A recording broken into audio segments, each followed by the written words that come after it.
Fantastic afternoon, fantastic pre-noon, no matter where you are in the world. I'm Hasan Piker, and this is the HasanAbi broadcast coming to you live from relatively sunny California, Los Angeles, folks. We're live and alive, and I hope all the boys, girls, and MBs are having a fantastic one because today's a beautiful day. Today's a wonderful day. Today is Monday.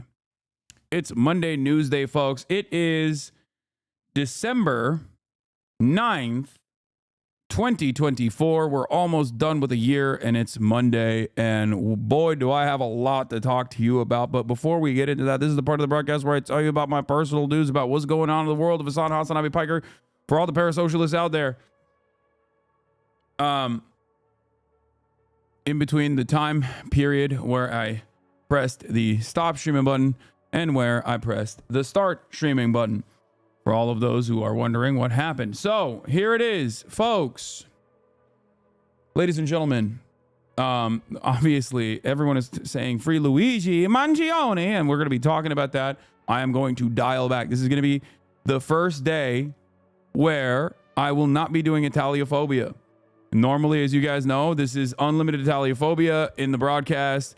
This is the first day where there will be no Italiophobia on this broadcast. We will ban you if you engage in any of the pasta facing, any of the calling people Guidos, or what's the word that Chris Cuomo hates?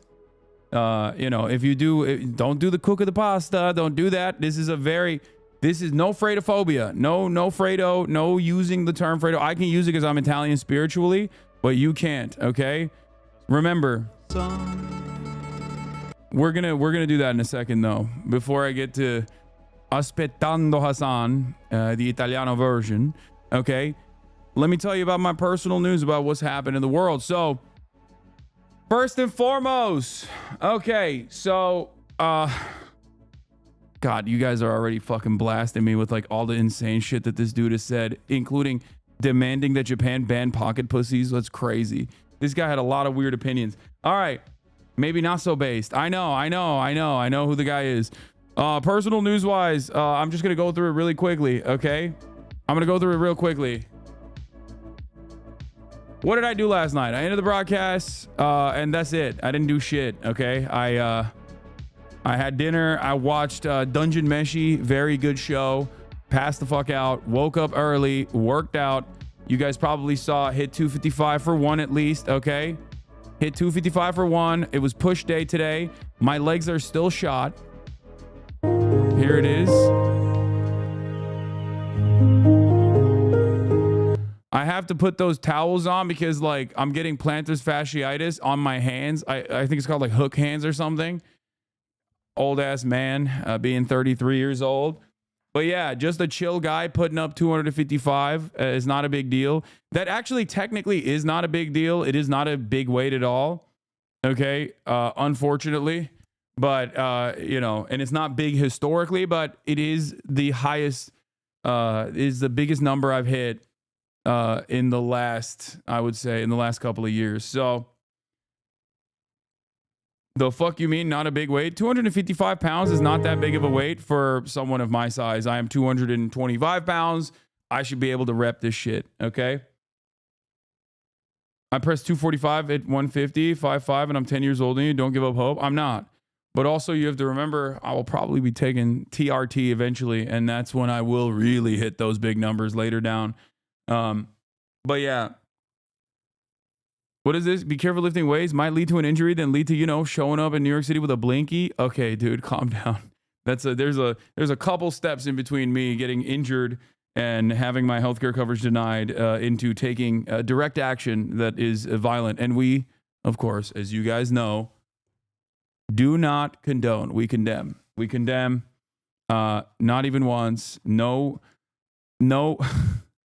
Especially now that I know he's Italian, it's so much easier for me to condemn. Okay? So much easier. Crime is bad. We do not like crime around these parts. We hate crime. Okay. Anyway. Yeah, we deny. If you know what I mean. All right. Check out his Goodreads. He read JD Vance. I know. There are some discoveries coming out of the shooter, and now that he has been apprehended, it seems. And I will be talking about that. I kept my butt on the bench. Okay, I did on that lift. So before people talk shit about my form on that one, my butt was on the bench. So where was I? Okay, so yeah, I worked out. I had some big business deals, big phone calls, that sort of shit. Okay, and you already know. Wait, you said Moist Critical is bolder than you? He stands against the healthcare CEO? Yeah. Okay. Well, Moist Critical doesn't have the same fucking insane rabid haters that are desperately looking to deplatform him in the same way that I am constantly a threat of deplatforming. So I'm gonna say it. Okay. He's also incredibly shredded. Luigi Mangione. We're going to be talking about all of that. The Macy's, thank you for the playlist. Yeah, let's blast off and let's get right into it. I'm going to post on Twitter. Okay. UHC possible shooter. We scour his background and it's truly unique. In parentheses, healthcare unites us all. Get in now. I mean, I had a I thought I was going to talk about like Daniel Penny and many others issues today, you know. And it is definitely a thank you, Bomb Lefts, for that blast off meme. But I do think that we're probably going to have to address this. Let me just say I took a sigh of relief when I found out that this dude definitely not a HasanAbi head. Okay, definitely not. Definitely not. So that's good. Okay, that's good. We're good. Safe. All right. Hold on. All right, let's blast off and let's get right into it. This is like short and sweet, you know what I mean? I do find it very, I mean, I don't find it odd. And I do find it a little bit concerning that political violence is almost so universally done by the right that, like, even when you got a motherfucker that kills a CEO, he's like, he has a lot of right-wing associations. Like, it's crazy. What is going on? Even labor militancy is only being done in this country in the future by right-wingers, I think. Okay, this dude has an insane background, but before we get started, his name is Luigi Mangione. That's right. The person of interest that is under arrest for the United Healthcare CEO shooting is Luigi Mangione. Okay, he is out of his mind, yacked in the gills, yacked to the goddamn gills, incredibly Italian, and I mean, 10% body fat percentage, like it's pretty solid, looking fit, looking tight. Okay, great eyebrows, very powerful. I think that's literally what got him caught. Like, high key, it seems like the eyebrows is what those goddamn Italian caterpillars right there is probably what got him caught. Because honestly, people that have been in a 10-mile radius of this motherfucker were like, oh, dude, that's the eyebrow guy. So the moment that they saw those eyebrows in that taxi cab, people were like, everyone in Pennsylvania was alerted to this presence. Okay. Anyway.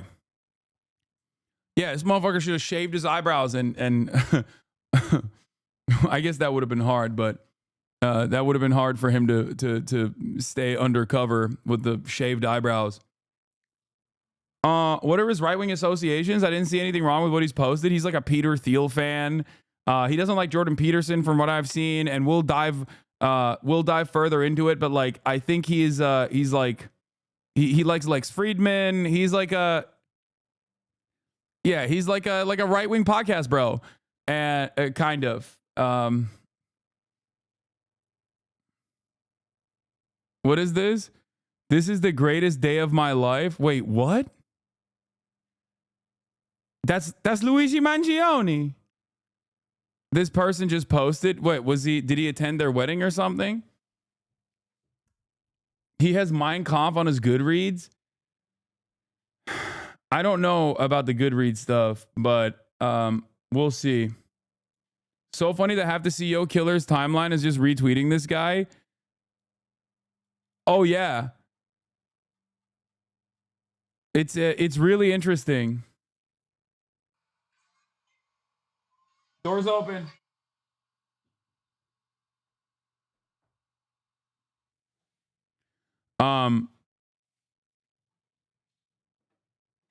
People are trying to figure out why he was at the most recent Pokemon Worlds in Hawaii since it says he lived there. He follows AOC and Ezra Klein, but he also follows like I'm gonna get into it.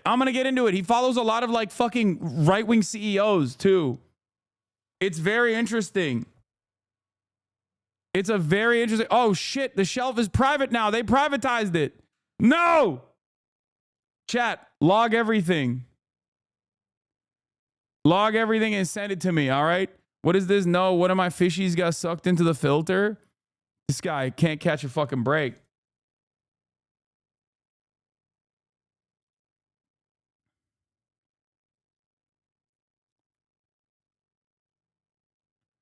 I do think that Paul Scalas being a Lindy man most likely is the reason why this dude did the damn thing, by the way.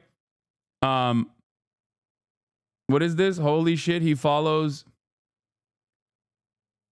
The last rated book I saw was the Lorax. You are now turning on him because he's Italian?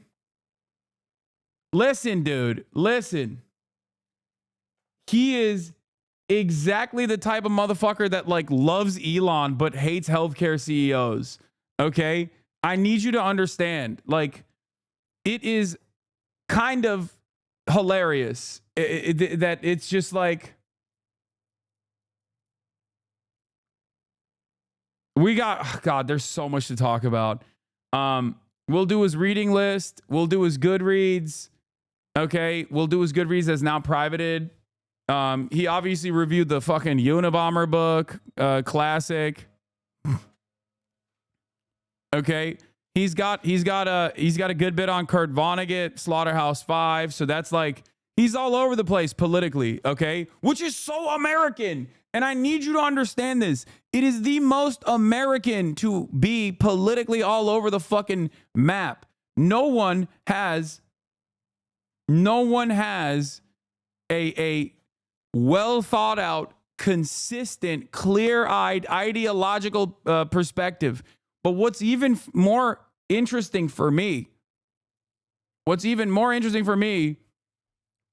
okay, is the fact that this guy who read Atlas Shrugged who has Atlas Shrugged on his fucking must read, like potentially want to read books, okay? And he's a Lindy man, and is literally a Lindy man, is all over the map politically and is reposting Peter Thiel. When I first saw this motherfucker's account, I was like, there is no goddamn way. He's an Andrew Huberman fan. He's retweeting Peter Thiel posts, talking about AI. He follows Sam Altman. Okay. When I logged it, as soon as the name came out, he had like 300 followers or something. And since then, he has gone up, by thousands, 74,000 followers. And I find it very odd, but also very American. Here he is, Lex Friedman. It's amazing how caffeine really is the only drug that has achieved this level of social acceptance. Okay? He likes reading books. He's a tech guy. Like, these are some of the things that we have figured out.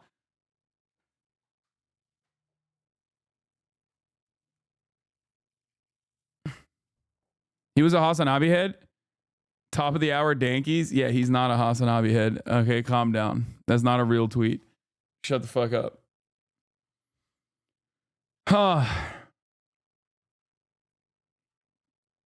American politics is so schizophrenic as always, okay? Always.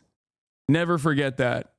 It's just like, that's a very common thing that happens all the time. You will never be able to immediately clock and identify a person's political associations, especially one that even takes like direct action. Okay. But here it is. Luigi Mangioni's review, Industrial Society and Its Future. Okay, actually, you know what? Let's get started on like the regular media coverage first, but and then I'll dive into his background. Okay, but before I do that, I just wanted to play this song for you. Si andrà a guardare un video e poi giù 3 ore a commentarlo sul suo This is a Italiaphobia free space. Or su che stiamo aspettando Hasan. Chissà quest'oggi che farà. Dai che il casino è aperto, si scommette un po'. So già però che starò tutto il giorno qui seduto aspettando Hasan. Un tempo era dedito alle news, ora invece parla solo della curva di una Volvo. Dio mio, quanto tempo ho trascorso qui aspettando Hasan. Siamo qui che aspettiamo Hasan.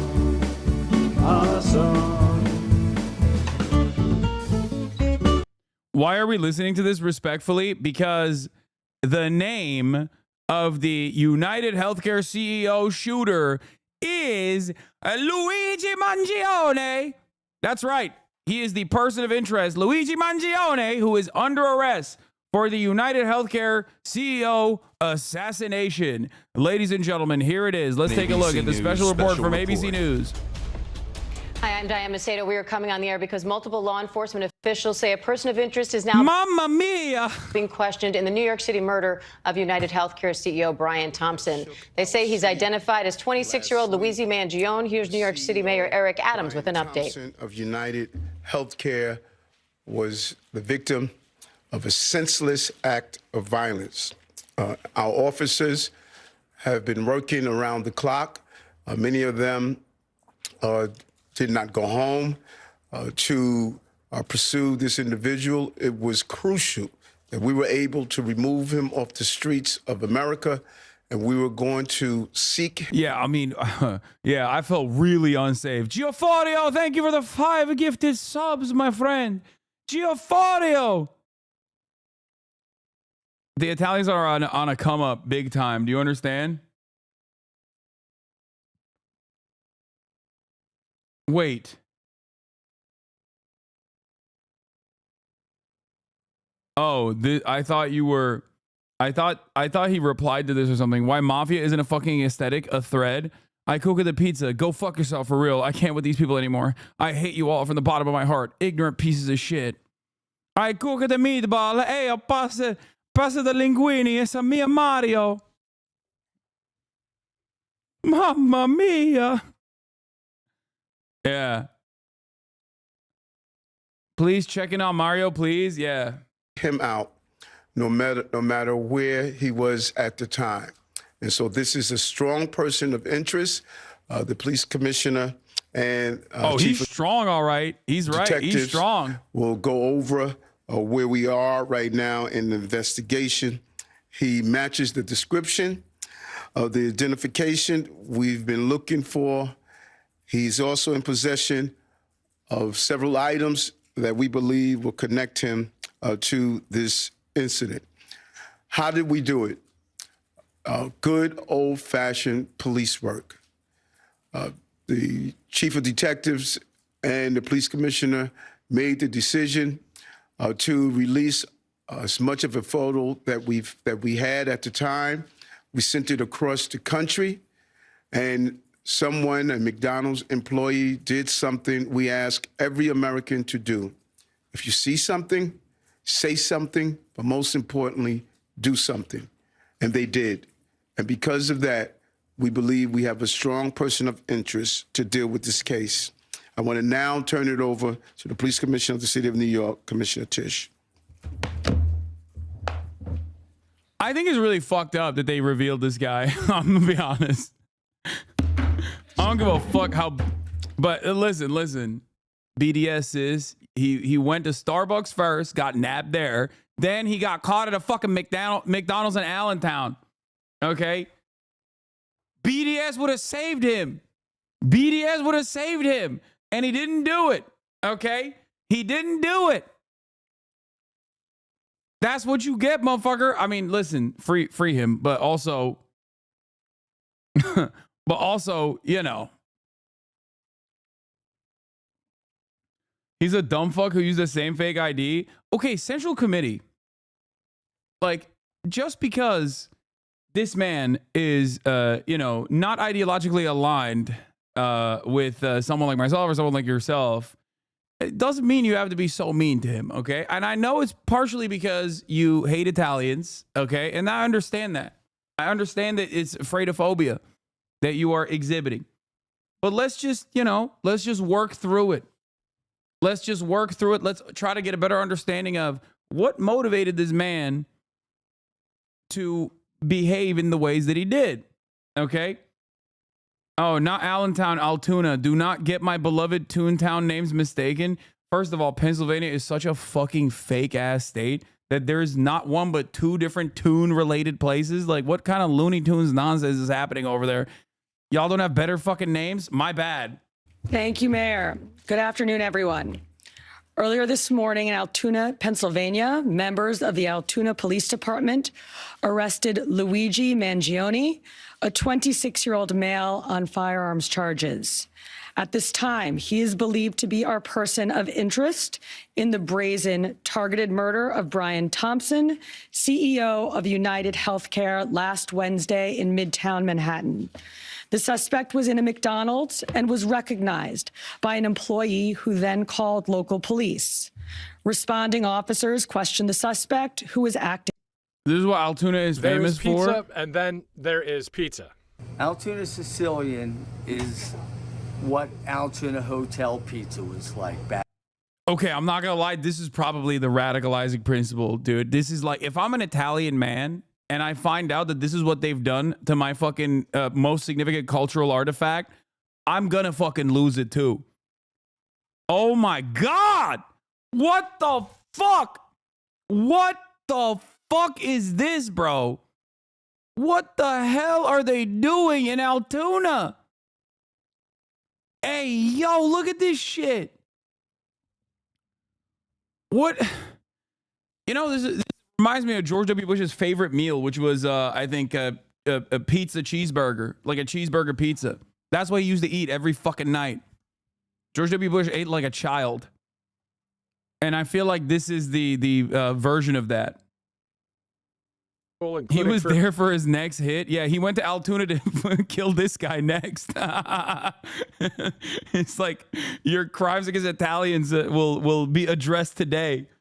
For customers at 29th Street Pizza Subs and more. And it has yellow cheese on it we put Genoa salami underneath with green peppers. And it's done very well for us.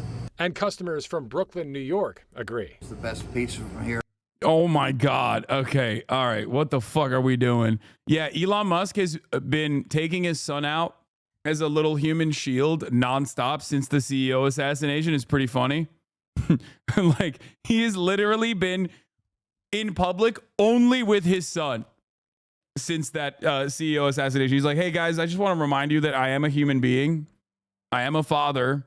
I'm a human being. You know, please just remember. Don't look at his Goodreads list. No, I will be looking at his Goodreads list. But look at this fucking Altoona McDonald's that he got popped at. Suspiciously and was carrying multiple fraudulent IDs as well as a U.S. passport.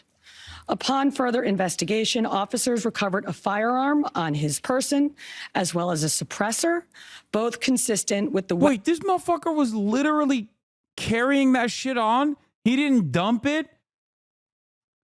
Bro, you can learn anything online, okay? You can literally learn anything online. I saw a video of like the Syrian rebels that were watching a YouTube tutorial on how to fly a helicopter sitting inside of the cockpit of the helicopter, okay?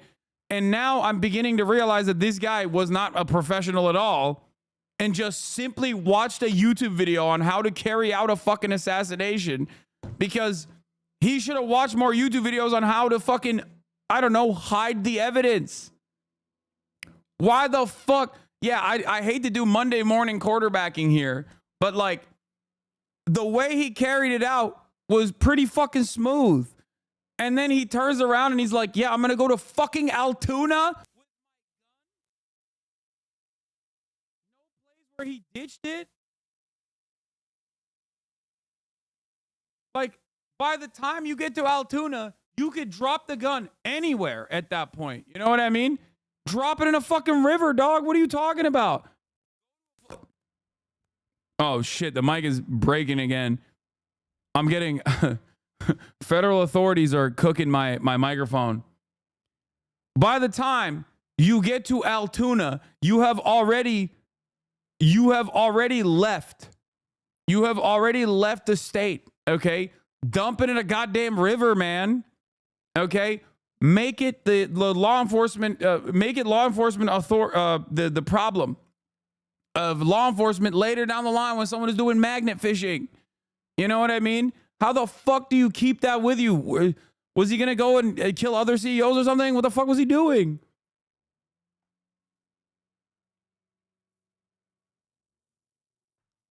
Get the eyebrows threaded, you know? Maybe shave it down a little bit. Do something.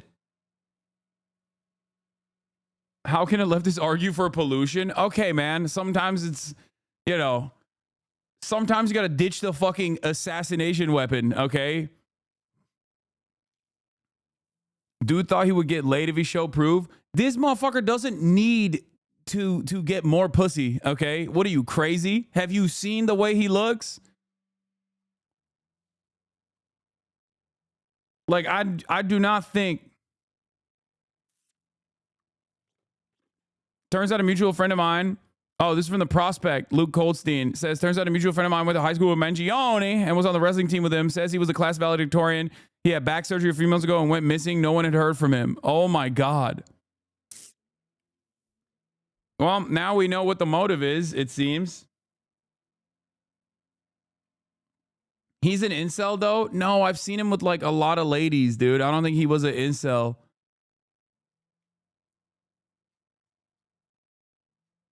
I don't know. I mean, he might have been. We'll see. I'll dive into his background a little bit more because, like, looking at the podcast consumption that he has. Oh, that's his sister? Okay. Well, looking at the podcast consumption, I could see him being like, you know, it seems like he was like incel adjacent on a lot of the fucking podcasts that he was consuming, but like, I don't know if he's. I don't think this guy's an incel. I think maybe like a men's right activist lightly, but I don't think he's an incel at all. But once again, do not try to understand the mind of someone who is a political operative in the United States of America. Wait, what? Who said his nipples are sharp? You need to be banned.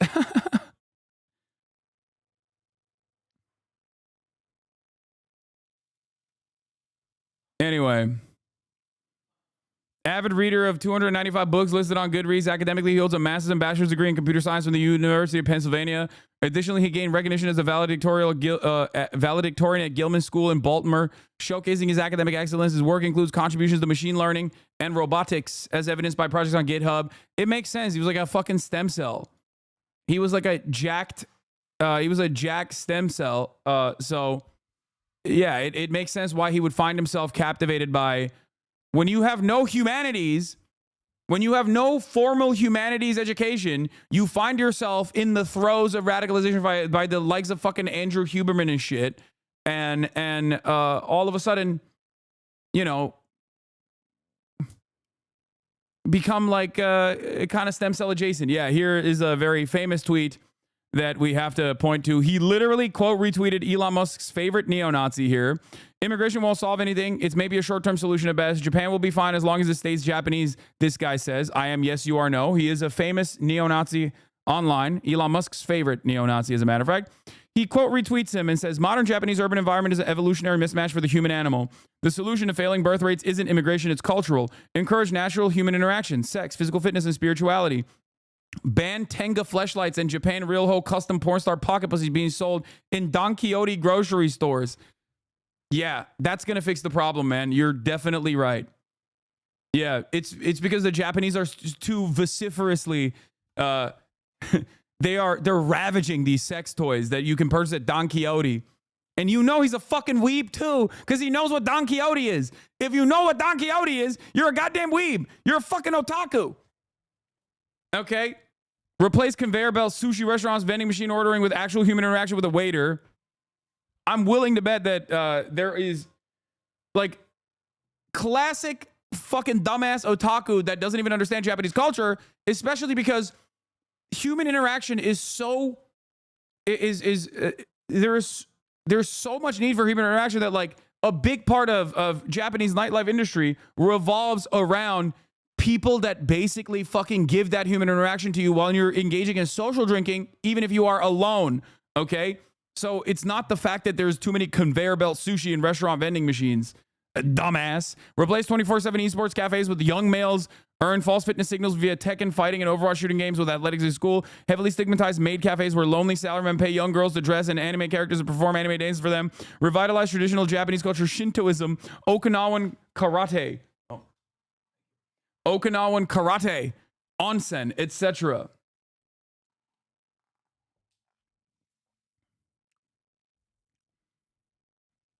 Bro, you got so heated that he doesn't understand Japan. That's one of your weebest moments.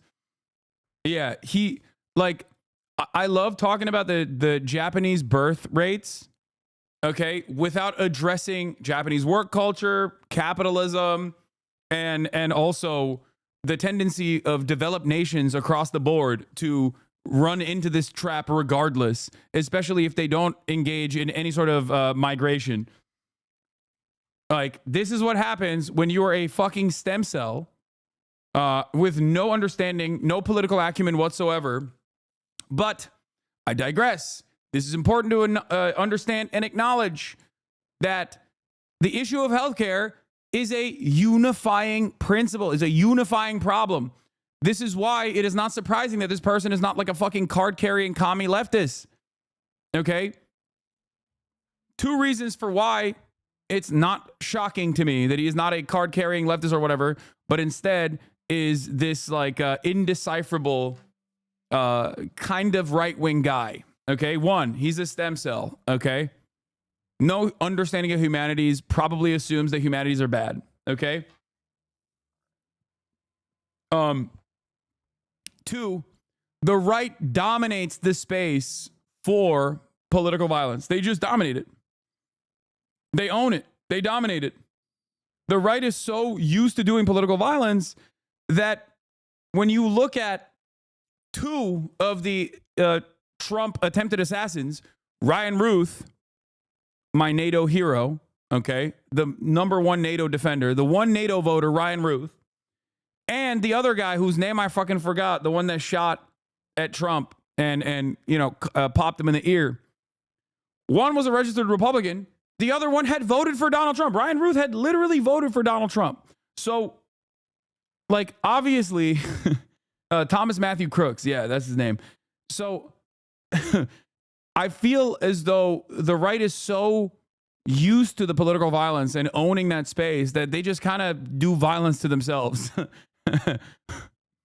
Can tell you that not a single person who went to Gilman is a leftist?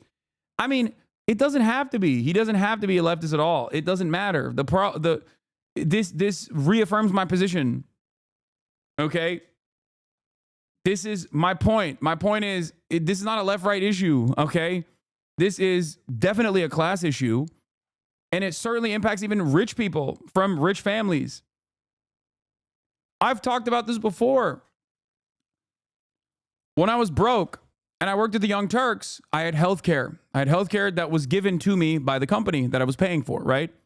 And the patchwork solution to losing my job and to moving on to, full-time streaming as a career, the patchwork solution in that process was for me to be able to retain my health care, but pay for the entire premiums under what is known as COBRA, okay? That is the Democratic Party's patchwork solution to the healthcare problem, is that, at a time of financial uncertainty, we are giving you the opportunity to pay for the entirety of the premium that your work was paying for. So all of a sudden, I was paying like $600 fucking a month when I didn't make that much money. It's insane. But another thing that I also found out in this process, once my COBRA expired and I had to get my own healthcare personally, self-employed healthcare, was the reality that while my financial situation had dramatically improved, okay, at that point when I was looking for healthcare, even if you have money in this country, healthcare is still fucked. You can't even buy like the appropriate full tilt coverage as a person, as an individual, because the way that this process works is like you have to start a corporation and you have to literally get corporate healthcare. The premium healthcare is not given to you as a singular individual. It's crazy. So even if you have the money to pay for healthcare, they still do not give you the healthcare, at least in the state of California. So obviously, regardless of the fact that this kid probably comes from a relatively well-off family, he went to a private school in Baltimore, he still got fucked over. He still got fucked over by American healthcare. Okay?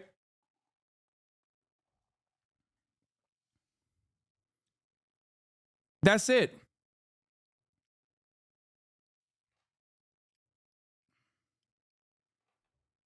Yeah, his brother is seemingly a Republican politician in Maryland as well.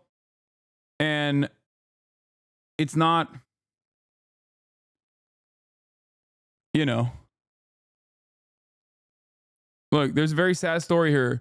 Turns out a mutual of mine that went to high school with Mangione and was on the wrestling team with him says he was class valedictorian. Hey, are you okay? Nobody's heard from you in months, and apparently your family's looking for you. Thinking of you in prayers every day in your name. Know you are missed and loved. Hey, man, I need you to call me. I don't know if you are okay or just in a super isolated place and have no service, but I haven't heard from you in months. You're made commitments to me on my wedding. Make commitments to me for my wedding, and if you can't honor them, I need to know so I can plan accordingly. Like I think he had to get back surgery and just like fell off the map. His Twitter account, I think this might have been his cousin or something, but his Twitter account literally has, his Twitter header literally has spinal surgery x-rays. Luigi Mangione's Twitter header has this x-ray. His Goodreads has these books. He must have gone through some kind of personal hell with insurance. Crooked, outwitting the back pain industry and getting on the road to recovery. Back Mechanic by Dr. Stuart McGill. He gave it a 2 stars. Crooked, outwitting the back pain industry and getting on the road to recovery. He didn't like that book.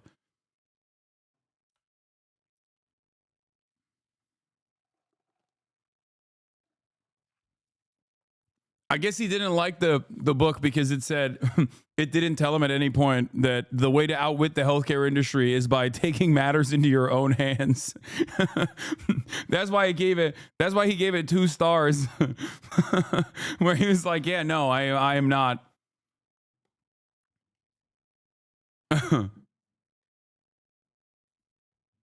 He was not a fan of the book. So, all jokes aside,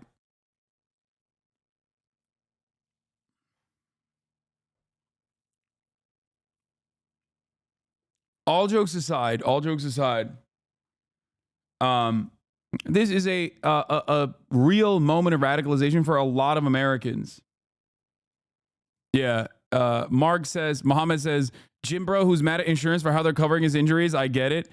Yeah, this is if you guys recall, when I first went back on my fitness journey, okay, once the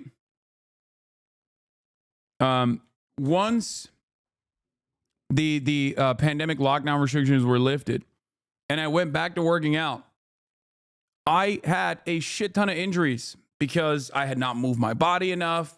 I was, not eating enough protein. Multitude of different factors at play here. But I recall going to the doctor for a slip disc. And I was very frustrated, not with the healthcare coverage in that situation, because like I am fortunate enough to be able to afford such things without even thinking about it at this point. But if you remember, I went to the doctor, and one of the things that was incredibly fucking frustrating, and now I don't have this back pain anymore, thank God. But one of the things that was incredibly frustrating was like the tendency of a lot of medical staff to, instead of subscribing physical therapy, they were just trying to medicate me.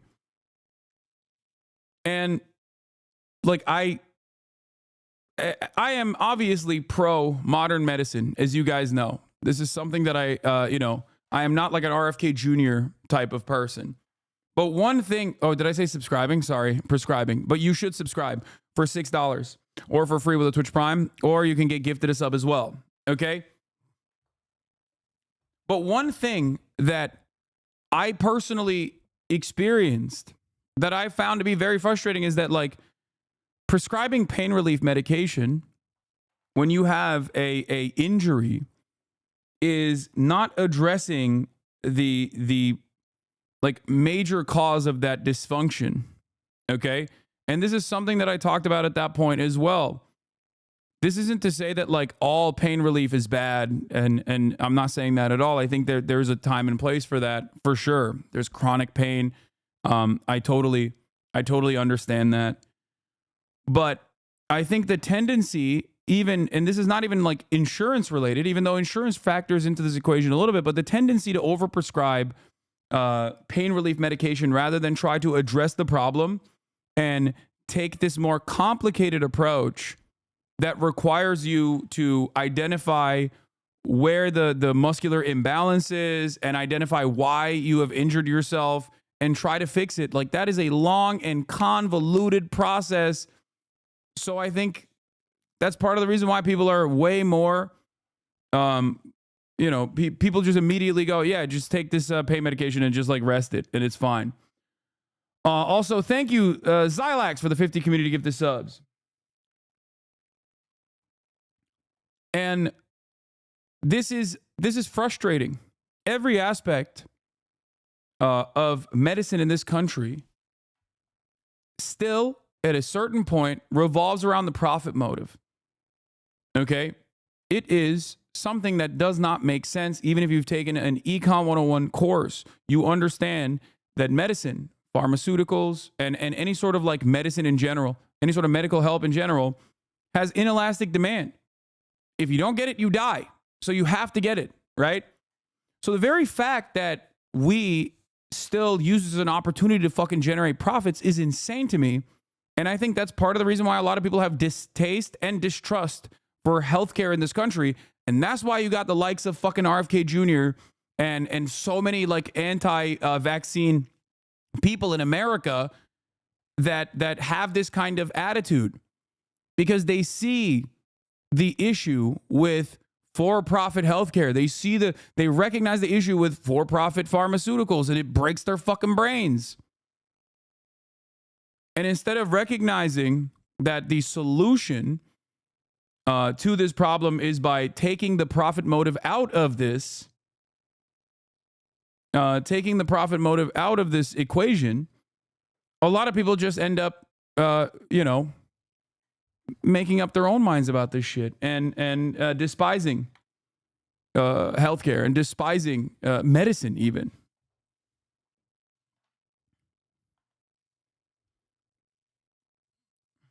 It's a much larger problem. But I think the important part of this, the important hinge point here to address is that profit is slammed into this sector, in every orifice of the sector that should not have anything to do with profit at all.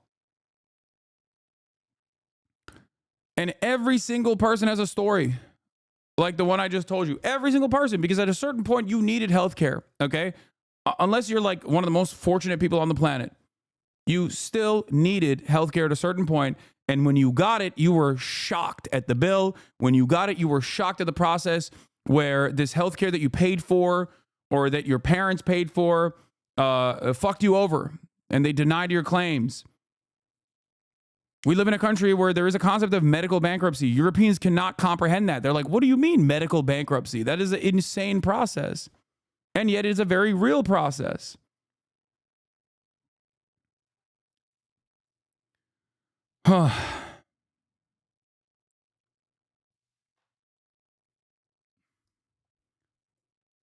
It's a pretty shitty position overall. What is this? What is my attorney doing, dog?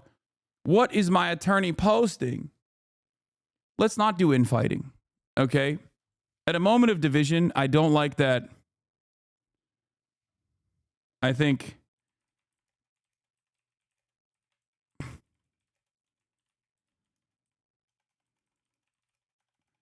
in these unifying times, I see no reason to pit fellow gym bros against one another. Shaking my head.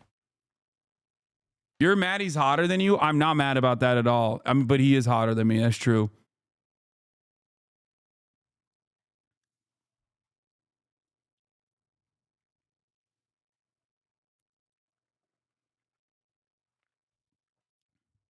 My health insurance story, I specifically went into the Anthem website to find an in-network provider for an annual checkup. I go to the place. They inform me that at some point between making the appointment and the actual appointment date, their in-network negotiations fell through and they're no longer in-network. Yet I was never notified and had to pay out of pocket for that visit. Yeah.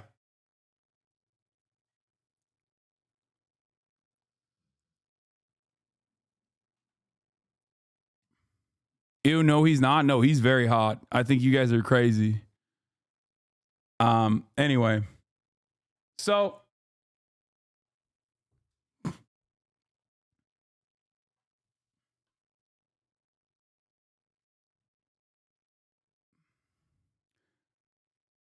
I wish we could get him on this. I wish we could get him on the broadcast. No, we can't. I got electrocuted at work. Company deny my claim. Still injured. Couldn't work. I lose my insurance because I'm not working. So my job starts offering me insurance. Lol. I got my health insurance taken because I got injured. Cobra was like $660 a month and to be paid with no income amount. Exactly. This is unsustainable. And anyone that tries to tell you that this is like a perfectly valid, perfectly sustainable system is insane. Also, what else? You want to know what else is insane? This motherfucker was deficit hawking at the age of 12. Luigi Mangione likes obstacle to deficit cutting, a nation on entitlements. This is exactly the type of dude I need to reach out to pull them from the throes of weirdo politics, okay? This is why I do what I do. Do you understand?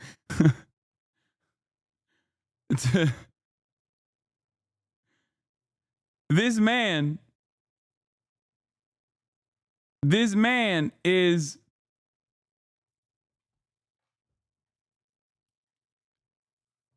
man is posting Wall Street Journal articles about deficit cutting and the obstacles to deficit cutting and entitlements. But that's from 2010 when he was like, what, 12? I suspect that he's changed his mindset since then. He was 12 years old. What a goddamn nerd. Holy shit.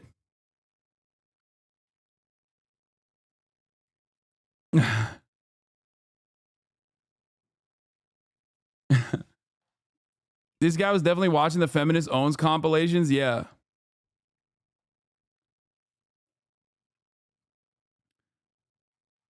All right. Let's continue. Let's continue with this broad sweeping coverage here. Weapon used in the murder. They also recovered clothing, including a mask consistent with those worn by our wanted individual. Also recovered was a fraudulent New Jersey ID, matching the ID our suspect used to check into his New York City hostel before the shooting incident. Additionally, officers recovered a handwritten document that speaks to both his motivation and mindset. NYPD detectives are en route to Pennsylvania as we seek to interview the subject further. This apprehension is thanks to the tireless work of the greatest detectives in the world, and of course, the strong relationships we have with our local law enforcement partners. On every level, local, state, and federal, we all serve the same public safety mission. And this case, which captured the attention of an entire nation, is another example of how connected we are and how important it is to work together, share information, and pursue every lead. I think the best part is that the guy was far from a recluse, yet not a single soul who knew him came forward to the authorities. Apparently, they probably recognized him immediately and were just like, I ain't giving up shit. Yeah, I mean, I wouldn't. Straight up. Hey, do your job, okay? If you want to find him that bad, maybe figure it out, okay? But I'm not helping you.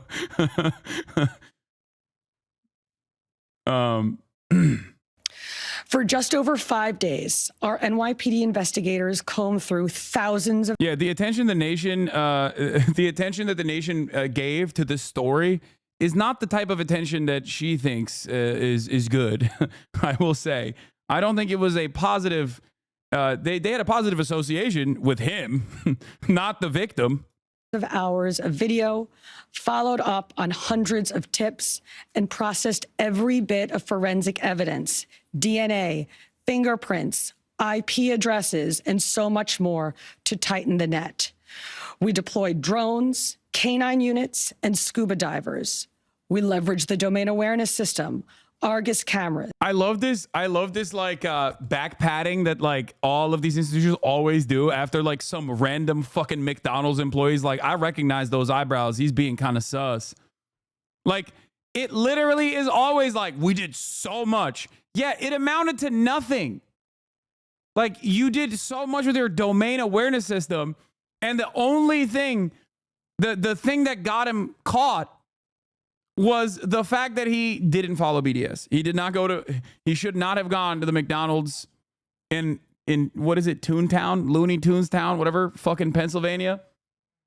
Okay, someone was like, I recognize those eyebrows. This guy's being kind of sus. I don't know what's happening there. Yeah, they were searching in Atlanta.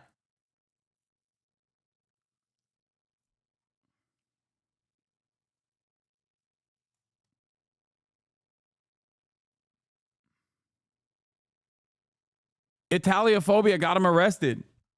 The guy saw his eyebrows and were like, those are too powerful. And conducted aviation canvasses. And our detectives also went door to door, interviewing potential witnesses and doing the good old-fashioned police work that our investigators are famous for. This combination of old school detective work and new age technology is what led to this result today. And we must also acknowledge the instrumental role the media and the public played in this case. The images that we shared with the public were spread far and wide, and the tips we received led to the recovery of crucial evidence. We should never underestimate the power of the public to be our eyes and our ears in these investigations. This is the third time in 3 weeks that a member of the public has seen something and said something and done something that led to a high-profile arrest. The triple stabbing homicide in Manhattan, the gunpoint robberies in Queens during which an NYPD officer was shot, and now this. Now, the case will continue through the criminal justice process. And while we are proud of today's accomplishment, we must, of course, remember that a family is in mourning. I want to again extend my sympathies to Brian's family, his co-workers, and all who knew him. Finally, I want to thank the women and men of the NYPD, especially our Detective Bureau personnel, with a strong assist from our intelligence analysts. We also thank the SAC of the FBI's Criminal Investigative Division, Leslie Rodriguez-Bekshies. And I want to commend the staff of the Manhattan DA's office, and especially DA Alvin Bragg. He has been working with us 24/7 on this case, and I am incredibly grateful for his partnership.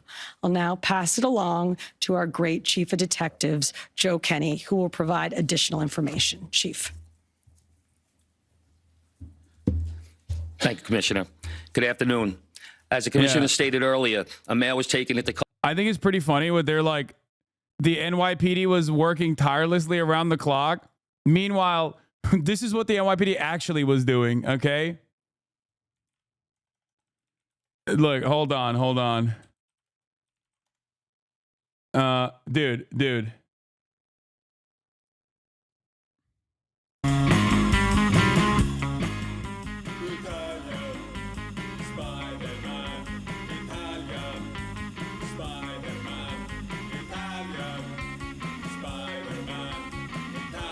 They're like, this is taking time, sweet time away from my valuable Candy Crush time. It's really fucked up. Making me go on a little walk, dude.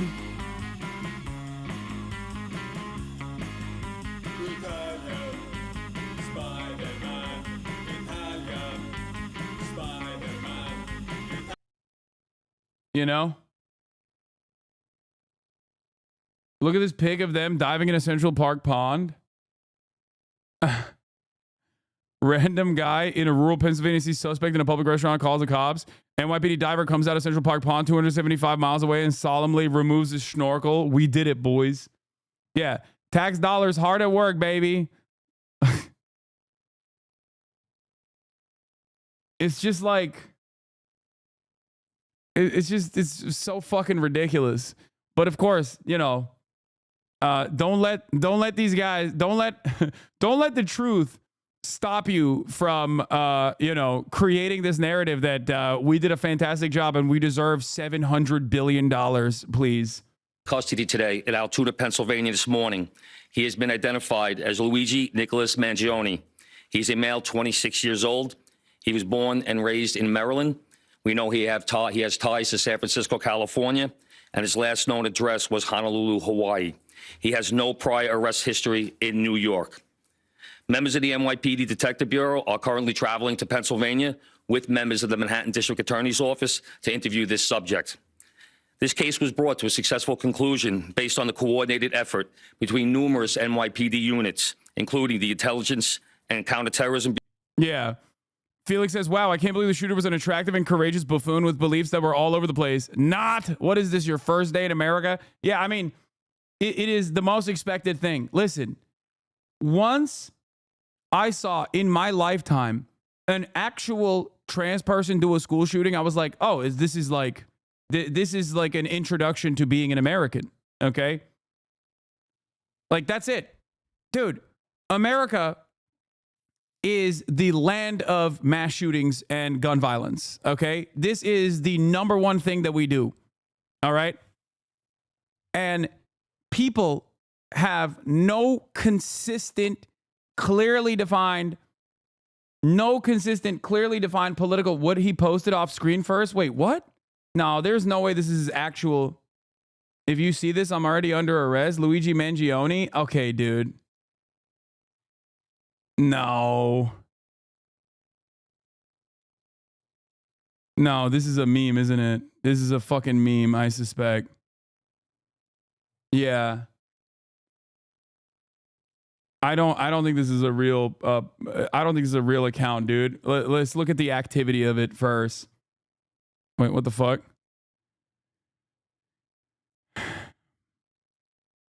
Joined January 20th, 2024.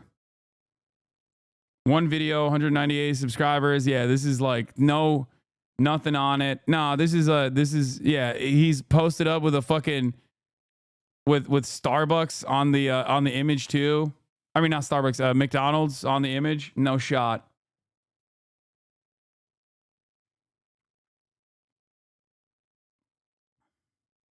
Sorry to all the leftists writing reader shooter fanfics where he's super woke. No, it doesn't matter. This is something that I was trying to explain. The reception of the broad reception of this otherwise violent act, okay, did not have to be directed by someone who is a card-carrying communist or some shit like that. Okay? It doesn't matter. What matters is that this issue is uniparty. People from all different backgrounds. People from, different age groups.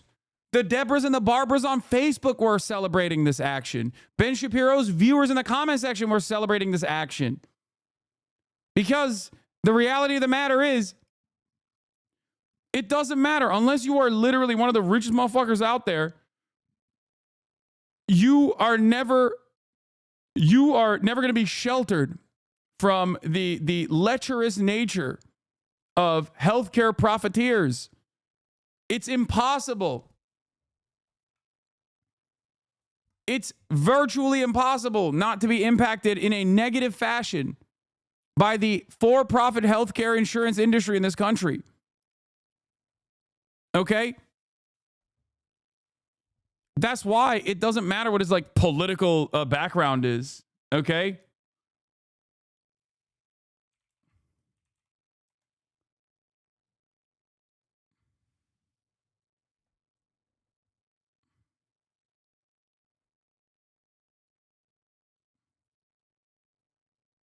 Bureau, our federal partners at the FBI, the Manhattan District Attorney's Office, and of course, members of the Altoona Police Department in Pennsylvania. On Thursday, one day after this crime was committed, the NYPD released a photo of the shooter in this case. This picture was obtained by the NYPD during one of their extensive video canvasses. We took that photograph and we asked for the public's help in identifying this subject, and the public responded. Hundreds of tips began to pour into our hotline. Each tip was investigated thoroughly, and we began to release additional photographs as they came into our possession. Yeah, here, look. The NYPD provided these photos to numerous... Yeah, the NYPD, we did such a good fucking job. Yeah, by the way, the CEO shooter cousin is Nino Mangione, super conservative Republican member of the Maryland House of Delegates. Here's a photo from Nino's campaign website. Luigi appears to be in the back left with a checkered shirt.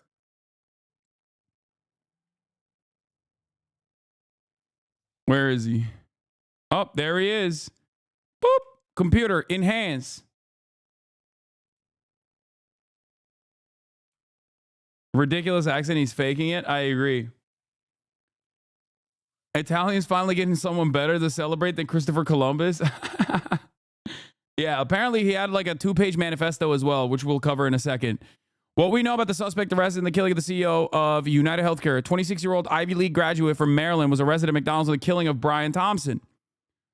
The suspect is Luigi Mangione. Thompson's murder of a Midtown Manhattan street in broad daylight shocked many Americans, but also sparked a torrent of outrage aimed at the U.S. profit-driven healthcare industry. This is something that I think people need to examine and need to understand. This doesn't happen in America, where someone very clearly in broad daylight does a crime, and that Americans that are normally so geared towards punishing every criminal, no matter what their motivation is, no matter what that criminal did, turn around and go, hold on, let's take a step back and let's really think about who the villain and who the victim is, okay? That's it. That is truly unique. Americans love law and order. They are positively Hitlerian when it comes to that sort of shit. And this was the one instance where I was like, damn, everyone, regardless of their political allegiances, regardless of their age, regardless of their culture, have been so very clearly fucked over by healthcare, by for-profit healthcare companies, that they just literally champion this guy as a hero. Okay?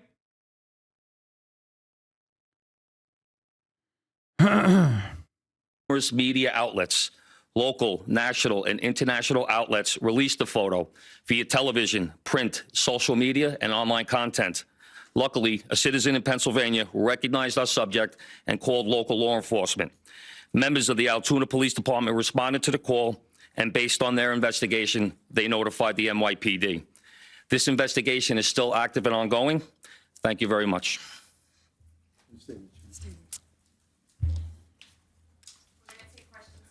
Shooting first, and then we'll... Mark? I had a couple questions about the document that he was found in possession with. Can you go a little bit more in depth about those motivations that you mentioned? Was that CEO specifically named in that document? Was there anything more about him wanting to go after others? And also in that document, was there any indication that explains as how the level of detail that he went into killing him? Like, is there anything? Like I said, that document is currently in the possession of the Altoona Police Department as part of their investigation. But just from briefly speaking with them, we don't think that there's any specific threats to other people mentioned in that document. But it does seem that he has some ill will toward corporate America. Over here, sir. MJ? Chief, was the suspect wearing a mask at the time he was spotted in the McDonald's? And also, criminal cases often have a linchpin. Can you point to a single linchpin that helped crack this case? There's numerous linchpins in this case, in the fact that we've recovered an enormous amount of forensic evidence, an enormous amount of video, and once again, with your help and the public's help. So I really couldn't put it on one thing, but if I had to, it would be the release of that photograph from the media. You said he had a passport on him. Do you believe he was trying to flee the country? And also, are you still looking for any evidence in Central Park in regards to the bike? We had divers in the water yesterday that came up negative results. The passport, we don't believe that he was planning on doing any traveling at this time. We don't think at this point in our investigation, we don't think he was trying to flee the country. The person at the McDonald's, were they buying food? What were they doing at that exact moment? It was an employee at the McDonald's. Right. But what was the suspect doing? He was sitting there eating. Will the suspect be brought back to New York and charged here? And when? We're going to have to work that out with the Manhattan District Attorney's Office in Altoona, Pennsylvania. He's going to be facing gun charges there, and at some point we'll work out through extradition to bring him back to New York to face charges here, working with the Manhattan District Attorney's Office. Anita from the New York Post. I was just hoping to get more details on the capture itself. Did he put up a fight? Did he say anything to cops? And we've also reported that he published online anti-health care industry rantings. Can you share with us some of the services that he posted on? We're still working through his social media. We're going to do a complete scrub of that. Preliminarily, like I said, he seems that he has some ill will toward corporate America, but that will all come out as part of our investigation. We're not done here. We're still going to be putting this together. We're still going to be working very hard to bring this to a successful conclusion. And the capture itself, did he put up a fight? Did he say anything to police? I don't have that information. Oh, sorry. Can you elaborate on how he got there, the path he took from Port Authority and on the George Washington Bridge to Altoona, PA? Same thing. This just happened this morning. We'll be working, backtracking his steps from New York to Altoona, Pennsylvania. I was going to ask if he knew anything, if he took a bus to Philadelphia first and then somehow got to Altoona. But We're still working on that. We're still working through that. Britain. Is there any indication that the anybody McDonald's else employee was that helping him snitched from the inside, you know, as far as tracking the CEO's movements? Once again, classic. I knew it. Maybe that was the McDonald's that Trump went to a PA McDonald's too, bro. I knew it. Fuck that guy.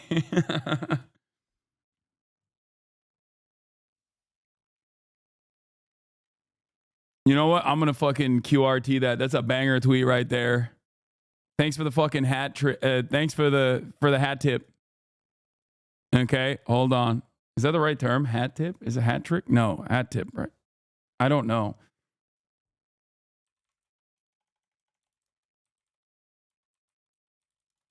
I've identified the alley-oop.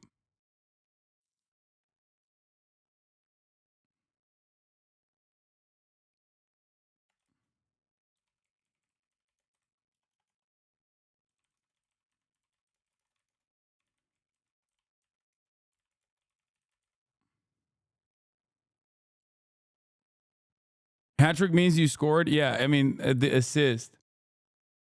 Why didn't bro dye his hair or shave his head? Dude, I don't fucking know, man. Why was he running around with the gun?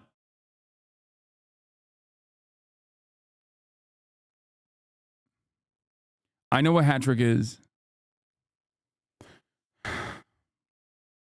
You claim to be a socialist and yet you extract surplus labor. Funny jokes from chat. How do you sleep at night? I know. That's going to be the next big thing. That's going to be my next big cancellation. HasanAbi steals from his hard-working, his working class fans. He steals his jokes. He steals his memes. It's unacceptable. Anyway.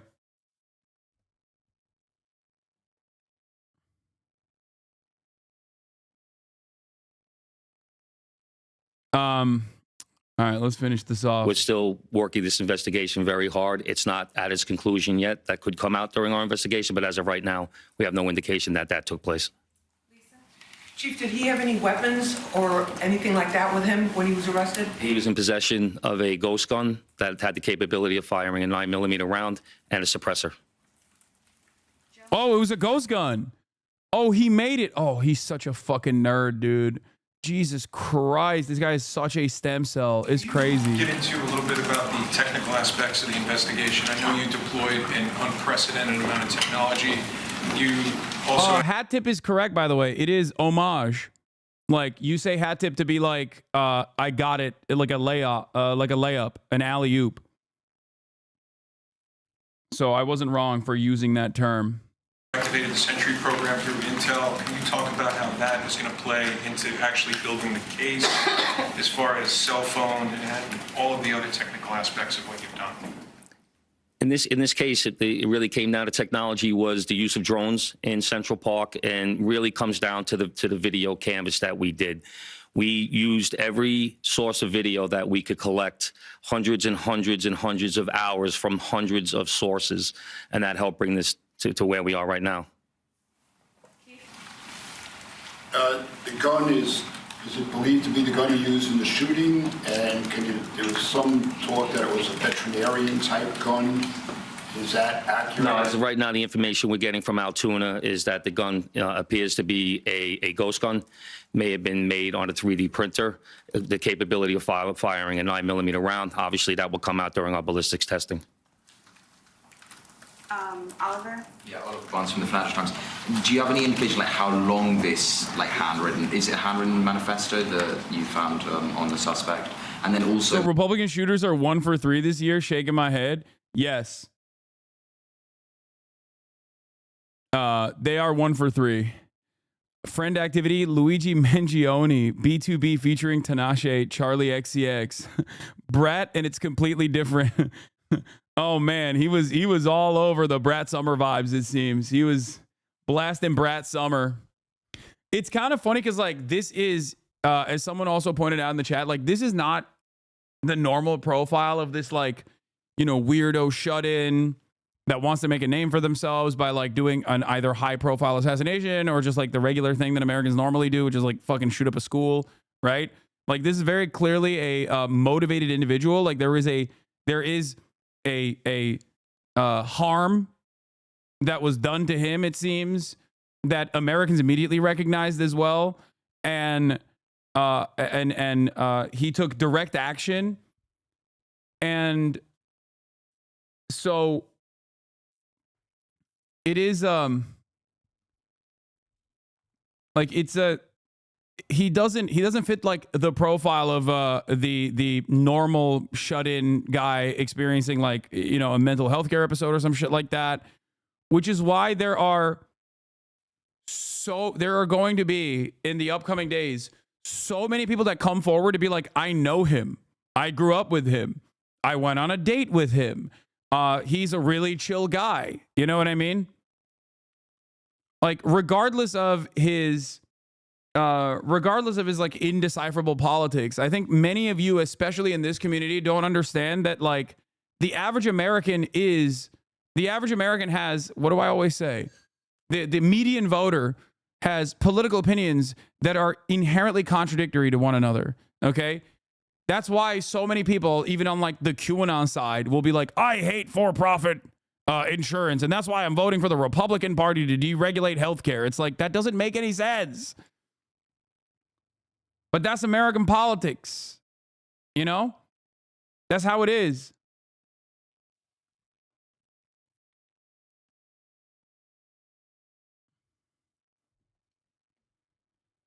Mangione YouTube channel video posted an hour ago. Is his real account? I don't know if it is. His Twitter had people looking for him, indicating he might have gone off the deep end mentally. Yeah. I hate the concept of ghost guns, but it makes this story much cooler. The whole thing is like a big cyberpunk vibes. No, it actually turns this into a Shinzo Abe doohickey situation, but except because in the United States of America, you can just like make your own gun. You know, he ended up having a ghost gun rather than a Shinzo Abe doohickey. You know what I mean? In America, you don't have to make a doohickey.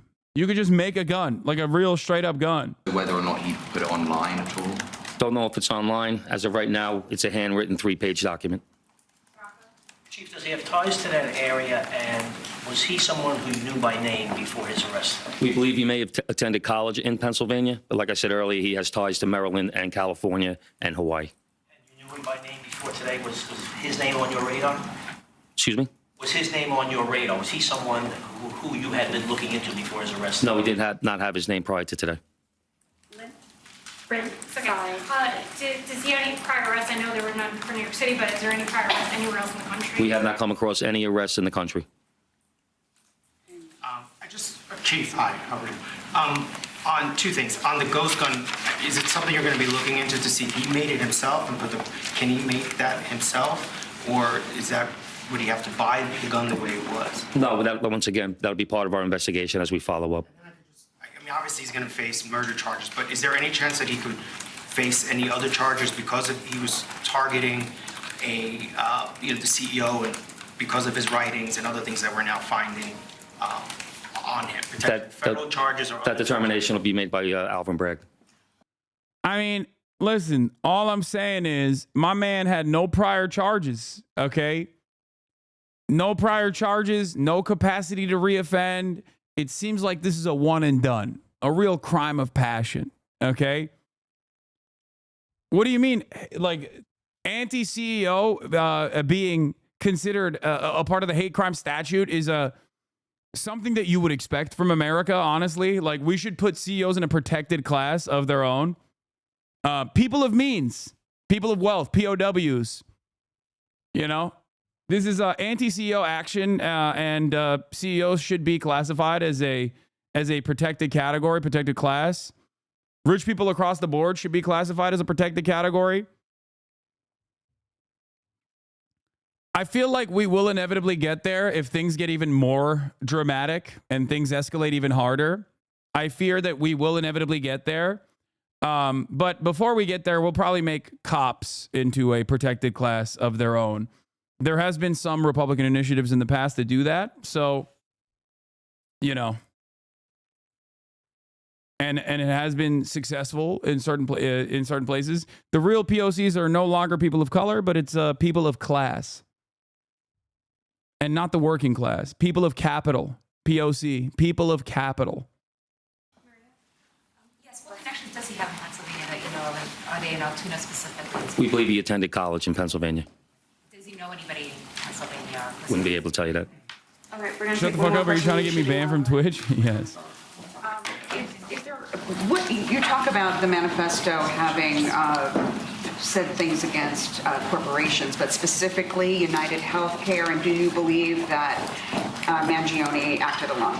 We believe at this point, our investigation is leaning toward he was acting alone. So, like I stated earlier, we're still working through the investigation. We're not stopping today. And as far as the manifesto, like I said, I don't have the complete details of that. It's in the possession of the Altoona Police Department. We're going to shift to Yep. Good job, Chief. Commissioner, Chief Magi.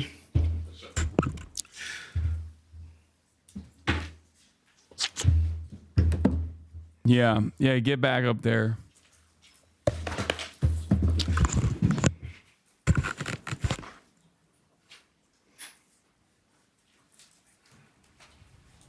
"26-year-old Luigi Mangione. A nationwide manhunt has been underway since Thompson was shot and killed outside a New York City hotel on Wednesday. Now police are saying they're questioning Mangione in Altoona, Pennsylvania, saying, among other things, he was carrying New York City, the Altoona of America. fake IDs, a written document, and a gun similar to the one used in the assassination-style killing. I want to bring in ABC senior investigative correspondent Aaron Katursky, covering the story for us from the very beginning. Oh, shit. They found his valedictorian speech, bro. Well set. Congratulations. Thank you. Watch that manifesto end up being some Pulitzer Prize level critique of the American healthcare system. I doubt it. I don't think this guy is... I mean, he is definitely a big reader, but given his STEM background, I highly doubt it. And given his political associations, I fucking highly doubt that he is a great writer.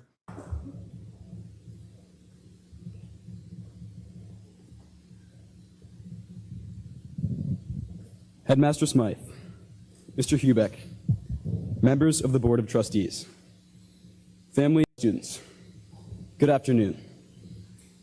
Thank you all for being here to celebrate Gilman's 116th Founders Day. I'm honored to be asked how they would describe the class of 2016. Many of the students characterized our class as inventive, in both imagination and initiative. At the same time, several teachers reminded me of our class's commitment to Gilman and its traditions. I came to realize that both views are correct. The class of 2016 is truly defined by its inventive, pioneering mentality that accompanies a strong commitment to Gilman tradition. HasanAbi has, there's someone who, oh my God, the CEO shooter is getting extradited from Altoona. This is State College, PA, with New York State cops and PA State Police. Okay, guys, don't get into trouble. Like, you know what I mean? Calm down. Scaring me a little bit. You know, go home. All right? Throughout its time here at Gilman, the class of 2016 has been coming up with new ideas. And he's being framed. I was chilling with him on Wednesday. Yeah, I think so too. Yeah, I think this man is innocent. Okay, it seems like he's innocent. I think he's the fall guy. They found a handsome man. They found a handsome man with bushy eyebrows, and they were like, "This is the guy who did it." Challenging the world around it. Our selling of Chick-fil-A during lunch, arguably the staple of our class. Wait, what? Can't be class of 26 is too young. Wait, what? No, he had a master's.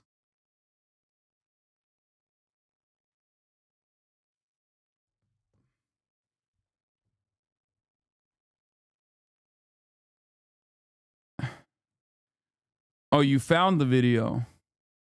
Provides a great example. In our sophomore year, when brainstorming ways to fundraise, we didn't just settle for the usual methods of selling spirit shirts and Christmas trees. In addition to this, we did what seemed impossible given the... Yeah, he's 2016. He's 26 years old now. This is him delivering his valedictorian speech in 2016, which tracks with his age. Scheduled the school day and began shuttling dozens of Chick-fil-A sandwiches to Gilman. This is his high school graduation, chat. Soon, we were selling over 100 Chick-fil-A sandwiches each day, in what became likely one of the most successful class fundraisers in Gilman's history. But our ability to come up with new ideas didn't start then. I've noticed it as long as I've been here, even in my very first year as a sixth grader. If any of you have ever been on Gilman's campus before school starts, you would have noticed that every morning, rain or shine, the turf is filled with middle school students playing soccer. Oh my God, it's so boring. Okay, all right, I'm not gonna watch this. I'm not gonna watch this whole speech. All right, let's get back to some more interesting stuff. Okay. No, he is not a fucking incel. This doesn't mean that he's an incel chatter. Luigi Mangione, hot damn, are you single? You make us engineers have hope, says Pen Crushes. May 1st, 2019. He says, despite all my best efforts, yup, still single. Okay. And I don't think that is I don't think that that's indicative that he was an incel. Luigi fixed 300 UI bugs for Civilization 6, by the way. He was a UI programming intern at Firaxis Games. Civ 6 team fixed over 300 UI bugs, 25% of UI bug count using LUA language, Jira software, and Perforce version control system. Work with a 10-person Scrum team in agile environment. This is from his LinkedIn. This man just keeps getting better and better. He should be freed, I think. A real hero for all the Sid Meier Civilization heads out there. Okay, remember who the true heroes of society are. Okay, remember that. What was the Malcolm X quote? Newspapers will have you thinking that your friends are your enemies.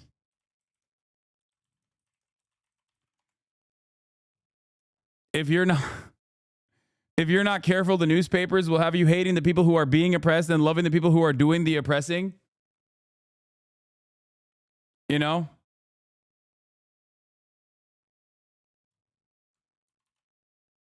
Just something to remember. Okay?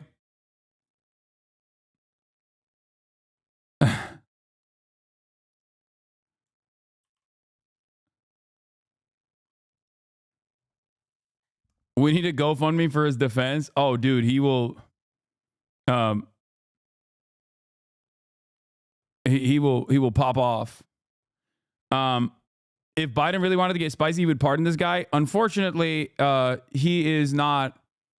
I don't think that the jurisdiction here is federal. I think that the jurisdiction here is going to be a New York State court. So there is no. There's nothing that Joe Biden can do. If he was boycotting McDonald's, he wouldn't have gotten caught. Remember this? Hey, okay, Sean.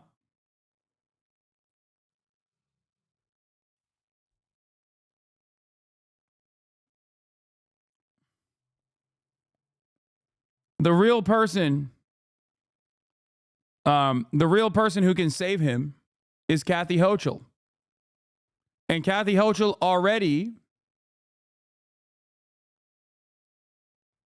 Lolo is representing him. This is not a drill. My trial director from Suffolk County. Let's do it, Luigi. 25 plus year experience between both of us. Luigi, want to defend this guy with me? Wait, for real? If Lolo is able to represent him, this would be the most amazing. This would be incredible. He could do it. He has the experience.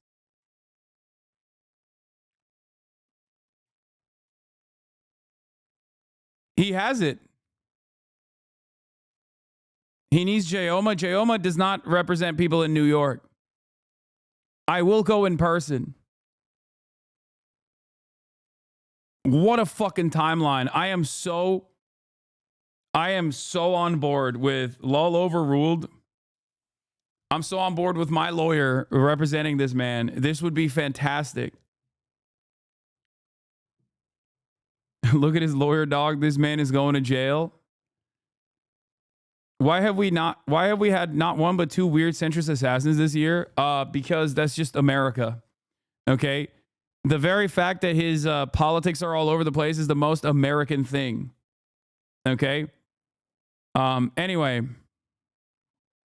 CNN reports that a two-page document from Luigi Mangione was found, including the lines, which includes the lines, these parasites had it coming. I do apologize for any strife and trauma, but it had to be done.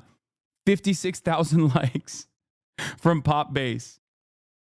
Okay? Now,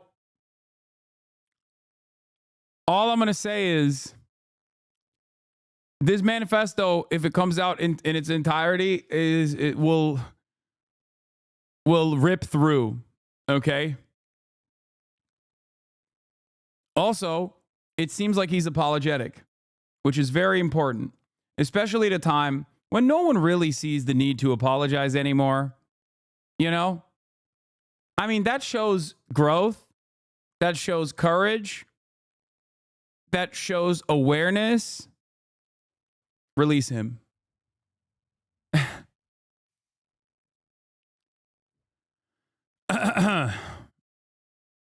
Your streams have prepared Lolo for this exact situation. He would literally have to defend a murder. I mean, Lolo could defend a murder, and I think he would do a great job at it.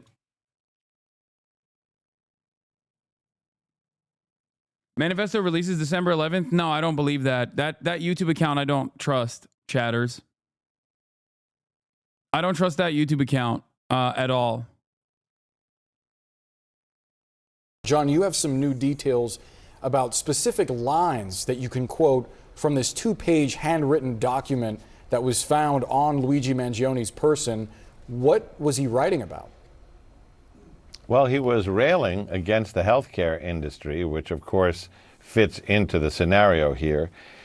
He talks about how these parasites had it coming. He starts off basically saying, I don't want to cause any trauma, but it had to be done. So a second page really kind of goes into problems with the health industry. He raises the question, you know, why do we have the most expensive healthcare in the world, but we're 42, rated 42 in life expectancy around the world? I can't vet his facts or findings there, but it was talking about the healthcare industry and the need for violence. I mean, especially when you talk about, you know, the opening, which is that it had to be done. These parasites, you know, had it coming. That does kind of fit in what they're talking about. What do we know about this individual? Mr. Mangione is an engineer. He grew up in Towson, Maryland. He's 26 years old. He graduated UPenn in 2020 and then went on to a master's program where he got that master's degree in engineering. And he has addresses, as Shimon said, in Towson, where he grew up, in Philadelphia, where he went to school, in Honolulu, which we're still looking into. But he is strongly believed to be the suspect in this case. It's Sandra's brain rot. This type of CEO is evil, but only this type, no others. Yeah, no, he like fucking enjoys Sam Altman and Peter Thiel, who are objectively just as evil as like the average fucking healthcare CEO is. Okay. And I like judging this profile of the shooter with the limited information that we have. It's obvious to me that like the pivotal moment in his life was his back surgery and all of the awful things that came after that. It seems like he fucking fell off the map, fell off the face of the earth for like 6 months, festering in his anger and resentment, and then did this deed, took matters into his own hands, right? But the reality of the matter is, it does not matter what his fucking ideological background is in this situation. It doesn't matter at all, because Americans of all different political allegiances understood instantly what was going on. They didn't need to know anything. They were like, oh, healthcare CEO killed? I know what that's about. And not only did they say, I know what that's about, before even learning a single fucking thing, nobody even thought maybe it's his wife that like, called out this hit or anything like that. Everyone immediately was like, no, it's got to be healthcare related. And not only is it healthcare related, that they thought this is good, actually. That is the level of resentment that people have. And you have to understand that this is a pivotal moment for a lot of people. The propaganda of the deed, if you will. Because you don't have to be like, it's worse if this is like a card carrying communist or some shit. You know what I mean? Because then you can just be like, oh, this is a violent ideology. Socialism is a violent ideology. Look at this. Like, this is this is a moment where a person with indecipherable politics that's like kind of right-wing associated, loves the fucking podcast bro circuit, went in and shot a healthcare CEO because of the frustration and the anger that he experienced. And almost every American that encountered the story understood what the fuck was going on. Okay?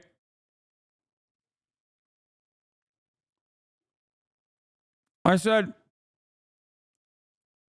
it does not matter that the UHC CEO shooter has indecipherable politics. Americans of all different backgrounds immediately recognize the similar pain they've experienced and identified as motivations. This is still a story about profiteering in the healthcare system. Because that's what it is.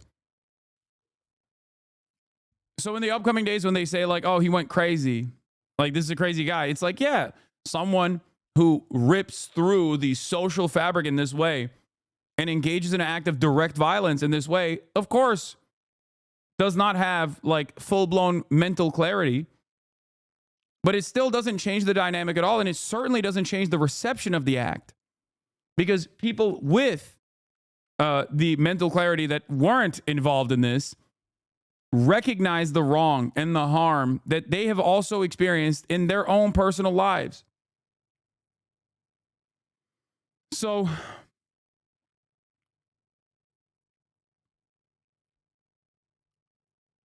I think that's something that that is, in my opinion, the most productive way of looking at this situation.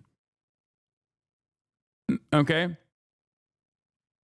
The most productive way of analyzing the situation, in my opinion, is trying to look at the systemic harm that all Americans face and why they analyzed this person's actions in the way that they did, and why they were so receptive and so broadly supportive.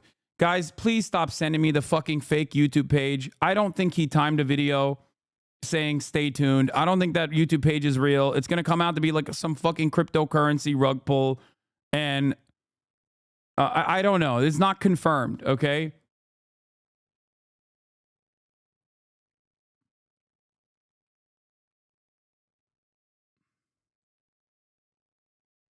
Please. Incredibly interesting. And it also speaks to the fact that he just had Josh Campbell, you're with us now, so much on his person, according to police, from a suppressor to, they're saying it's the fake ID they believe that he used at the hostel, the New Jersey fake ID, when he was in New York. And then this manifesto talking about why he did this. I mean, that tells you a lot about his maybe expectation that ultimately this was all going to catch up with him, even as he tried to get away. Yeah, you're spot on. And, you know, sometimes these major incidents that start with a bang end with a whimper. We didn't see a dramatic, you know, police takedown. What we saw is someone eating at a McDonald's who then had the police called on him and apparently taken into custody without incident. And, you know, it's so interesting. You know, John and I have been covering this. You know, there was this consensus in looking at that initial surveillance video from outside that hotel that police weren't dealing with Carlos the Jackal here. I mean, you look at everything from his stance in holding that gun to the type of gun itself, to the mistakes that he had made, apparently leaving behind a water bottle and a burner phone. And so this, you know, this was a sophisticated job in the sense that it appeared to be planned and then executed, and then he was able to successfully flee and, you know, escape arrest. I'm not kidding when I say this. I think like you could just learn anything off of YouTube videos at this point, dude. Like I feel like this dude utilized like YouTube videos to figure out how he could do this hit. Like he went on Reddit everyday carry to figure out what like the best possible backpack is to carry out an assassination. You know what I mean? I think what's truly shocking about this process is like how calm he was.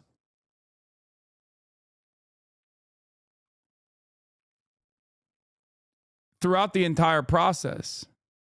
Like, I think that is interesting because that's something you can't really learn. You know what I mean? Like, he did it like he's done it a million times, you know? He did it like rechambering the gun over and over again and, like, calmly walking past the body to get on a fucking e-bike.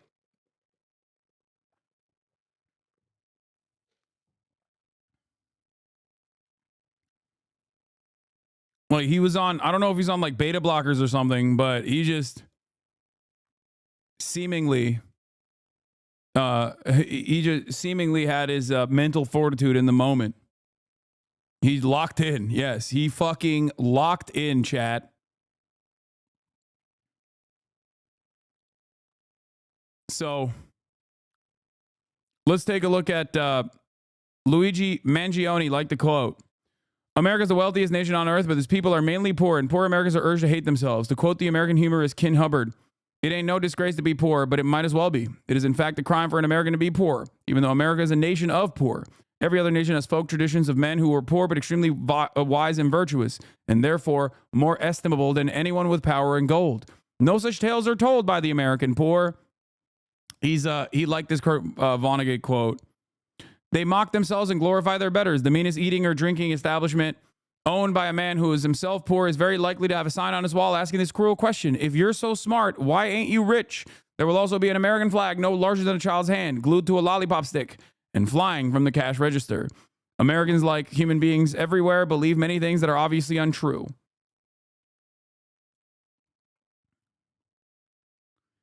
Their most destructive untruth is that it is very easy for any American to make money.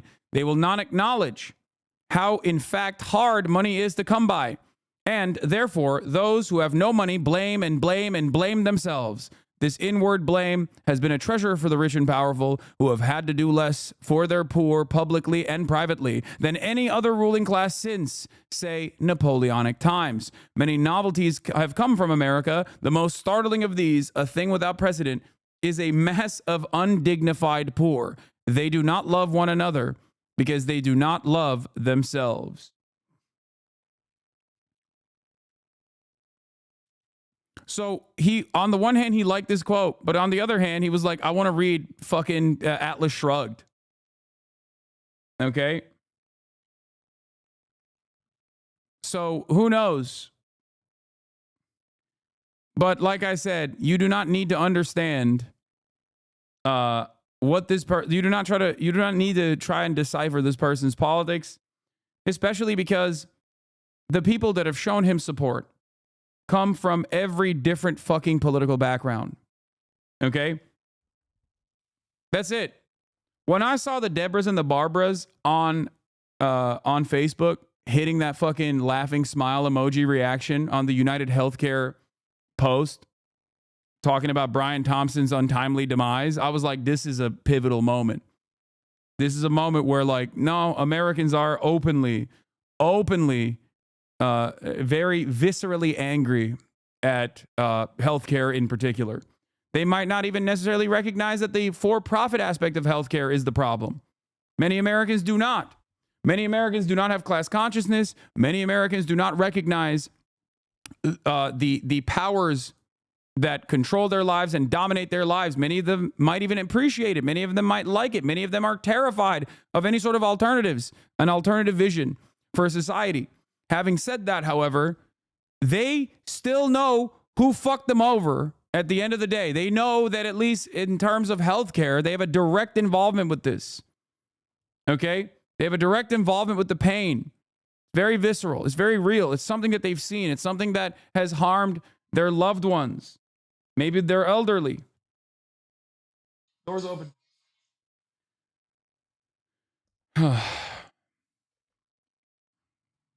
Maybe it's harmed their children. Maybe it's harmed themselves.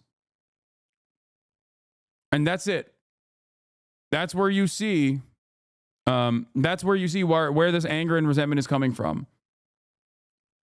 For someone like myself, I think the goal that I have in this moment is to try to reinstill class consciousness in many Americans and try to explain to them that there is a solution out of this. And it's not to engage in vigilante justice against like random fucking CEOs, but instead to have bold, radical, sweeping legislative changes. Okay? The problem, however, is that there is no mechanism there is no mechanism that will be interested in doing such a thing. Okay? The Democratic Party, unfortunately, is woefully incompetent and not tasked for even recognizing that these problems exist. The way you talk about American healthcare makes it seem like a collective trauma, at least to an outsider. I mean, it is, technically.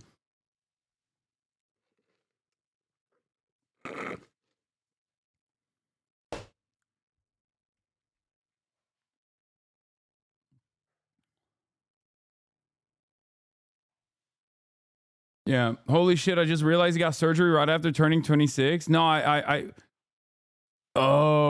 wonder if his coverage lapsed. Like, so he didn't even have his parents' insurance potentially, because 26 is a pivotal age. Pre-Obamacare, that didn't even exist. But post-Obamacare, at least you could have like your parents' health care. Being in this like legal limbo.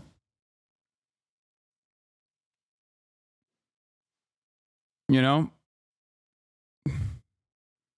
Wait, what is this? Beloved murderer canceled after old tweets resurface.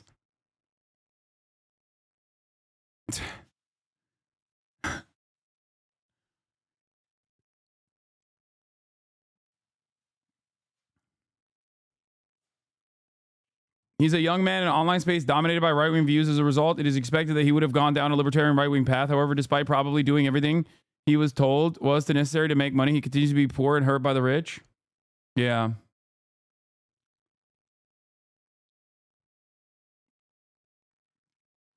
Yeah, this dude could have been an absolutely abysmal bootlicking groiper, but no matter who you are, getting an absolutely horrific back injury and being saddled with chronic pain and medical debt will make anyone develop class consciousness, even if he doesn't have class consciousness, which I don't think he has.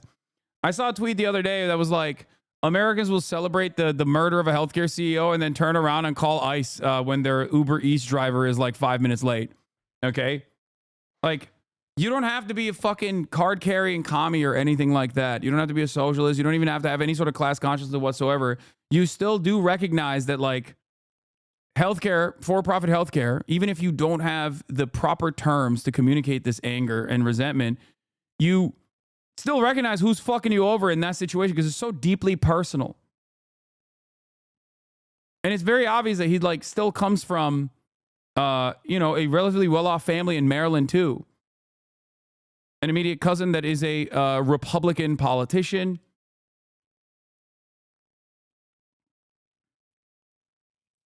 He does not actually follow Connor Eats Pants, by the way. That's a meme, chatter. What's wrong with you?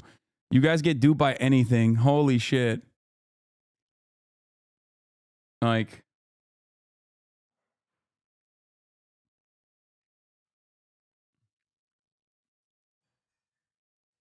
anyway, Shooter was a big Andrew Huberman and Lex Friedman enjoyer. Yeah.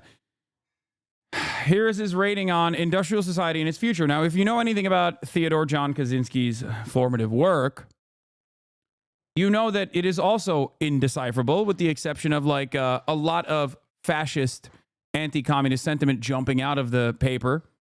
Okay? Just so you understand, it's not like Ted Kaczynski was a prolific writer. It's mostly the ramblings of a madman.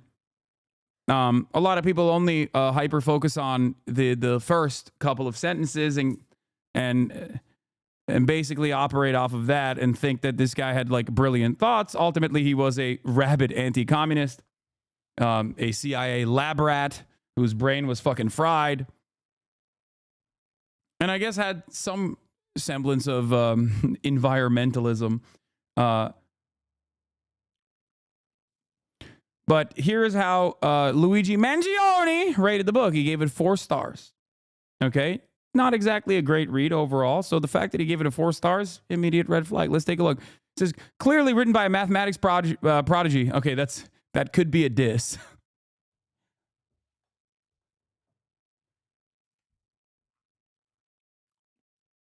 Oh, wait, this is not, he didn't write this?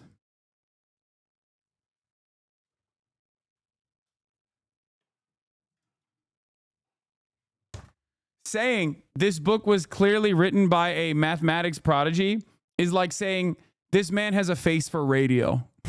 Okay? No, he's quoting someone.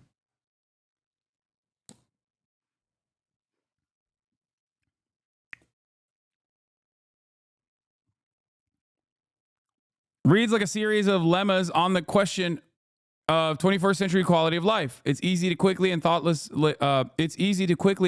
write this off as the manifesto of a lunatic in order to avoid facing some of the uncomfortable problems it identifies. But it's simply impossible to ignore how prescient many of his predictions about modern society turned out. He was a violent individual, rightfully imprisoned, who maimed innocent people. While these actions tend to be characterized as those of a crazy Luddite, however, they are more accurately seen as those of an extreme political revolutionary. A take I found online that I think is interesting. Had the balls to recognize that peaceful protest has gotten us absolutely nowhere, and at the end of the day, he's probably right. Oil barons haven't listened to any environmentalists, but they feared him. When all other forms of communication fail, violence is necessary to survive. One thing I will say about Luigi Mangione is that unlike Theodore John Kaczynski, he actually did target someone who was a vector of pain, rather than random fucking, post-grads that got their shit blown off by his whimsical traps that he created, okay? Like, Ted Kaczynski was like, oh, I have this broad worldview, and what will I do to achieve my goals? I am going to blow the fingers off of Radio Shack employees. Like...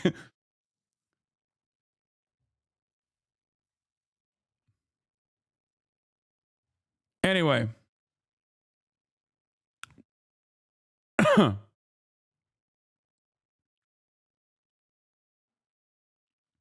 So, thank you for the 25 gifted. Brebo 2, 3, 6. Thank you for the 25 gifted. Okay. When all other forms of communication fail, violence is necessary to survive. You may not like his methods, but to see things from his perspective, it's not terrorism, it's war and revolution. Fossil fuel companies actively suppress anything that stands in their way, and within a generation or two, it will begin costing human lives by greater and greater magnitudes until the Earth is just a flaming ball orbiting third from the sun. Peaceful protest is outright ignored. Economic protest is impossible in the current system, so how long until we recognize that violence against those who lead us to such destruction is justified as self-defense? These companies don't care about you or your kids or your grandkids. They have zero qualms about burning down the planet for a buck. So why should we have any qualms about burning them down to survive? We're animals just like everything else on this planet, except we've forgotten the law of the jungle and bent over for our overlords when any other animal would recognize the threat and fight to the death for their survival. Violence never solved anything is a statement uttered by cowards and predators. So this is not his quote. This is a quote that he found interesting about industrial society and its future. And he did say some of these things in his own manifesto as well, talking about these parasites had it coming. Okay. But it had to be done.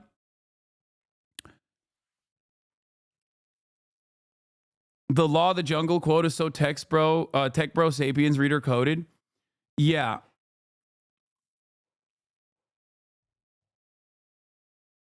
I don't think that like anything. So glad I didn't hear Hasan is the reason why I got into socialism. Shout out from the guy. Yeah.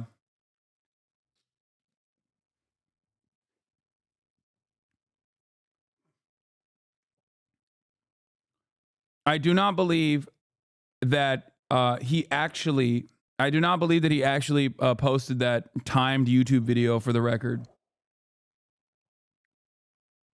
Okay? I don't think so. But hey, FYI, I'm getting an error message trying to share your stream on Facebook. Never had that happen before, and I share it all the time. I know a lot of people here don't use Facebook, so in case no one else has mentioned it, I thought that it was a little odd. Yeah, I'm also blacklisted from Instagram as well, so I don't know. It might be my my meta chickens coming home to roost because of all of the pro-Palestinian statements that I've made. Why are leftists abandoning Luigi because of his politics? He's a hero. No, I am not saying any of that. I'm simply stating that the place in America. I don't care about his personal politics at all. I do think it's interesting to try. I do think it's interesting to try and decipher and try to understand his point of radicalization. Okay. But overall, it doesn't matter. I think it's the more interesting story is like his broad reception, his broad positive reception from the American public. You know?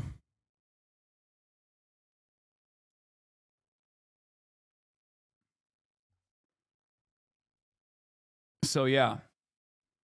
He definitely didn't post it. The profile pic is used the same in the media. It's a random photo from his Facebook. Definitely has something he would reuse as a profile pic. Yeah, I know.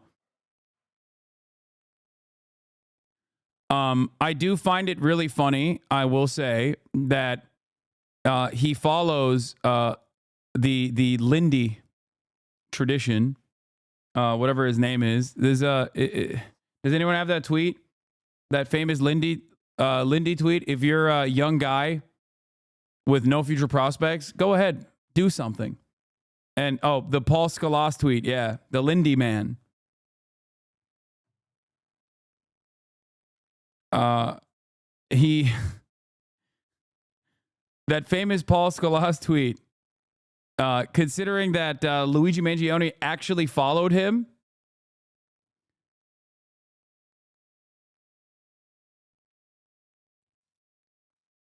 Where is it? Yeah, I can't believe I'm typing this, but there's a non-zero chance that the CEO shooter did it because of a Paul Scholas tweet. Person of interest in fatal shooting. Brian Thompson ID'd is Luigi Mangione. Luigi Mangione's bookshelf. Want to read. Life in the Lindy Effect by Paul Scholas. Here's the tweet. Look, if you don't have any kids and you're one of these guys just floating around the big cities, you got your education, but you never really used it to make money. You got a dead-end back office job. A future of just working somewhere until you're 75 and then dying. Go ahead and do something. And it seems that his high school yearbook quote was Donkey, video game Donkey. That's kind of cool. Yeah, another day, another play by Donkey. Oh my God.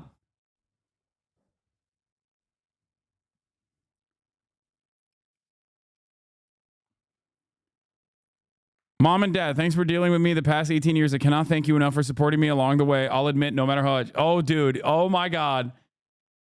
Oh, my God. Video game Donkey. At it again, folks. Big drama. It's Drama Monday. My enemy Donkey once again rears his head. Oh no.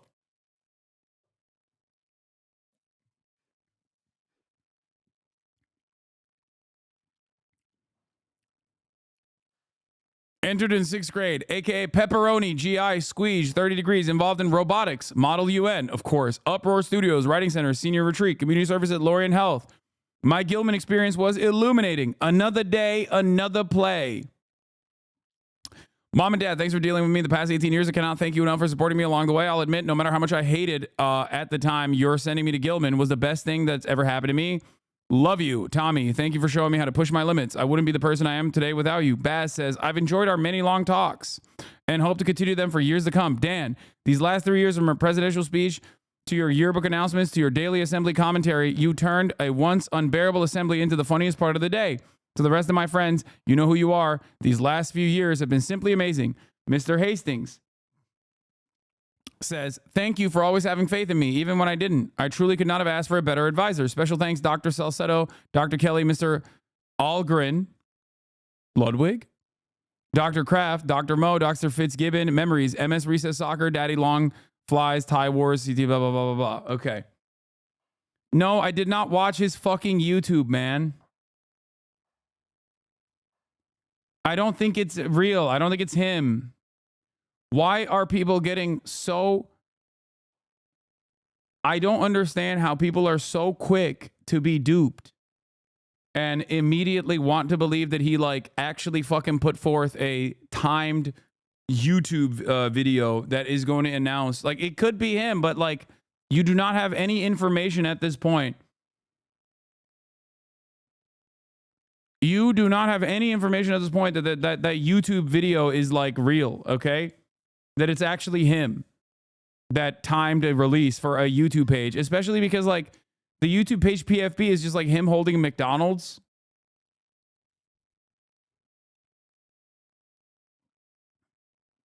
We know that you know, his Twitter, we know his Goodreads, like those are confirmed.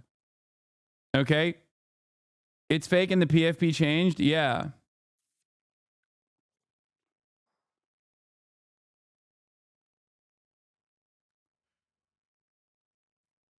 This is fake. The account has since changed the profile picture. Yeah. Yeah, it's going to be like a fucking crypto announcement or something, dude.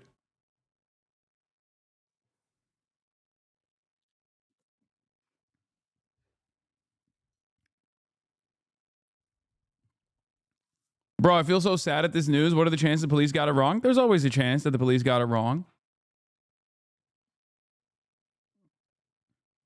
Anyway. Luigi Mangione had the deny defended post slogan in his bio on his TikTok. His account has been deleted, presumably by TikTok.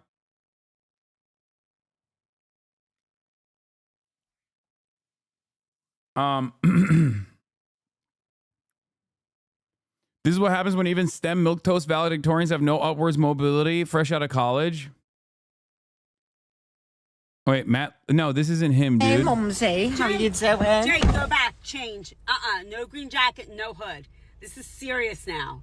A lot of people have been DMing me, messaging me. You have to go back and change. This is not funny. Are you listening to me? This is not a funny situation. Please listen to me. Jake. Oh my God! What? What don't you understand? Oh my God! It's let him live. Crime. You need to go home and change. It's not him, but it's funny because he does look like him a lot. The person that it was done to did a lot worse, okay? To the entire country. I'm not negating To the that. entire country. I agree with you. However, there are 2 jackets in the back. Put one of them on. Jake, I'm going to not go where you want to go. I'm not driving you. Put the jacket on in the back now. Take that jacket off. You know what? What do you have against the hoods? Jacket off. What do you have against hoods? Jake? There's only one type of hood I don't like, and it's a white one. Jake? Otherwise, I am very into the hood. I love a hooded shaft, if you will. Jake?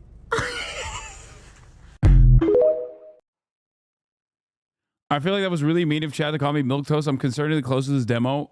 This community, that's like the majority of the community is very close to that demographic. That is how you arrived at most likely leftist politics. The fuck do you mean? Many of you are people that went to and got a decent college education and recognize how shit the job market is, and that you will never be able to retire. Anyway, here are some choice tweets from this man. This is why Jordan Peterson always bothers me. Overcomplicates everything he says aloud, wasting everyone's mental bandwidth and having to decipher it. The best teachers are the best communicators. Clear, succinct, simple language. I should have added some context with this clip. I wasn't trying to contradict you, but rather bolster your point. Tucker is spot on in recognizing that modern architecture kills the spirit, but his very first line, postmodern architecture is designed to demoralize and hurt you, paints the phenomenon as intentional. In the same way that inflation is not intelligently designed to oppress people, neither is modern architecture. It's emergent. Yes, it is oppressive, but that's a fallout of selective pressures to build fast, cheap, irrespective of aesthetics. My point here is that even when people have brilliant insights, they often blatantly get the causation wrong. Modern equivalent of this drought, famine, was caused by the rain gods. God damn, he's a yapper.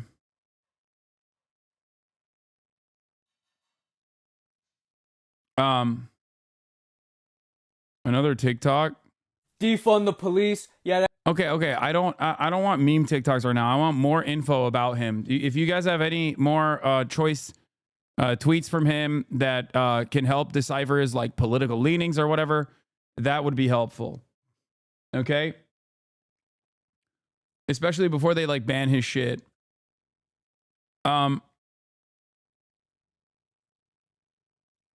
Because they're already the obvious thing that many social media companies do in a situation like this is just like to yeet these accounts, so you can't get a better understanding of where this person is coming from or what their background is, because people are afraid of like copycats and stuff. You know, I would like to figure out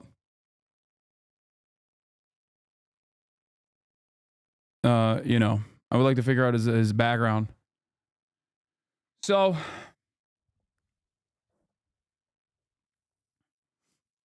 he founded a game dev club at UPenn, which UPenn apparently took down. Student club highlights interdisciplinary art of making video games. Undergraduate students Luigi Mangione and Josh Nadel led a group of 60 students who gather and collaborate weekly to develop video games at Huntsman Hall. As a high school student, Luigi Mangione's interest in video games didn't stop at playing them. He wanted to create them.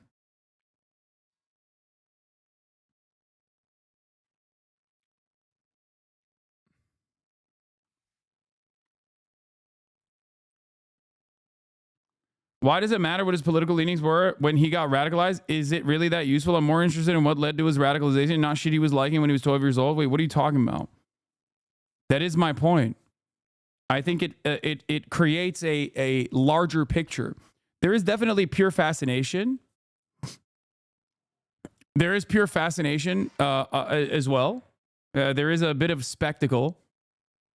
Okay, but outside of that, it's I'm just trying to create a clearer picture. But yeah, his entire Goodreads list, and some of these he, I assume, read. Some of these he did not or wanted to read, right? Yeah. 7 Habits of the Highly Effective People. On immunity and inoculation. Should we eat meat? Evolution and its consequences. How to lie with statistics. Oh my God. That one is a classic. What if? Serious scientific answers to absurd hypotheticals. The greatest show on earth. The evidence for evolution. The magic and reality. How we know what's really true. Richard Dawkins. Like, he had a bunch of Charles Darwin, The Origin of Species. It seemed like on his want to read list, he had a litany of different, like, there was a Mein Kampf, Adolf Hitler, want to read. Oh God. Why the fuck would you put that on your Goodreads? That's crazy. His most centrist brain dead lived up take. current era is a mass extinction event for normies. Tradition existed for the average person's psychic protection, and without it, they'll reliably go crazy. In 500 years, humanity will be a much more extreme species with the middle of the bell curve completely eradicated. Have you seen the movie Idiocracy? It predicts the opposite of what you suggest. The overall dumbing down of humanity with the entire bell curve shifting left due to reproductive dynamics. It's obviously satire, but I've always worried that that's the direction we're heading. Wait, what? Oh, he's talking about the bell curve shifting left.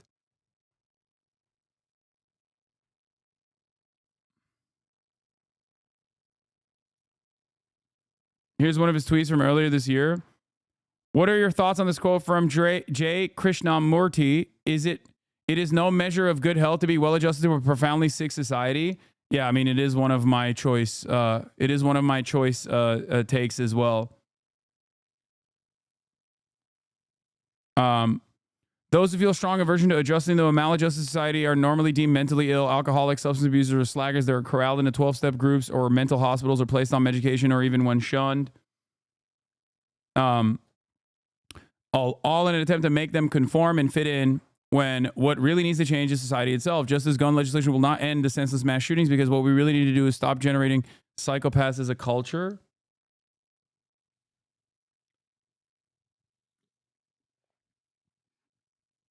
I deduce he was a Jordan Peterson listener from his book list. No, he doesn't like Jordan Peterson.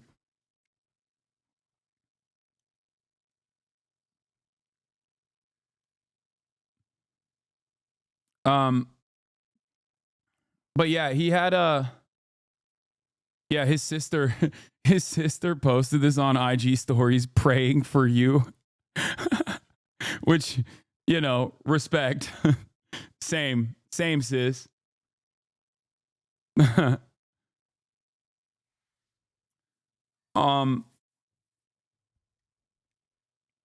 feel like this guy really fucked with Foucault. No, he did not. He is not.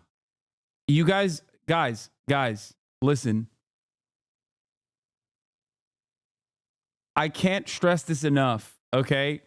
This is a STEM guy whose introduction into his introduction to the humanities is, many of you in this community are very similar in profile to this person. Okay? A lot of you are comp sci and other, like a variety of different STEM majors. Okay?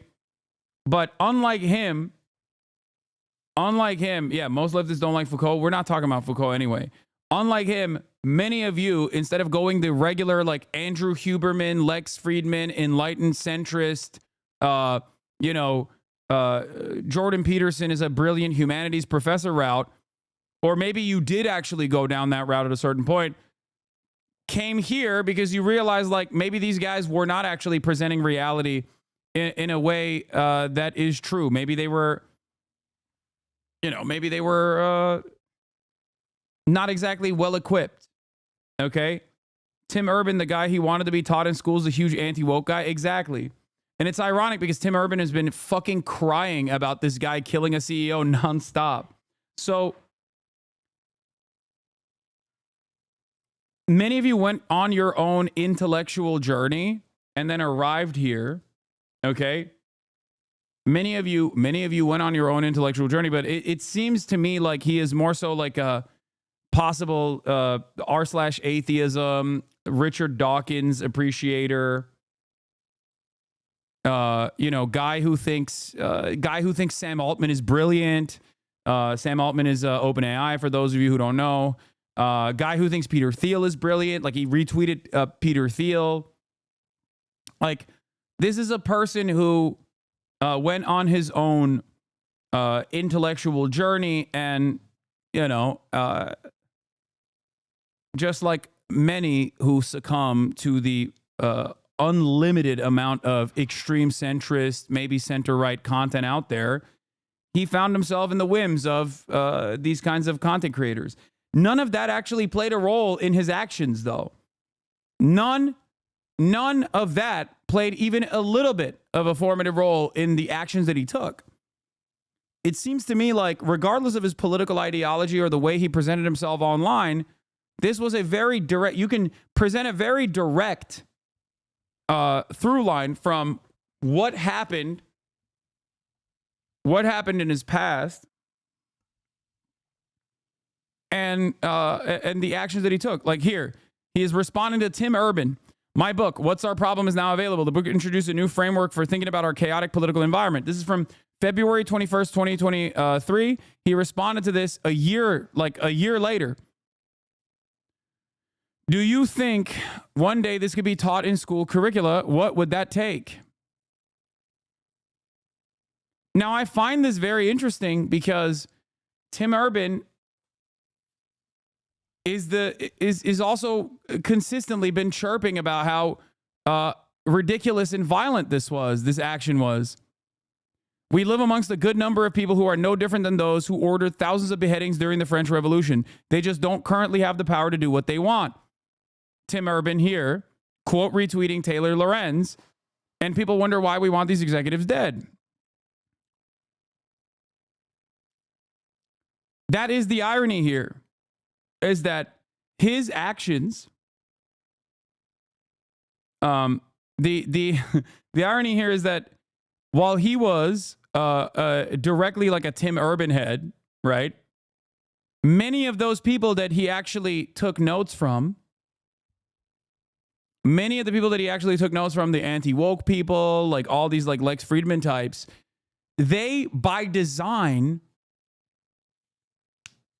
play a formative role in shifting your attention away from the real vectors of pain in contemporary American society. They play a very big role in trying to deflect that attention away unconditionally every step of the way to make you say, no, it is not the rich. It is not those who are at the head of these corporations that design society in a way where I am experiencing so many pressures in the wealthiest nation on earth. Pressures like, healthcare, an industry that should not be for profit, and yet it is. It is actually your fellow man that is causing your suffering. You should be angry not at those who are in positions of power, but you should be you should not be angry at the systems that bind us, but instead you should be angry at those who are fucking annoying, or those who advocate for their own, for their own existence, those who want civil liberties, those who want equality. You should be angry at those people who have no power, right? Get mad at undocumented immigrants, get mad at trans people, get mad at those who advocate for trans people and undocumented immigrants, not the CEOs, not the corporate oligopoly that exists. And yet, it is obvious that in spite of all of that, chaos and the deliberate attempts to shift your priorities away, to shift your attention away from those who actually cause harm, especially when it comes to an issue that touches every single American in a meaningful way, okay? People go, nah, I know what happened here. And that's precisely what's going on with the story of Luigi Mangione. A person who, regardless of his podcast consumption and books that he's read, okay, a person who has consistently, routinely, quote, retweeted Tim Urban, a person who Tim Urban very clearly hates the actions that Luigi Mangione took. No matter what, he still went through an experience that was formative, that was radicalizing, and that caused him to get mad at a CEO in the for-profit healthcare system. Okay? Bro was crying at McDonald's watching Tim Urban shit all over him. Yeah, he was logging onto his Twitter account being like, another Tim Urban tweet has hit the timeline. Fuck, he hates me. All my icons, all my idols hate me. He's going to be really sad when he finds out all these people that he has hyped up despise him for the action that he took.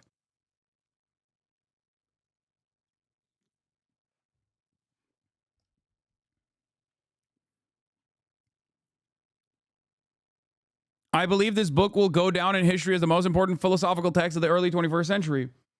My belief is that he's a strict Darwinist who understands the physical and social homology between man and animals, that humans aren't uniquely distinct from all other species like that major religion suggests. He believes that modern society transgresses against our natural inclinations / needs as animals ourselves, and that led to the destruction of our way of living and purpose, closest to Kaczynski. I don't know if he has a well-defined framework like the way you're suggesting. I don't. I think he's a guy who, much like many others in that same age group, had the exact same societal pressures and the exact same fears and the exact same vulnerabilities. And there's like one philosophic work on his Goodreads. I doubt he's actually read anything himself. Wiki pages, maybe. Yeah, I think I don't think that he was like he had like this well-defined framework or well-defined worldview. I think he was trying to find himself, just like many others do in the same age range, experiencing the societal pressures of venturing into the adult world, losing his coverage on his health care, and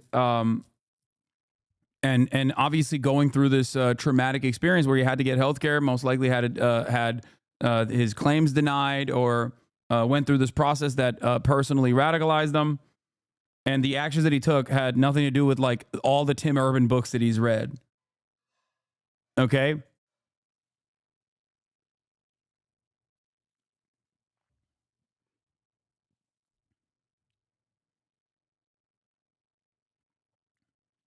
You know what's really cute? Because this guy's profile pretty closely matches chats, everyone is just projecting their ideological engines onto this guy. Yeah.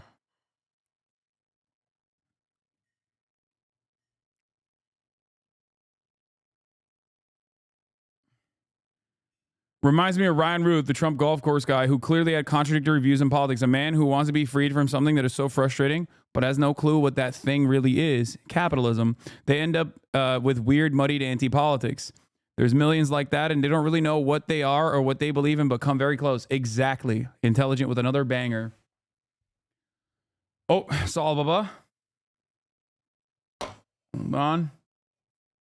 Yeah, this was the best take I've seen on this ideology as well.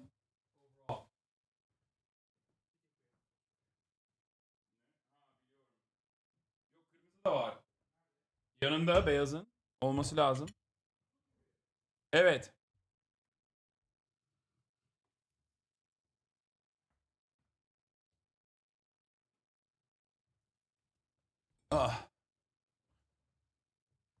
Oops. I do not care if Luigi Mangione, assuming this is really the guy, shares my personal ideological outlook. His alleged actions were propelled by the material conditions of capitalism and can be used to advance class consciousness or struggle. Bir dakika geliyorum baba, bir saniye. No, I got it.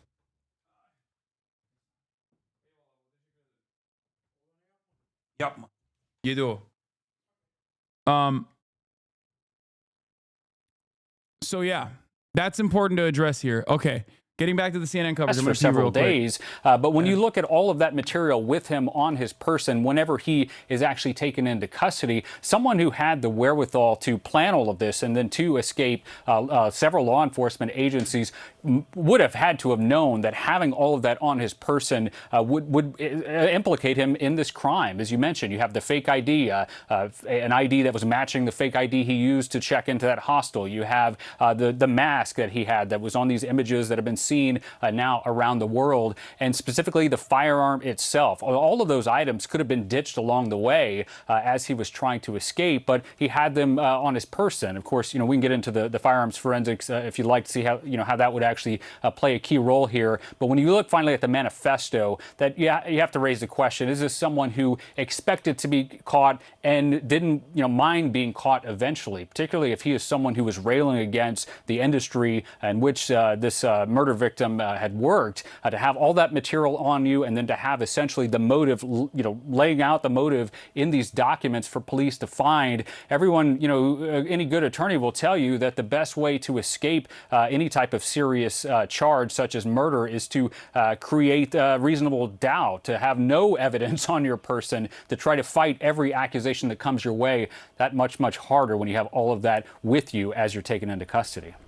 Yeah, certainly an intriguing point why he would have that kind of note on him. It speaks to some form of premeditation, at least. Josh Campbell, thank you for that. We also have with us Michael Alcazar, a retired NYPD detective. And on Friday, you talked about how critical DNA evidence would be not necessarily in identifying a suspect, but tying them to the crime.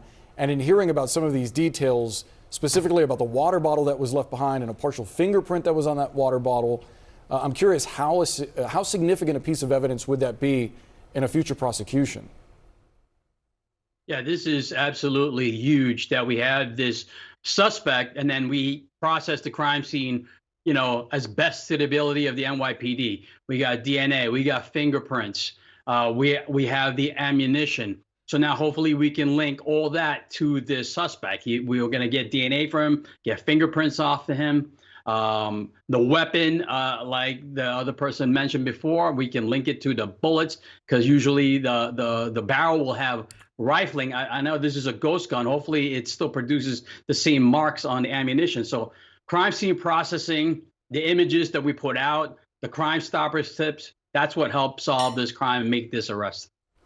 And John Miller, back to you. We're talking about why does he have all of this potential evidence on him, so much of it, but I guess there's also a question of what was the intent of the letter. In some crimes, you have people who send in their manifesto with the expectation they may or may not get caught. Do you have an idea perhaps what the intent could be looking at cases like that?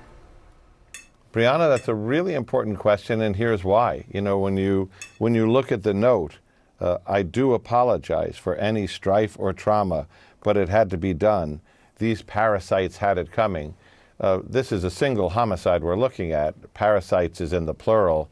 And the note itself, where he says, I acted alone, I'm self-funded, it suggests two potential things here. Number one, he was expecting to be caught somehow, somewhere, and wanted the note to say, I acted alone, this was just me, and here's the why. Or the other, even darker possibility, which is he intended to keep striking and at some point was going to release this note after he killed executives from other healthcare companies or other major corporations.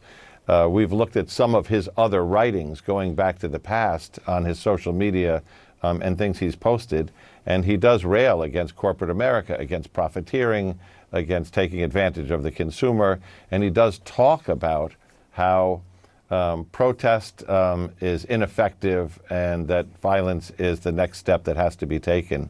So a lot to kind of chew on there while they put together the charges, as Shimon said. And I love the CNN coverage on this because, one, they spent most of this time glazing the cops, even though they did virtually nothing, okay? And then immediately after that, they are presenting him as this, like, ideological anarchist or something. Like it's not the case at all. I mean, look, I don't give a shit even if he was, right? One way or another. But like, it's obvious that he is not like that at all. Like, the dude was fucking constantly quote retweeting Tim Urban and you know, glazing fucking Sam Altman and Peter Thiel and shit. I don't think he was like this anti-corporatist hero, okay? The news in Australia called him an anti-capitalist shooter. I mean, his act was inherently anti-capitalist, but I don't think he was ideologically anti-capitalist.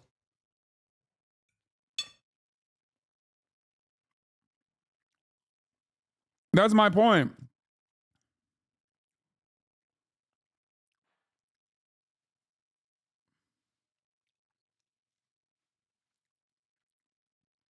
His Goodreads must read or want to read books is not indicative of anything, in my opinion. So, I don't know how the fuck CNN can get away with just like openly stating this when it's very clearly not the case. Others get together the physical and forensic evidence that may tie him to this New York murder.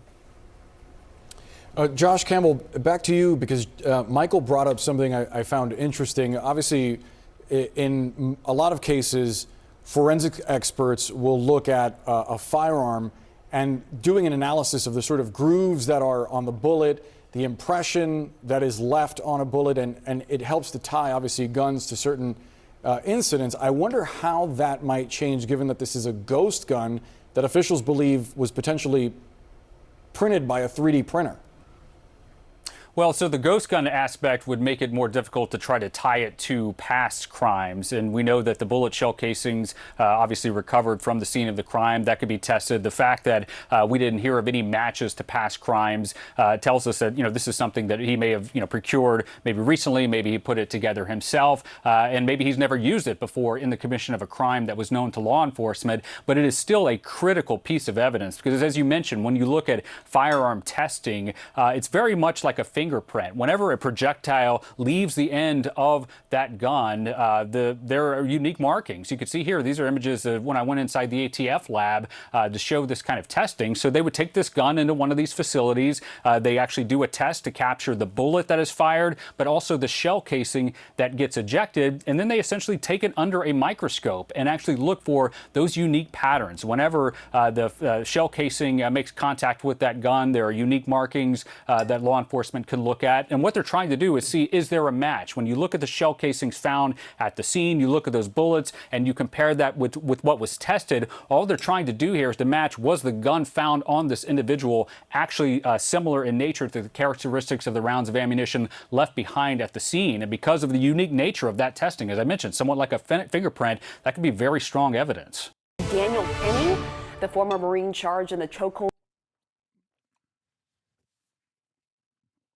As of now, from what I understand, we're not going to do Daniel Penny yet, but he has his first court appearance and he's in custody.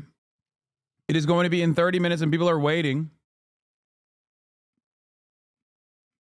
This was an essay that he wrote when he was 14. He believed that Christianity was what allowed the poor to be oppressed, Roman lower class to cope with their existence, and it was eventually allowed Christianity to replace paganism as the primary religion of Rome. Yeah, I don't care what he wrote it when he was 14. Did you say he reposted this?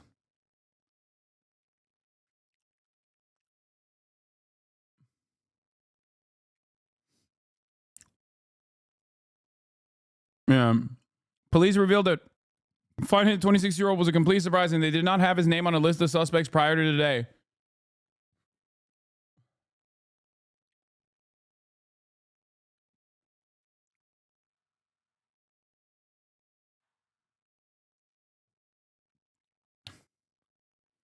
Spoke with a source from Barstool Sports, doing the journalism here. Spoke with a source that had a lot of friends that went to high school with Luigi Mangione. What keeps coming back is back surgery that changed everything for him, and he went absolutely crazy. Check out his Goodreads history and the x-ray in his header. He had a back injury when he was surfing in Hawaii. Surgery didn't go great. Moved to Japan. His contact with his family stopped about a year ago. Recently, family reached out to his friends from high school asking if they had info on him. So he's been pretty aloof for a while. Wait, he moved to Japan? That's why he had those like weird-ass...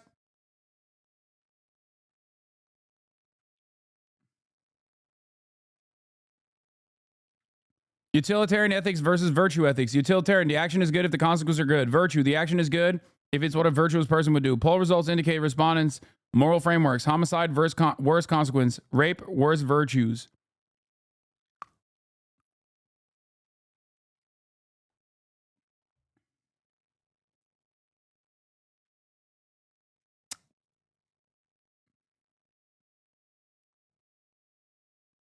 He was... Maybe he saw the Shinzo Abe assassination and his life changed. This is the guy from this picture in Japan. Bro wants to help get him arrested, though. I have been informed that the person in my previous post may be the suspect of the murder. I live in Japan and was having a fun meal with a friend at a restaurant in Tokyo that day. He came in by himself while we talked to him and treated him to a meal and drinks because we want him to enjoy Japan. He said he was on vacation from Hawaii. We ate together for about 30 minutes before parting ways, so I have no idea what kind of person he is, let alone his contact information. However, all I know that he was in Japan that day, and I will do my best to help him get arrested if I can. I would also like to express my deepest condolences to Mr. Thompson. What the fuck? God damn it.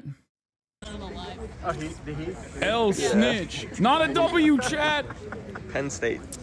These guys are waiting for him to be perp Hail walked. to the pit.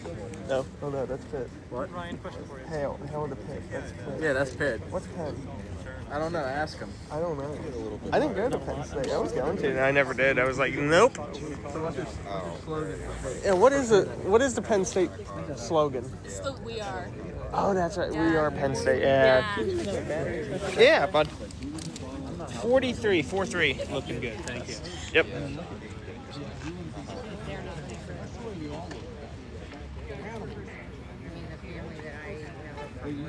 Yeah, NBC Fox is on what's that next? camera right there. That's NBC, guys. Like the clown stuff was going on. They had Penn State out on the hunt for the clown.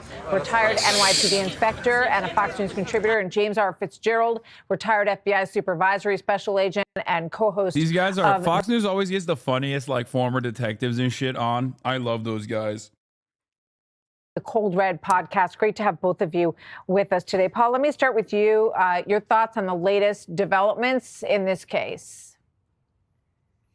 Well, let me say two things. First of all, kudos to that citizen who, off of that photo, which was not great, an above photo, that's always the case with these surveillance photos from video, remote video. They're at an angle where you don't get great shots. Off of that shot, this person looked at this person and said, you know what, this individual looks like who everybody's looking for.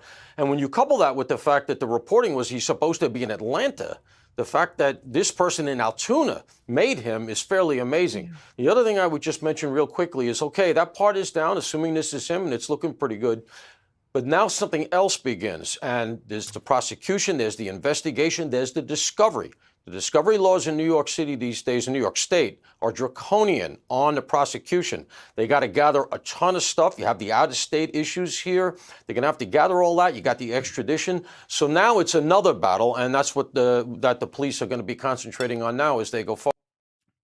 I like that he used draconian when talking about all the sentencing, all the guidelines that play a role in the prosecution. Oh man, I'm so sorry. I'm so sorry that fucking cops have to literally abide by certain standards before taking away someone's freedom. He's like, you know what sucks? Due process. I hate it. As a former cop, I hate it. I think you should be able to arrest people all the time for no reason.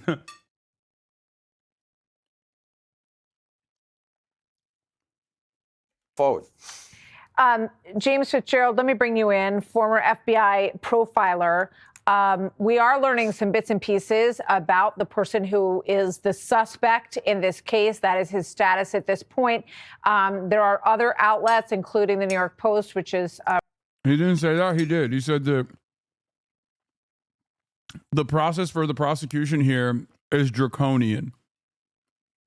As in, it is the standards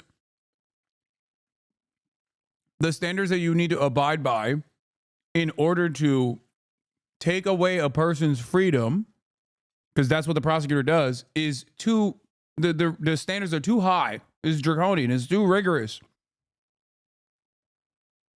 Our sister publication that is saying that he was a valedictorian at his high school, a private boys' school in the Baltimore area. Your thoughts on the profile of this young man?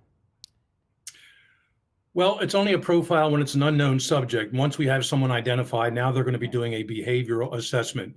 If the shooter has been deceased himself, they'd call it a psychological autopsy. But now they're going to do this behavioral assessment, this psychological assessment of just what made this person tick, what made him as mission-oriented as he was to have devoted 10 days, probably more, directly involved in the killing of Mr. Thompson of United Healthcare. He was goal-oriented. That is they're true. Going to try to find everything going back to his prep school days, his valedictorian days, any type of social media he was involved in. Certainly, the the web searches he's conducted, and that's going to put a total picture of this person together. And this will be evidentiary that can be entered into, a trial at some point. Defense will always fight these things, but these types of issues that he means Lolo suggest motivation and rationale. Hopefully, for fingers doing crossed, chat. Would certainly be important. Doesn't surprise me either that this guy was somehow a fan of the Unabomber Ted Kaczynski, and he. There is very little chance that this person is a HasanAbi head. Not at all. He strikes me as a person who was on their own intellectual journey that would have put him directly at odds with the way I see the world. If anything, he'd say stuff like, "Oh, this guy is out of his depth, out of his element." He's more so Lex Friedman enjoyer, probably closer to a Diddy G fan than myself.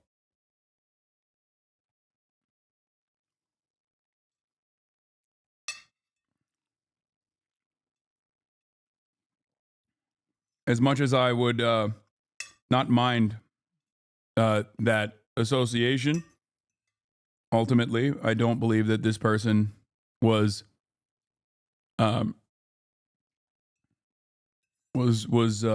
coming from this background.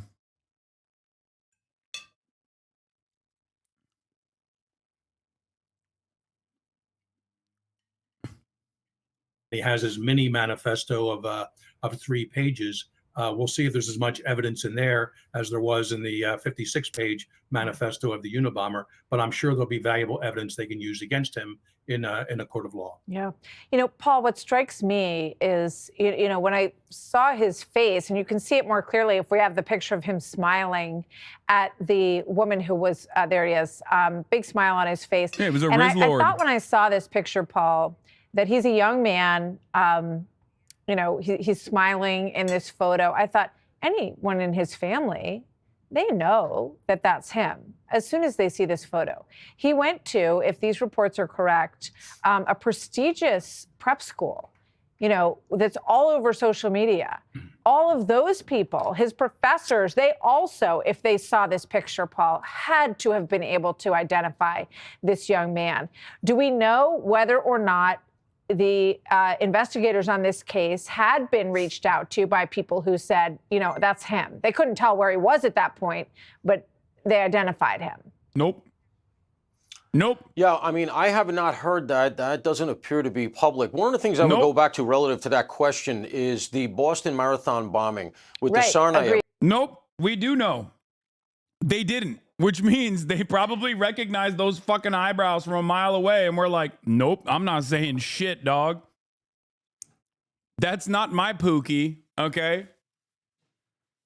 That right there is not my Luigi, okay?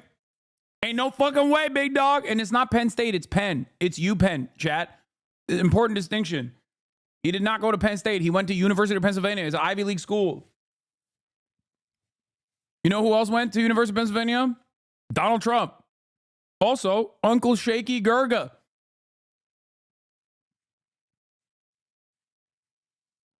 He went to UPenn. Brothers, we had a similar circumstance. Exactly. 4 days where we were killing ourselves looking all. By the way, he's not talking about the cops and prosecution standard. He's talking about the newly reformed discovery laws in New York being draconian, which are very strict and put the prosecution on a clock to turn over everything in discovery. If they don't do so, the case will be dismissed. This is a very good thing. Yeah, I'm glad. All over social media for who they were. And then we find out later, all his dorm mates knew that Joe Tsarnaev was probably that guy, but they couldn't believe it of him. Yeah. And everybody was afraid to accuse erroneously. So there is a little bit of a downward pressure on it. But I will say this. Think about the needle in a haystack work the PD did here. This guy comes into the city. He had a lot of planning. Apparently, according to some reporting that's out, he locked down his electronics. They're going to have a hard time getting into his phone, etc. But he took all these precautions. He came in. Apparently, he's surveilled. And yet they found him within a couple of days at that youth hostel, got that photo. That really is what broke this. Yes. So kudos to them. Kudos to this woman at the McDonald's. And kudos to the Altoona PD who went out. Bro, stop saying kudos. I'm losing my fucking mind.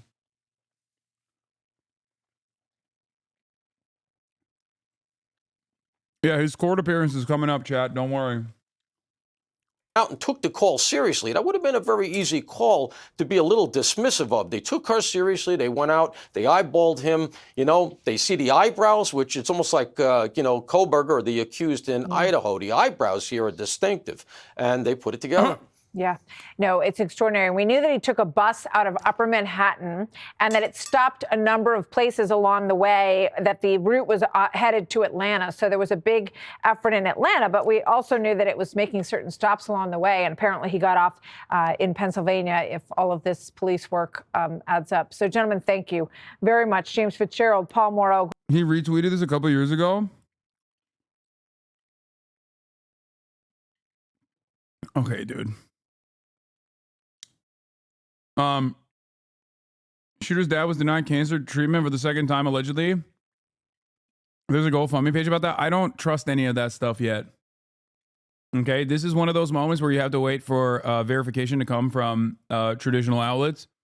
A lot of people in this day and age on the internet will move and you know, create their own little fake YouTube profiles or GoFundMes and the like. In an effort to basically, you know, get clout or some shit like that. So you have to look at, like, you have to try to figure out if this is like verifiably him. You know, the profiles are. Blood was a debate lord? I think so. I mean, he was a model UN. He fits that profile really well.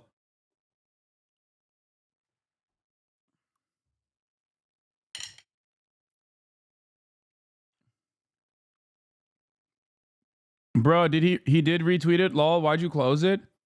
What? Because I don't care. What the fuck? Oh, he retweeted this. Okay, who gives a shit? It's like a fucking Twitter meme from 2022. This is like... That's the reason why I closed it. Because it's not the fucking major discovery that you think it is, chatter. No disrespect. Like, I know you guys are trying to help out here, but... It's a fucking trolley problem joke.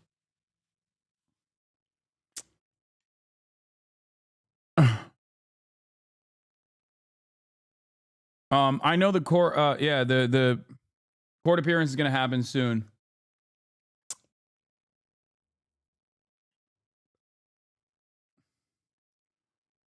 Do you think he has chat logs? No, I don't think that he was like a Twitter guy. I don't think he was a Twitch guy. I think he was a YouTube guy. Through and through.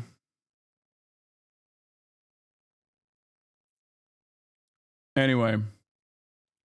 This is another thing that he apparently retweeted, is what someone was saying, but I don't know if this is true or not. I can't I can't verify it. So yeah, he reads YouTube all the way. No way you get that many right-wing pundits by being on Twitch. Yeah. Probably hard in the Telegram network. Hella far right groups on there. No, dude. I don't think this person was involved in Telegram groups or like deep in the precipice of right-wing radicalization. Like, he's not like some fucking sweaty 4chan loser. I think he was way more normie. A lot of his interests and a lot of his follows and retweets indicate that he was closer to a normie. Daily Mail at it again. Oh no, what do they do this time?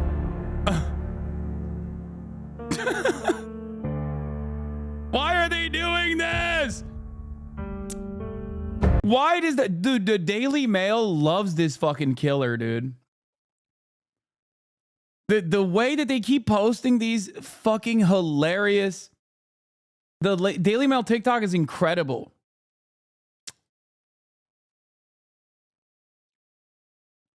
He's in the alt-centrist to techno-fascist pipeline. I agree. I agree with this assessment, Central Committee. I see that.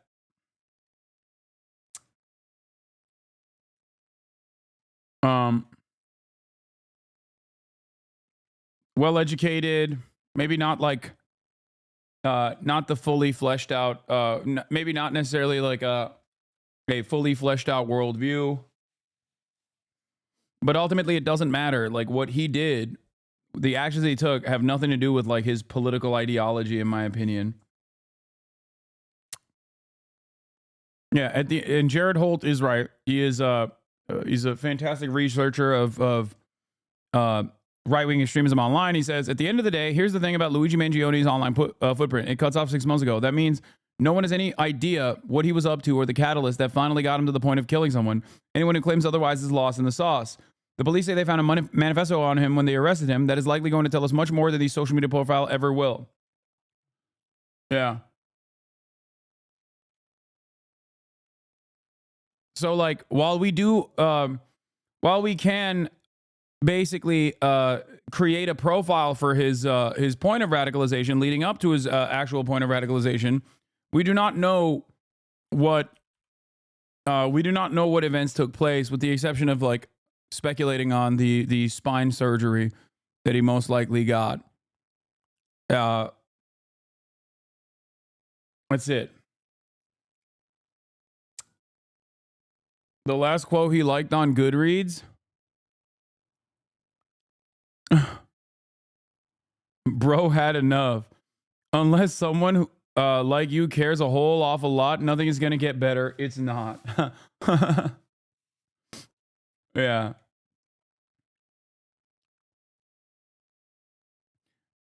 We don't even know if he's qualifying his event, is what you're saying? Yes, we're speculating on that, but it's like,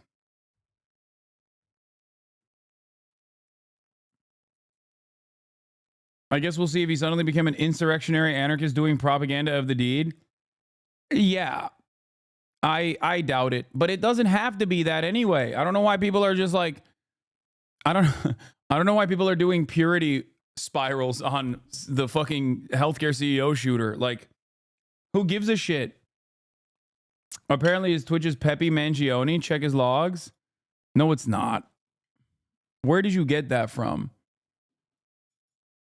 The account is gone anyway. It's either nuked or never existed. Yeah, a Twitch account was created 3 hours ago. If people start linking it. Nice. Classic.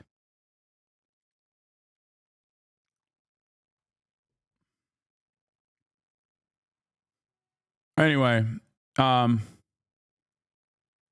not doing a purity spiral, just trying to figure him out, Lamau. Yeah, I agree. No, but people are trying to present him as like, people are basically trying to present him as like a guy who had their worldview, a guy who had the same exact worldview as them, and that's why they did it. And for the reason, and the reason for why they're doing that, is specifically because like they agree with the act. So they're trying to slot him into a comfortable political background that makes sense, when that's not how the average American political operative works. You know? Family and personal healthcare involvement.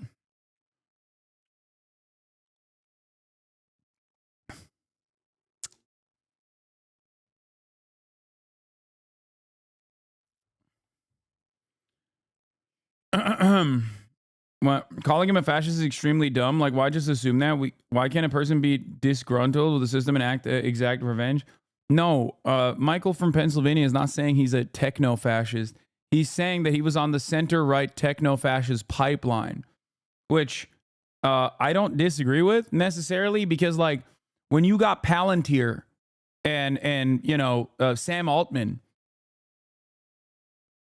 Okay, when you got, guys, stop fucking linking accounts that were created today. Are you that fucking stupid? Like, really? I guess the answer is yes. You are that stupid. You literally think that on his way in the McDonald's that he got popped at, he created an account a couple hours ago in the fucking car ride. Okay, in the car ride over to the New York Public Courthouse. You know, he made a new account. He was like, this is my moment. I've never been on Twitch before, but now I am. Anyway, I feel like we've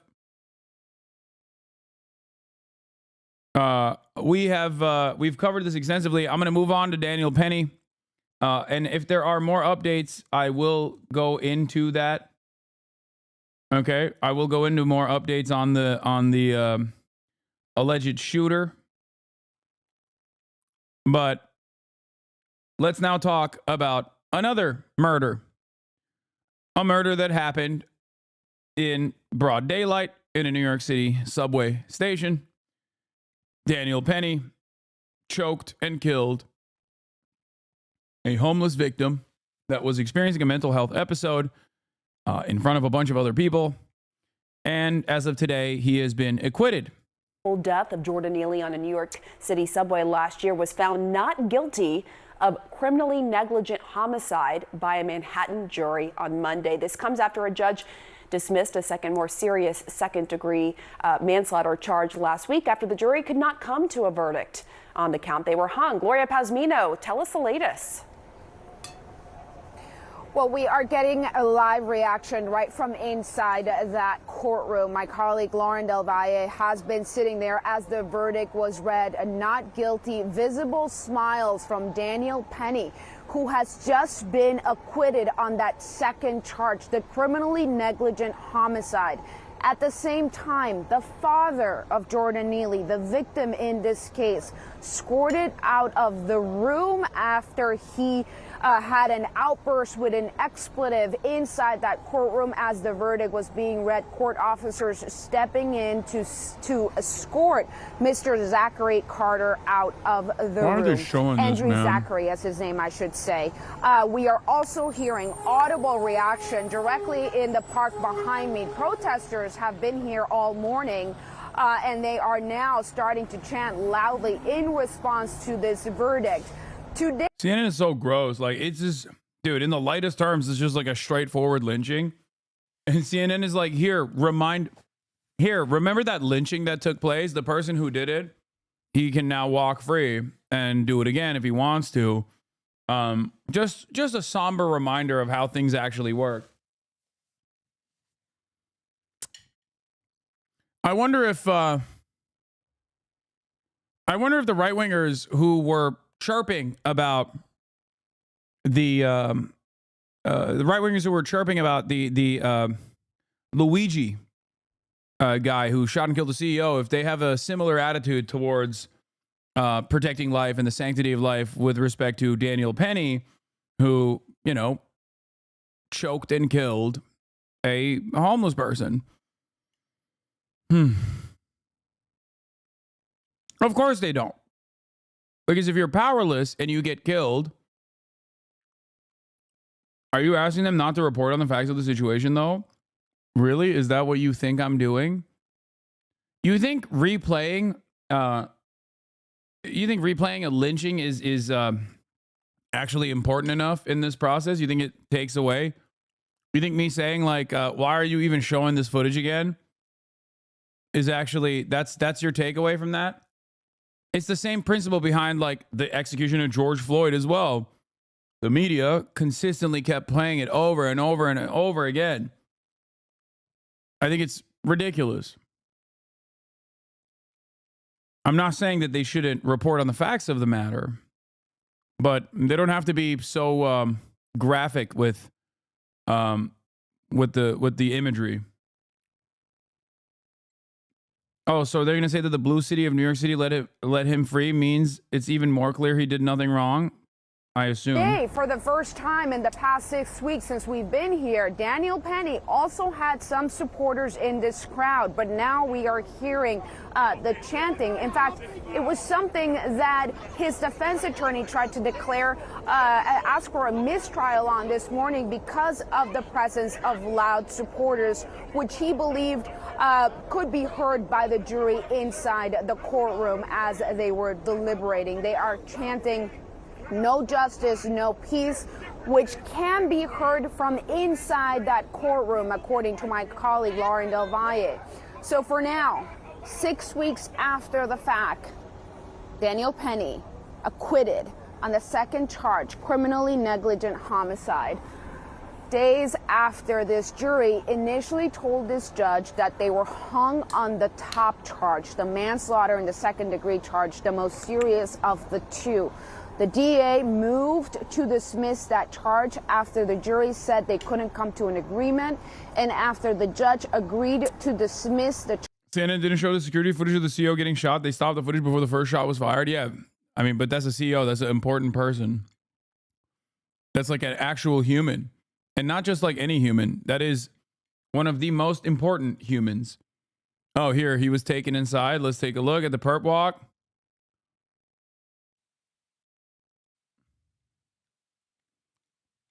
Moments ago. Why are there so many people with like Penn State hoodies? They think this dude went to Penn State.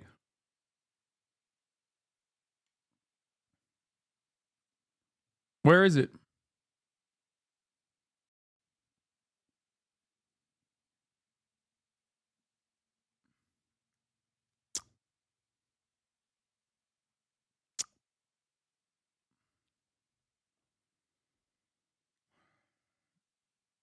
PSU has an Altoona campus.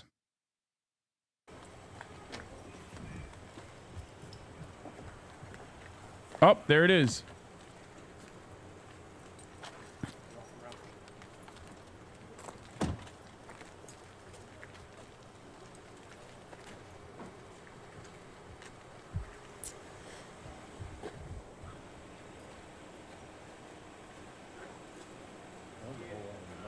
This guy looks different every time I see him, dude. What is going on? It's one of those dudes. They got the wrong guy. Let him go. Please release him. Very clearly, broad as day. You can tell that's not him, man. Just let him go. I think you got the wrong guy. It's not him. It's just not him. Yeah. Charge. He instructed the jury to go back into the deliberation room this morning and continue to deliberate. And now, just about an hour and a half after they started deliberating for the day, we are hearing back that verdict. Daniel Penny not guilty of the criminally negligent homicide charge nearly a year after he placed Jordan Neely, a homeless street artist, in a fatal chokehold in a New York City subway. Yeah, I mean, I have to say it's worth just reemphasizing. Law tip. New York's Defense of Others statute gives a person the authority to use physical force and even in some other cases, deadly physical force to protect themselves and also to protect others from physical assault. There was ample testimony that witnesses feared imminent bodily harm. All this fear needs to be as reasonable under the circumstances, which it seemingly was. That's why he was acquitted. Yeah, I still think it's a terrifying precedent that it is setting, because ultimately, reasonable fear in this circumstance is like any black person that is homeless, that is having a mental health episode, is now,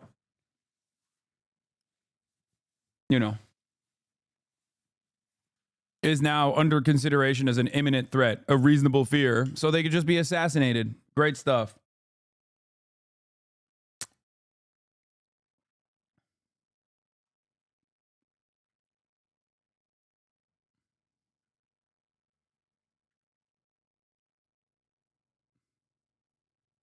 Anyway.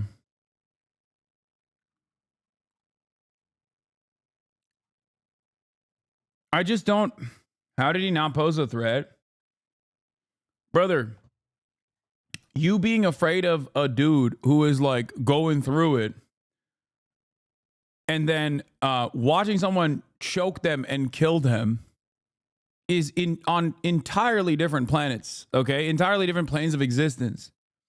Like, the conversation here isn't literally, oh no, let him like threaten someone or let him terrify someone. Okay, that's not the point I'm making at all. A lot of people will look at that and go, well, Hasan, seems like you just want people to smoke crack on the subway. I'm not one of those leftists. Okay, I'm not saying like, oh, it's just a little bit of crack. Who gives a shit? Like, I understand why there is a there's a frustration there. Okay. By the way, I'm not saying that that's what Jordan Neely was doing. I'm simply stating that there is like a very common trope online of people who are like, oh, it's just a little bit of crack. Let somebody do crack.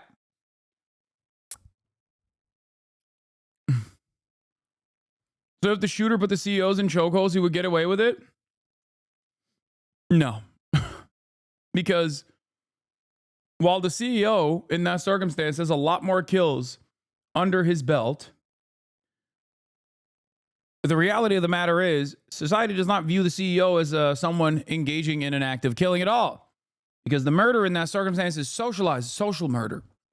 Whereas a scary homeless person exhibiting a mental health episode, that is way scarier than a guy who has serialized and systematized the process of murder by way of seeking out profit, more and more better profit margins year over year by simply killing people, by denying their coverage, by relegating them to medical bankruptcy, a life of medical debt. That's just the way we interpret it. That's it.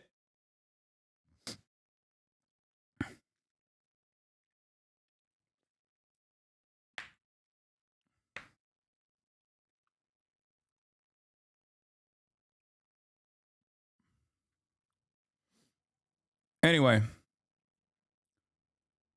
yeah, the drug addict is not seen as a not human, and therefore it is not murder, it's purification and cleansing. Yeah. That is the unfortunate reality of the way that we interpret homeless people in this country. Homeless people are automatically considered drug addicts. You know, whether they are or not doesn't matter. They're automatically seen as criminals. Whether they are or not doesn't matter. That's just the way that we interpret homeless people, as an aberration that must be excised violently. And in this circumstance, Daniel Penny did just that, and he was not punished for that. This means that our legal system will show, even in a place as blue as New York City, that, yeah, if you kill a homeless person that is like very clearly exhibiting mental health crisis, there is no mechanism of apprehension there that is more meaningful, trying to engage in de-escalation or trying to even examine why this person got to this point that they're in. Jordan Neely specifically got to this point that they're in. No, it's the attitude that we have is basically, no, you just gotta kill him. You gotta remove him. You gotta cleanse this area. You know?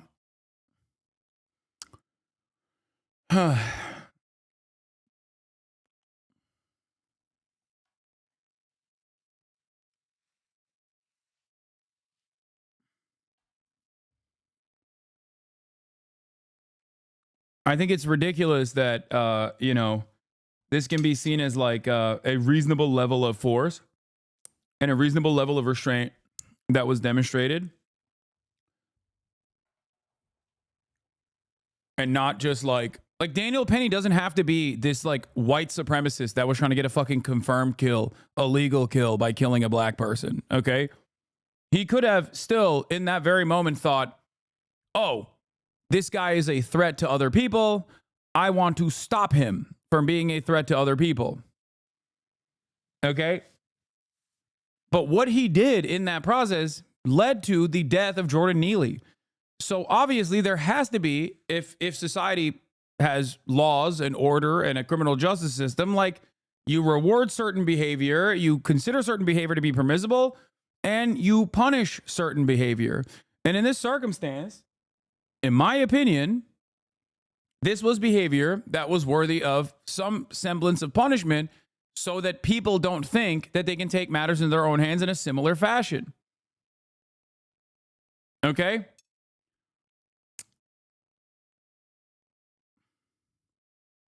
Emphasizing the fact that this was a hung jury on the most serious charge, the second-degree manslaughter, and that was dismissed last week. And the jury of 12 coming out today and acquitting him of the lesser charge of criminally negligent homicide. Have we heard from Daniel Penny's team? Well, one thing I can tell you is that, you mentioned the jury. This is a jury made up of Manhattanites. I sat here watching jury selection before the trial was getting started, and I watched just how carefully every juror was being questioned and picked out. These are people who live here in Manhattan. They ride the subway nearly every day. Many of them talked about the fact that they had witnessed outbursts on the subway. Some said that they at times felt threatened by those outbursts, but others said that they weren't. They were also asked about their experiences with mental illness and homelessness. And what I think all of that encapsulates and really just paints a picture about the state of New York City and many of the... Before people yell at me, I need you to understand something. I have a consistent principle on this, as do I on the healthcare CEO shooting. I don't believe that the solution to societal problems is by just fucking popping healthcare CEOs. Okay? I believe that that is an important.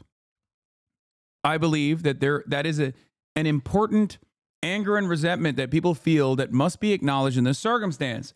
And the same goes for this execution as well. What Daniel Penny did was seen as appropriate by many people. Okay? That is fucking terrifying. That is an important indicator. It is a terrifying indicator that people have given up on any semblance of structural solutions to this issue. At least with the health insurance CEO, we know that there is no legislative outlook that even resembles a path towards change. Like, there is neither party that actually presents any sort of change whatsoever. With this circumstance, people's solutions are not to re-examine the very same structural hurdles that place them significantly closer to being Jordan Neely than an Elon Musk.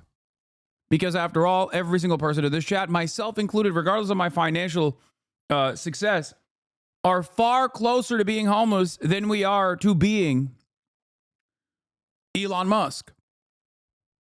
Like, one, ironically enough, one bad medical situation, and you will find yourself on the streets. Okay? And the reality of the matter is, although that is the truth, many people do not see it that way.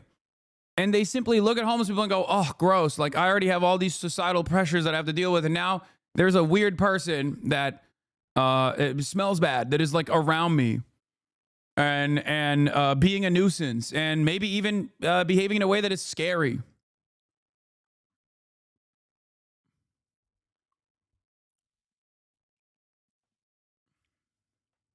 So how will that person be dealt with? Let us not look at the ways in which Jordan Neely's personal journey led him to be permanently in the crosshairs of the criminal justice system, in and out of jail over and over again, no future prospects whatsoever, you know, and people still apply blanket statements like this. Look, is that the criminal with a record of 40 plus crimes? Do you know what those crimes were, brother? You know, there's like, they pad the stats, right? Especially if you're poor. The point I'm trying to make is that you are closer to being him than you are to even, you know, being the CEO of United Healthcare. Okay? His crime primarily is being poor. His crime is primarily being homeless. His crime is primarily being a victim of circumstance. His crimes are sleeping where he's not supposed to, fare evasion, shit like that, loitering. Okay? That's what's so frustrating. And you go, oh, well, he was threatening women and children with death. He was a mentally ill homeless person, dude. He was very obviously exhibiting a mental health episode. I'm not even saying that, I don't even know the full details of or the veracity of this statement. But even if that is the case, you have to understand that, like, you can try to apprehend a person like this. You can try to talk down a person like this. Obviously, it shouldn't even get to that point. That person should not be, you know, running around at the subway station, like, obviously going through this mental health episode. Okay?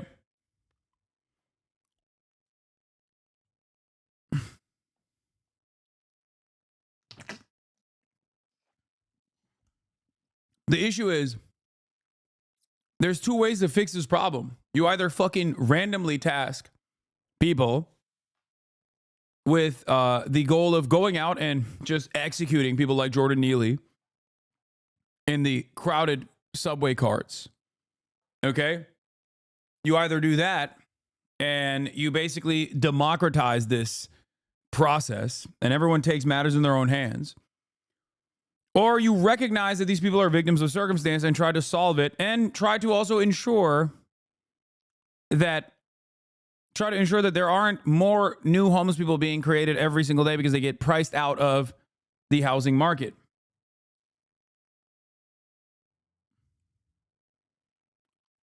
Okay? If you live in a big city, and I do, you have been in a situation now where you have been fearful of your safety in the presence of a homeless person. And no, that doesn't mean you saw a homeless guy and got scared. That means like a homeless person has threatened you, okay? It happens literally every fucking day. It has happened to me on numerous occasions. Now, of course, I'm a big dude. I'm a guy. I'm 6'4". I'm jacked. So the threat does not actually carry the same weight as like if you are a tinier person or you have a hard time defending yourself. Like, I understand that. I understand the very real fear that someone might exhibit in that moment. Okay? And my solution in that moment isn't even to say like, well, analyze the conditions and how this person got there. I'm not expecting you to do that. But even if there are methods of restraint or methods of talking someone down, talking to them as a human being and trying to de-escalate, those are the methods that should be applied. That's what I think. And not only do I expect that from police, I expect that from random people as well if push comes to shove. Okay?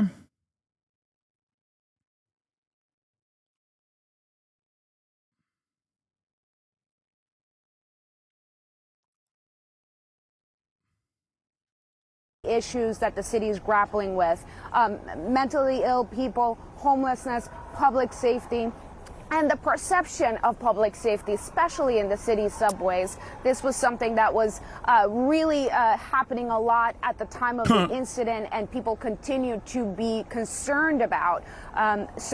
We are seeing that play out here by this jury. If we would be allowed to kill people who threaten us with death, League of Legends would be empty. I know. It is kind of funny that people come to me and they're like, well, he's threatening death. What should people do? I don't know, man. As someone who I promise you receives way more death threats, credible death threats than you do on a daily fucking basis, you do what I do, okay? You live your goddamn life. Shut the fuck up. This doesn't mean it's appropriate, okay? But you're not... I don't know why people just... You always think your solutions will be more effective over the communities you claim to advocate for. Is too respectable or generous at times than others. The takes are wrong, but your audience isn't educated enough to correct you.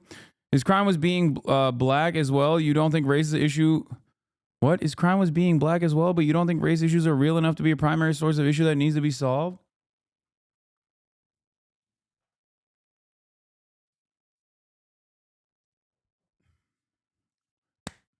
Congratulations, chatter. You did it. You, my friend, you won woke of the day today. Congratulations. Really, James Smith, you have won woke of the day. Now, your crime, okay, your one friend who's too woke in the situation is coming at this conversation with the understanding that I do not consider Jordan Neely being black a very important part of this equation. Not only did you assume that I did not bring that up when I said that this was a lynching, okay, but also simultaneously, you also moved on from me not bringing this up, even though, of course, it's a factor, and I did bring it up. But also, you then followed through with additional inferences that you made off the faulty premise. Okay, there were numerous occasions where I actually brought forward the victim's race, and also how it factored in. You refuse to understand that I did. But then you said the audience of 44,000 in here are too stupid to correct me on this. Or maybe they were just listening better than you were. But congratulations, you win woke of the day. You did it. You are the one friend who is too woke.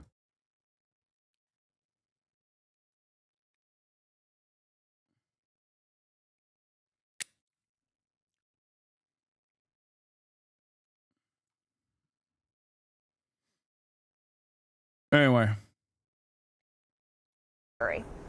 All right, Gloria, thank you so much. I want to go to Joey Jackson now for some legal analysis. Joey, are you surprised by this? What's your reaction? Yeah, Pamela, I'm not surprised by it. Certainly, we saw just last week that they were hung up on the reckless charge. That was the manslaughter charge that carried the 15 years.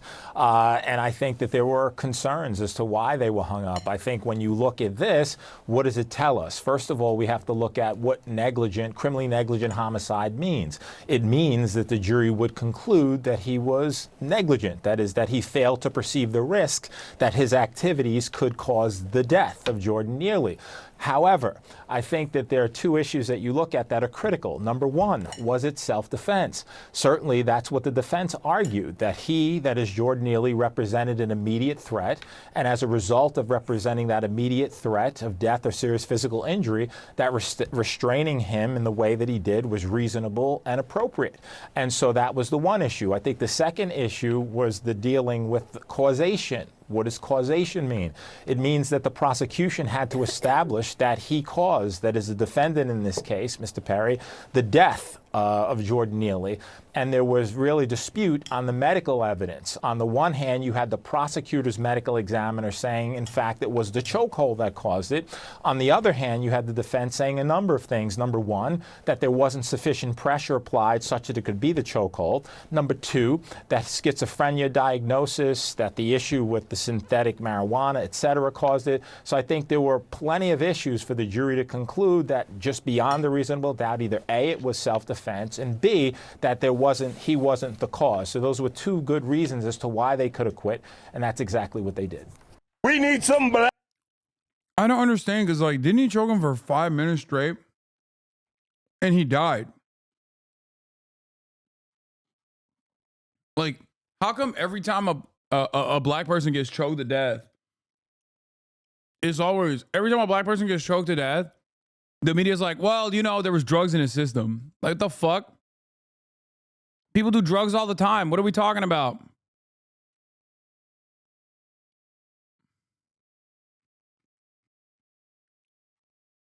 The point is, if this was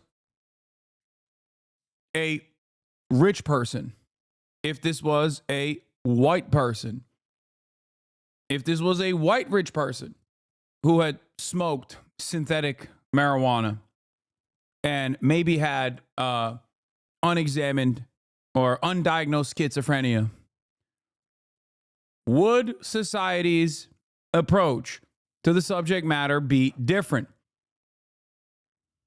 If it was a white man who was wealthy, dressed nice, having a mental health episode on a crowded fucking subway station,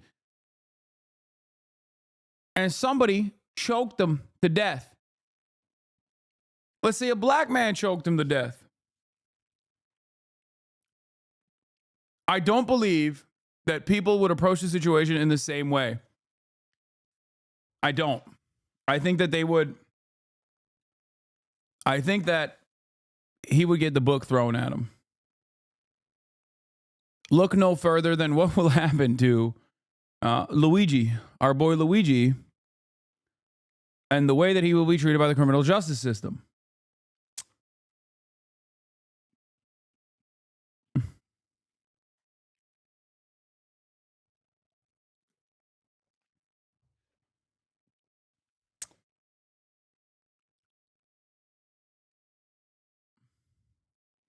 You can be driven into homelessness by someone like Brian Thompson, then legally murdered by someone like Daniel Penny, while the money that could have saved you is spent on murdering children in Gaza. This is Sol Khan. Yeah.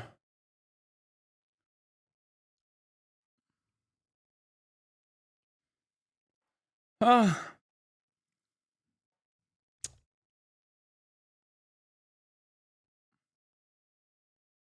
Waffle House shooter was literally a wealthy white, vape, pot smoking, undiagnosed schizophrenic. I knew him as a teenager. He lived to see a trial. Yeah.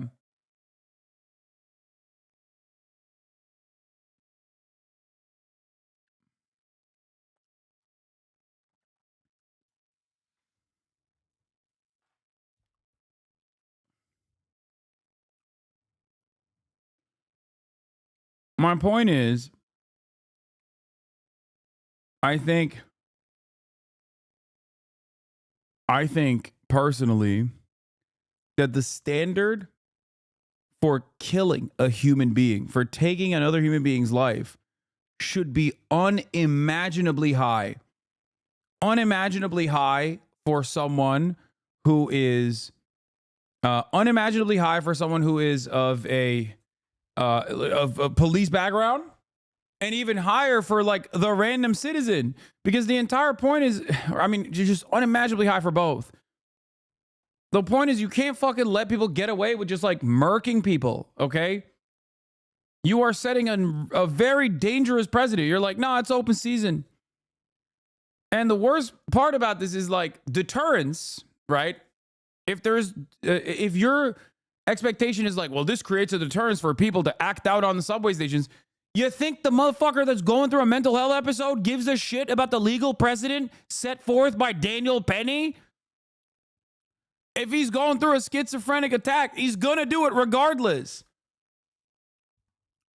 Like, that's not stopping people. You know what I mean? This is simply just giving you a reason, or this is just giving you a little bit of happiness in this moment, because you're like, oh, these criminal nuisances that are consistently around me on my daily commute will now be murdered sometimes, and the murderers will be able to get away with it.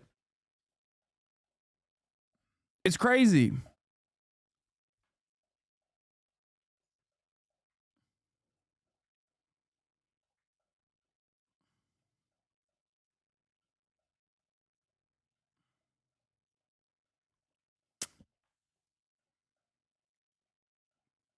And then you have this guy, and I think this guy is also like, he's like a charlatan, right? This Hawk Newsom guy. Am I crazy? I feel like BLM is so, like, BLM as a institution is so fucking, so unimaginably busted.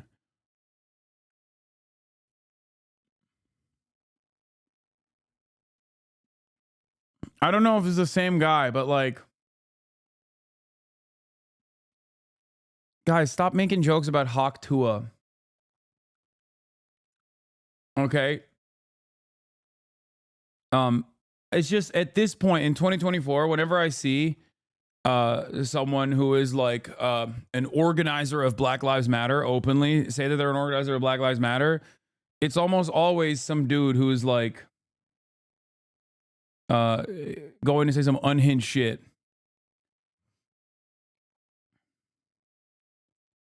This does not mean that they're actually this does not mean that they're actually a part of the Black Lives Matter movement in general. Oh, it is the guy who protested the restaurant that one time. BLM protest planned at New York restaurant where brawl over vaccination proof occurred. Yeah. BLM Greater New York. Yeah. Hawk Newsom, the co-founder and chairman of BLM Greater New York.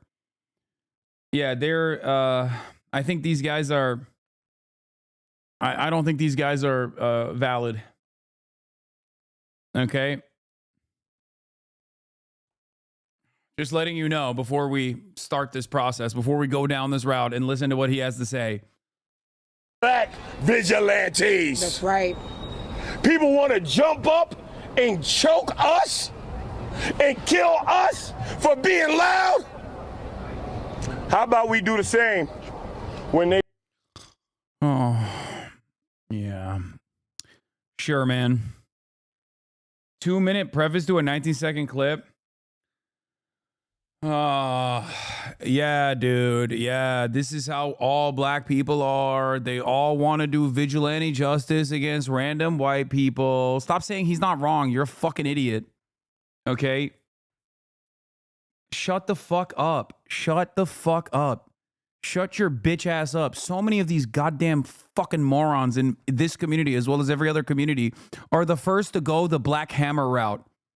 So many of you are so rudderless and so fucking dumb, so broken in the way that you approach society that you are so susceptible to the likes of Black Hammer as an organization. Okay, your white privilege is showing. Shut the fuck up. White privilege is showing. Yeah, no, go join this fucking very clear Fed operation.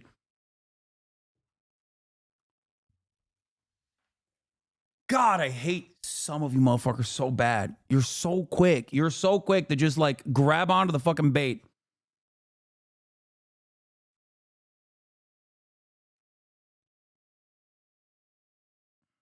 So susceptible.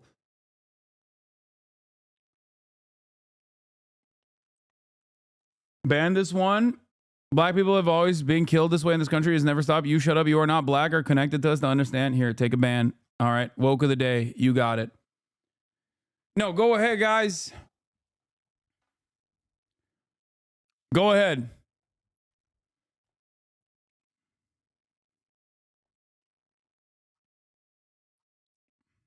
You're right. I don't know what I'm talking about. I don't know anything. This guy, let's not look into his background at all. Let's not assume that Hasan knows anything more about this person and what they represent and how their entire goal is to say these sorts of eye-catching things in an effort to sometimes fundraise, but most importantly, to play a role of the angry black man that conservatives will play on the fucking Facebook orbit nonstop, endlessly. Okay? You're right. You're right, man. What do I know? I don't know anything. I don't know. You're right. I'm just my woke privileges speaking, sweetie. They attempt to oppress us. Right. I'm tired. Tired. We're devastated. Folks like this would fall for Dr. Umar if they didn't know better. No, Dr. Umar wouldn't fucking. No, Dr. Umar is a. How Hawk Newsom went from failed politician to rogue BLM boss.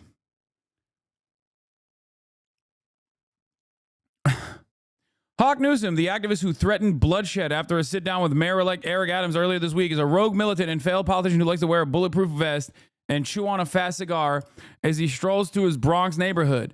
Newsom's incendiary statements and criticism of the national Black Lives Matter movement have earned him international headlines, but also made him a pariah among leaders of the civil rights cause. And the IRS yanked his group's charitable status for failing to file financial reports, the Post has learned. Oh, wow. That's crazy. On Wednesday, when Adams, a former New York PD captain, Eric Adams, vowed to bring back the force's controversial anti-crime unit, which was disbanded after widespread anti-police protests last year, Newsom, 44, threatened total anarchy. There will be riots, he said, outside the Borough Hall in Brooklyn after their closed-door discussions. There will be fire and there will be bloodshed. Now, did that happen? No, of course it didn't fucking happen. Why did he say this? Not because he's a fucking organizer, but because he has a failed charity that he's using to make it, to enrich himself. And his entire purpose is a singular one, okay? His entire goal is to go out and say these insightful things, okay? With the hopes that he gets coverage from these right-wing dish rags like the New York Post that will then present black people that are community organizers actually tasked with dealing with gun violence in their neighborhoods or police brutality in their neighborhoods as the same as him. Someone with no interest in real solutions and instead someone who is, inciting violence. I didn't mean insightful. I said like incite, not like insight. I don't know how to describe it. It's not SIGHT.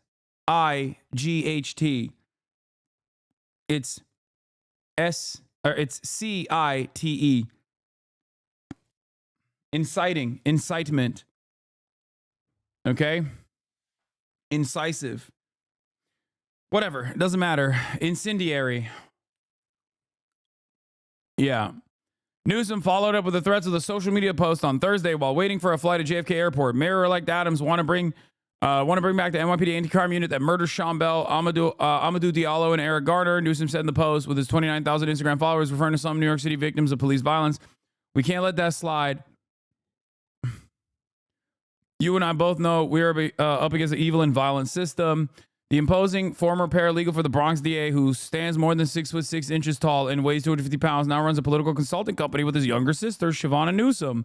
In 2016, the two also founded New York Black Lives Matter, Inc., a charity which lists its address as a Bronx apartment. The nonprofit had its charitable status revoked 2 years ago after it failed to file financial reports to the IRS over 3 consecutive years, public records show. But the group continues to seek donations on its website, instructing visitors to donate through the one-time payments or monthly sums using PayPal or debit cards. The group sells sweatshirts with the BLM New York logo and Donald Trump is a white supremacist, noting that buying them is the best way to support our organization.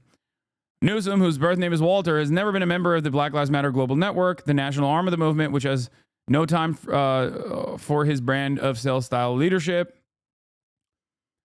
Also, the Black Lives Matter Global Network is not great either, but that's a totally separate point.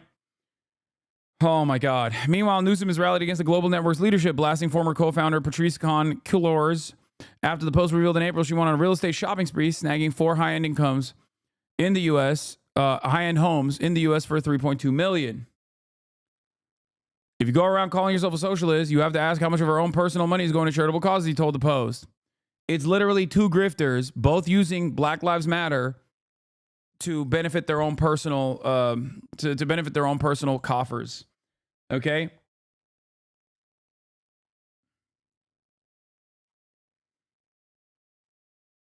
That's it. They're both grifters. Newsom, a high school dropout who has spoken openly about his battles with alcoholism, domestic abuse, and anger issues, managed to obtain his GED and attended Concordia College in Bronxville before completing his law degree in Touro College. He's the father of William, a teenager who lives with him, and has a 4-year-old daughter, Asada. We don't want white people coming in and raising our rents, he told the Post last year about the neighborhood near Yankee Stadium in South Bronx. You can't be a supporter of black people if you come gentrify the neighborhood. Stay the fuck out of our community. Newsom has worked as a community organizer in the Bronx and ran for a city council seat in the borough in 2013. He managed only 3% of the vote in the race, losing to Vanessa Gibson, the current city council member for West Bronx. His sister lost her own bid for the 15th congressional district in the 2020 primary. After Newsom's own loss of the polls, he changed his name to Hawk and began protesting against the police after the acquittal of George Zimmerman in the shooting death of Trayvon Martin in Florida in 2013. He said it was Garner's July 2014 death, which led the NYPD officer Daniel Pantaleo's expulsion from the force that compelled him to become a full-time activist. After his death, we marched. He wrote an opinion piece for USA Today in 2019. When a grand jury decided to not indict Officer Daniel Pantaleo, we marched. For the countless other black men and women who have died at the hands of police and have received no justice, mothers, fathers, sons, daughters, we have marched. We still march and we still see no justice. Now, the question remains, is this a person who actually went through his own political journey and became radicalized because he saw that there was no solutions to police brutality? Or is this a person who set up a fake charity that was targeted by the IRS for being a fake charity and not a real 501c3 in an effort to fill his own personal coffers, and is routinely known to say, explosive, incendiary things with an effort to get this kind of media coverage that obviously right-wing newspapers are very excited to use to present all black activists as like violent people with no interest in real solutions whatsoever.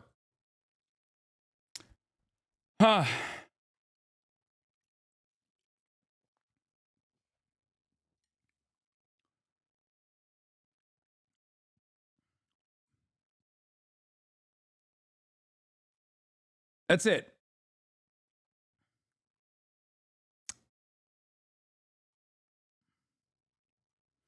His rhetoric has grown increasingly incendiary. If this country doesn't give us what we want, then we'll burn down the system and replace it, said Newsom in a Fox News interview last year. All right, and I could be speaking figuratively, I could be speaking literally. It's a matter of interpretation. Newsom, who has referred to the U.S. government as terrorists, managed to temporarily shut down the George Washington Bridge last year, rallying 100 demonstrators to protest police violence.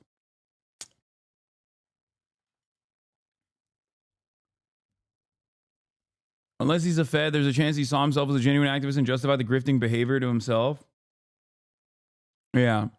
He called himself a grassroots organizer who's rallied against vaccine mandates, which he has labeled racist. And notes on his website that his organization was the first group in New York City to endorse Congresswoman Alexandria Ocasio-Cortez. Yeah, we have the press conference that we're awaiting on for the shooter in the United Healthcare CEO shooting.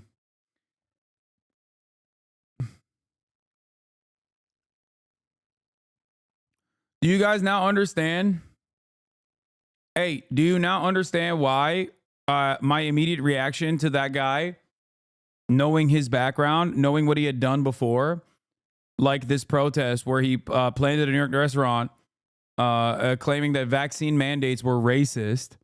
Do you understand why I immediately said, oh, I know who this person is. I know what he does. And some of you still very clearly were so motivated to jump on board. Sometimes people can say things that you agree with, okay? Sometimes people can say things you agree with. Maybe you're emotional. Maybe you're passionate, okay? And they say shit that you might immediately agree with. Just because someone is saying those things should not immediately cause you to go, no, this guy is woke and you're actually stupid and maybe secretly a white supremacist for not agreeing with his message. Okay?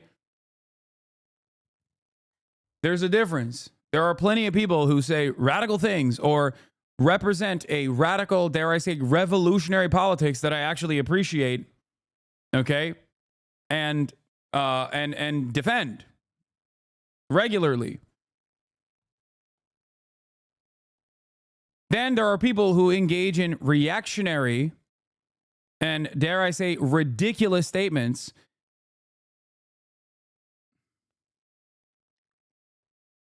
Okay? That's why he is so, he's so quick to say this stuff in front of fucking Fox News and mainstream media. Upset, angry, hurt. Over and over again, we keep coming to the system, asking the system to let us know that our lives have value. Just like everybody else has vigilantes, we need some black vigilantes. That's right. People want to jump up and choke us and kill us for being loud. How about we do the same?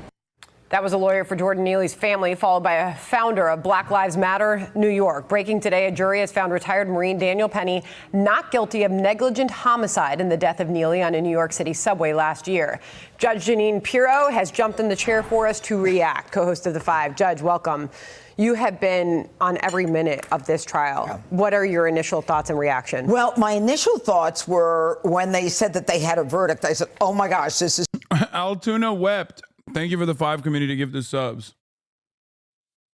I thought it was Tacoma that wept, but I think Altoona wept today. Too soon.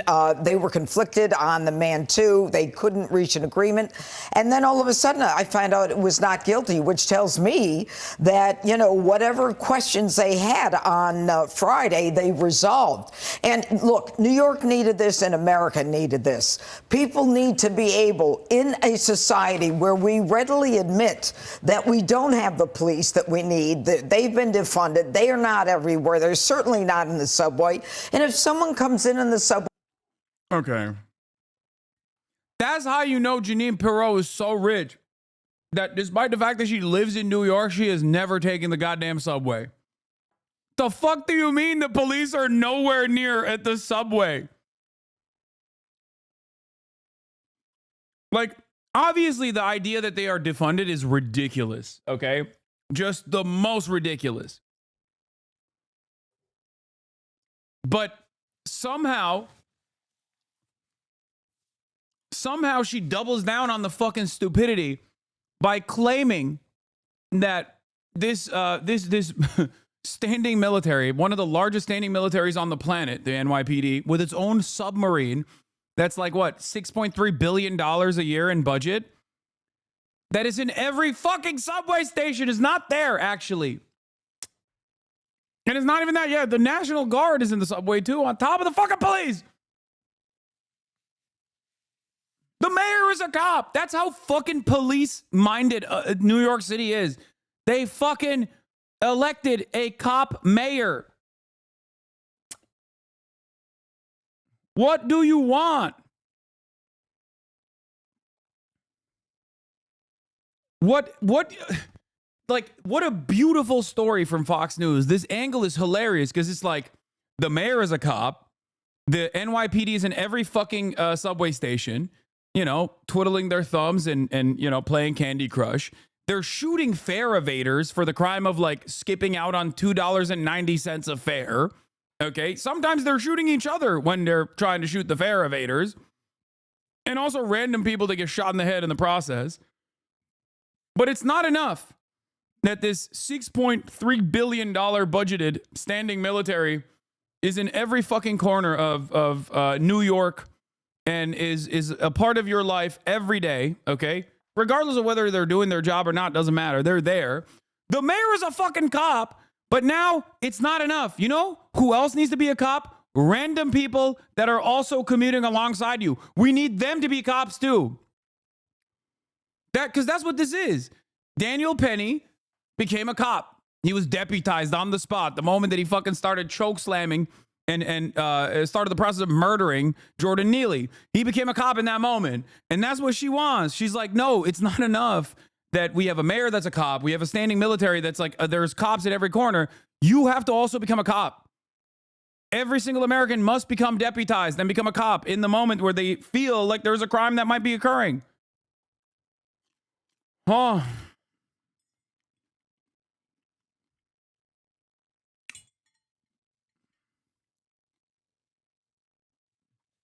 I just got a full page Twitch warning.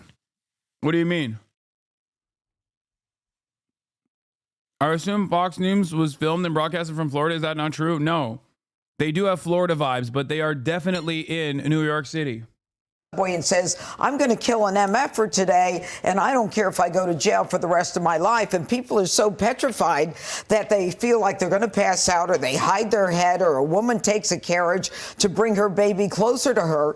You hope that you've got Danny Penny on that subway car to protect you. And, you know, I'm really outraged at these people who are saying, we need someone back. How about we do some vigilantism? You know what? Where were you when Jordan Neely was on the list of 50 of the most needy, homeless, and mentally ill people in New York City, a city of 8 million people? This guy had open warrants for assaulting people on the subway. He had 42 arrests in 7 years. Where were you? And let's not kid ourselves. The guy was 30 years old. He was 6'2". He was taller than Danny Penny. He was crouched, threatening to kill on a moving, locked subway car underground. What are you supposed to do? Just let him attack people? Yeah. And in the end, Danny Penny did not believe that he had used deadly physical force. He held him until the police came. I think, like, well, first of all, I mean, he died. So what? Like, that's the part that's like really frustrating. And yes, as I said before, a lot of his arrests stem from subway fraud, which is literally just fare evasion. So that's why 42 plus is like ridiculous. There are some assaults in there too, but I like that she turned back at the Hawk guy, okay, and was like, where were you when Jordan Neely was scaring people? Like, you should do vigilante justice to him yourself. Again, not the solution to the problem at all, okay? Oh my God. Yeah, he just held him. He just held his hand and he just fucking seemed to die is a wild way to look at this. Perhaps that's why this is so important. This is a Black Lives Matter activist slamming the white jury in this Penny case. And I want to get your thoughts on it. Forgive me for being jaded and cynical, but once we saw those non-white jurors, we knew that this case was over. Luckily for Daniel Penny, his skin was not like Jordan's. These wonderful white people, I hope they celebrate their Christmas while the Neely family is praying and asking God for comfort. You know, I'll tell you, right off the bat, What she said 9. I mean, there were Hispanics on the jury. But maybe the better question is, why did Danny Penny make a decision to protect the African Americans on that subway car, the Hispanics on the subway car? Why did they jump in to hold Jordan Neely down? Because they felt that he was a danger. She's got it backwards. It's about time that instead of denigrating a Good Samaritan, we thank God and hope that there's a Danny Penny on a subway car when we're on it confronted with deadly physical force, imminent deadly physical force. Yeah, I mean, at this. I think what's crazy is the assumption that that Jordan Neely, was presenting imminent deadly physical force and not Daniel Penny, who literally did do the deadly physical force. Like, what is happening? Thank goodness the killer of a poor schizophrenic black man is free and the killer of a wealthy white death merchant is in custody. Yeah, it's interesting who gets to be a hero is right. David is right.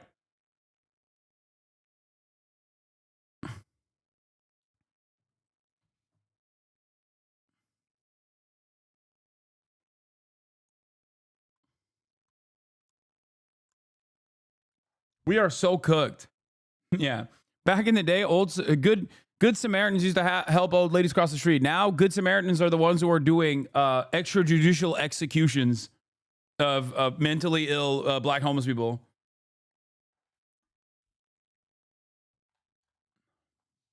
Good stuff.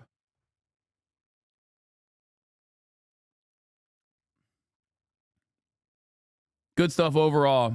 Wonderful stuff. In this particular case, implications for how this will be handled in the future, especially in a very dangerous, crime-ridden New York City where people. One of the most annoying aspects of any kind of commentary that I engage in is when people immediately misunderstand my position, especially on this issue, where people will come to me and say, Hasan, you don't think black people can do any wrong? Oh, you think that black people should be able to get, a free slate to do crimes or whatever, which is immediately racist as fuck. Okay. You're just a ridiculous person. I want solutions. I want real solutions, long lasting solutions. I don't want the solution to be deputizing random people that are going to murk poor people for the crime of having a psychotic break, a psychotic episode. Many of you do not think that you or a loved one would ever find themselves in that position, which is why you're so comfortable with this attitude where you're like, none of my loved ones were ever going to have a fucking mental health episode. I promise you, if Daniel Penny choke slammed and killed your immediate relative that might be exhibiting like a mental health problem, okay, you would not have this attitude. It's ridiculous. Only a racist would put those words in your mouth. Yes, it is racist people. It is LSF commenters. They literally say this. I remember them saying this when I was talking about the Kai Cenat stuff with the PlayStation 5. They literally would. So many people's open commentary in this process was, Hasan just will never criticize a black person. Okay? Like that isn't real political commentary. You're just a fucking white supremacist. You know what I mean?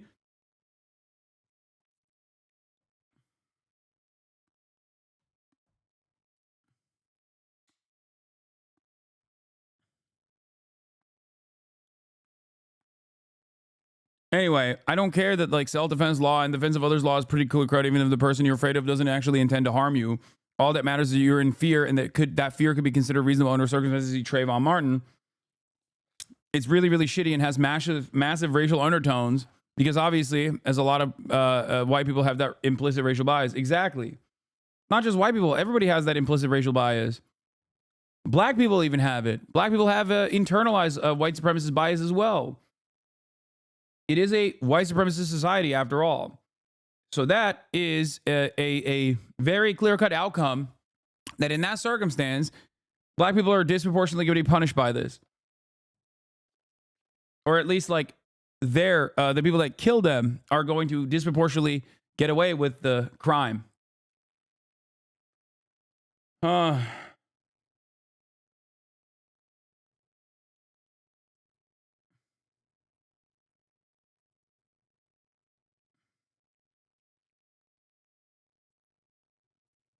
Can I just say something that is never brought up in any circumstance? As a brown woman, I feel exponentially less safe in the presence of white men than I do with any other demographic. And this constant emphasis that white men are these patriarchal protectors doing this violence out of their need to be patriarchs is mind-boggling to me. Yeah, except in a circumstance where you, as a brown woman, engage in an act of self-defense against a white man, okay, you would not have this same exact fucking process. You would go to jail. 100%. And all those fucking same people that are like demanding Daniel Penny be free and hailing him as a champion would literally say, if you don't go to jail, that's evidence further.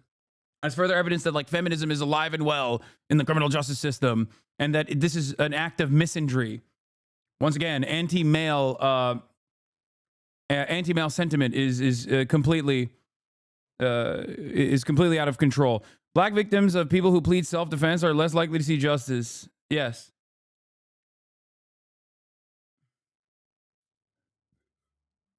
Not guilty by jury. You are not the jury. Just move on. You're right. I should never do political commentary on any given issue unless I'm directly involved in the legal process. That's cool. I'm done now. Going forward, this is no longer a political commentary channel. Thank you for that brilliant insight, my good friend. People are very scared to get on those train cars. Well, do you remember they had AR-15s? They had the National Guard down there. Absolutely.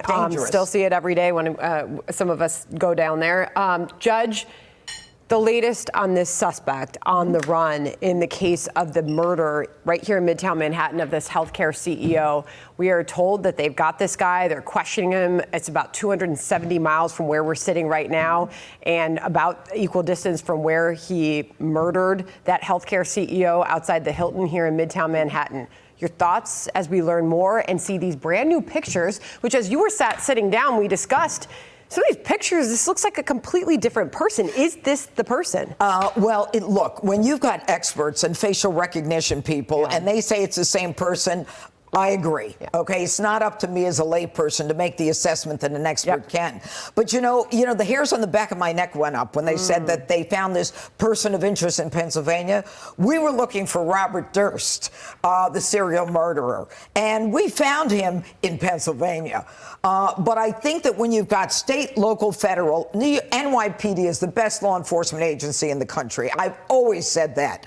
But working together, they're going to find the guy. There is no question about it. They probably know who he is, and they're not going to do it and make the arrest until they've got everything they need. It has the markings of this particular suspect, of somebody who wanted to leave a trail. You look at the markings on the shell casings.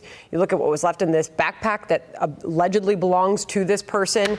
Any of that send a message to you? Oh, it absolutely does.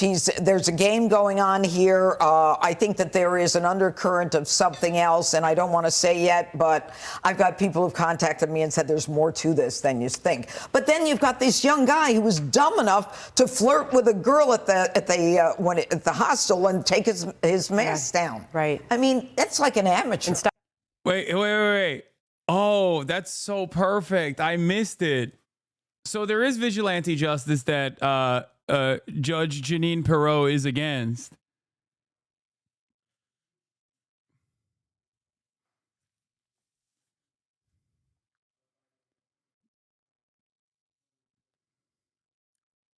Or is she also defending this guy as well?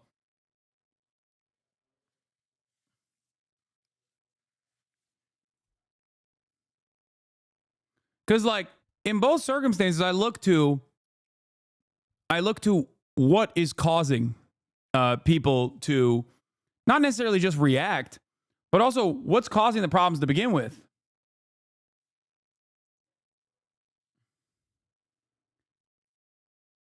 You know what I mean? Like, I don't think this is a solution to America's healthcare problems, okay? Even though for a brief moment it did seem like a solution, at least with Blue Cross Blue Shield coming out and reversing their decision to limit how much anesthesia they'll cover. That was a very quick turnaround on that. They released the decision that they were no longer going to cover anesthesia beyond a certain point, and then this happened, and then the next day they were like, just kidding. Who said that? What? Not me. Not I would never. You can take as much anesthesia as you want, Kings, okay? You can go under for days. I will protect you. I will never deny that. Not us. We would never do that, please.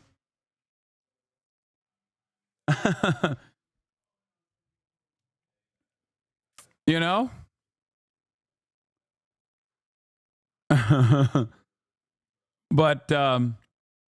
But outside of that, like, this is not going to actually lead, like, this kind of action is not going to lead to long-standing changes. But having said that,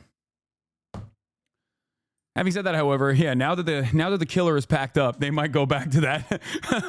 Now that the killer is packed up, they're like, oh, thank God, never mind. He's no longer at large. Actually, we're back. We're back on that anesthesia thing. Actually,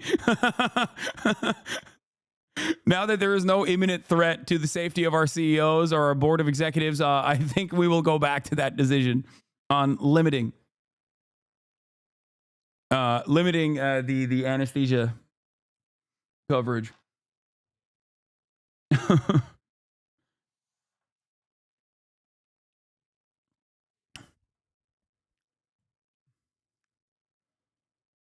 Like, my point is this, right? If this person or any number of different people went out and started murking healthcare CEOs left and right, that still would not solve the problem. Because CEOs are still replaceable. They're endlessly replaceable. Dare I say, more replaceable than the average worker, in my opinion. Okay? What would actually solve the problem is legislative action that took place. You feel me? Anyway, let's get to the press conference. Oh, there's my goat, Josh Shapiro. My name is Deputy Chief Derek Swope with the Altoona Police Department. Today we're going to go through an incident that occurred in the city of Altoona. This morning at approximately 9:14 a.m., Altoona police officers received a call of a suspicious male at a local restaurant. It was reported that the male matched the description of the United Healthcare murderer in New York City. When officers arrived, they made contact with the male who had a face mask on. That male was asked to remove his face mask, and officers immediately recognized him as a suspect in the New York City shooting in recent days. That male was asked for a form of... If only Luigi was like the nephew of a prominent donor of Josh Shapiro, maybe Josh Shapiro would have very different opinions on the matter. You know what I'm saying? And maybe used a knife and was immediately related to the victim. They could pack it up as a suicide by knife to the back of the dome 32 fucking times. Once he was taken into custody for that forgery charge, he was transported to the Altoona Police Department. Once at the Altoona Police Department, that male was searched instant to arrest. It was discovered they had a United States passport that identified him as Luigi Mangione. From there, wow, he took a deep breath, not the fucking disrespect Italians there. I get it. I've been there. There were also other items of evidentiary value that were located that would assist in this investigation. At this time, I'm going to turn it over to Governor Shapiro for some words. Is he going to do Obama voice? Is he going to do Obama voice? Check, quick. Thank you, Deputy Chief Swope, and let me acknowledge and thank the law enforcement. Damn, he's not doing it. Joined with today, beginning with Lieutenant Colonel Bivens of the Pennsylvania State Police. I want to thank Senior Special Supervisory Agent Zabo from the FBI, and acknowledge NYPD Commissioner Daughtry and the women and men of the NYPD who join us here today. District Attorney Weeks, who you will hear from shortly. And I just concluded a briefing with Mayor Adams and Commissioner Tisch from New York. I want to begin by thanking our fellow Pennsylvania resident who acted as a hero today. Pennsylvania resident saw something early this morning at McDonald's and said something to our local police. Our local police here in Altoona acted swiftly. I want to say a special thanks to Officer Tyler Fry of the Altoona Police Department. Officer Fry is about 6 months into his time serving his fellow people here in Pennsylvania, and he acted swiftly. He acted with smarts. That's a class traitor right there. With calm. You know, safety often turns on the strength of the relationship between the community and law enforcement. We have that strong relationship here in Altoona, and it was proven here today. I want to ask all of our fellow Pennsylvanians to demonstrate the same type of thoughtfulness and courage and smarts as the individual at McDonald's did this morning, and help law enforcement here in Pennsylvania as we continue with our investigation. You'll see photos of the suspect who was here. And you should know that this suspect traveled between Philadelphia and Pittsburgh, making stops in between, obviously here in Altoona.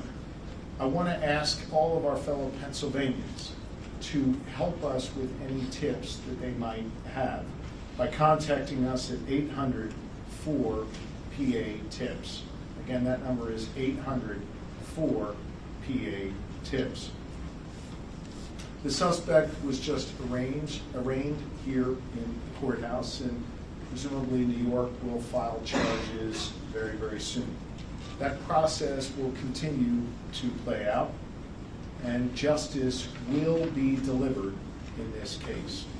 This case is hinged on attention. In fact, the attention in this case and the killing of Brian Thompson was helpful, no doubt, in allowing us to capture this killer, in alerting that individual at McDonald's this morning, and then having that individual contact police.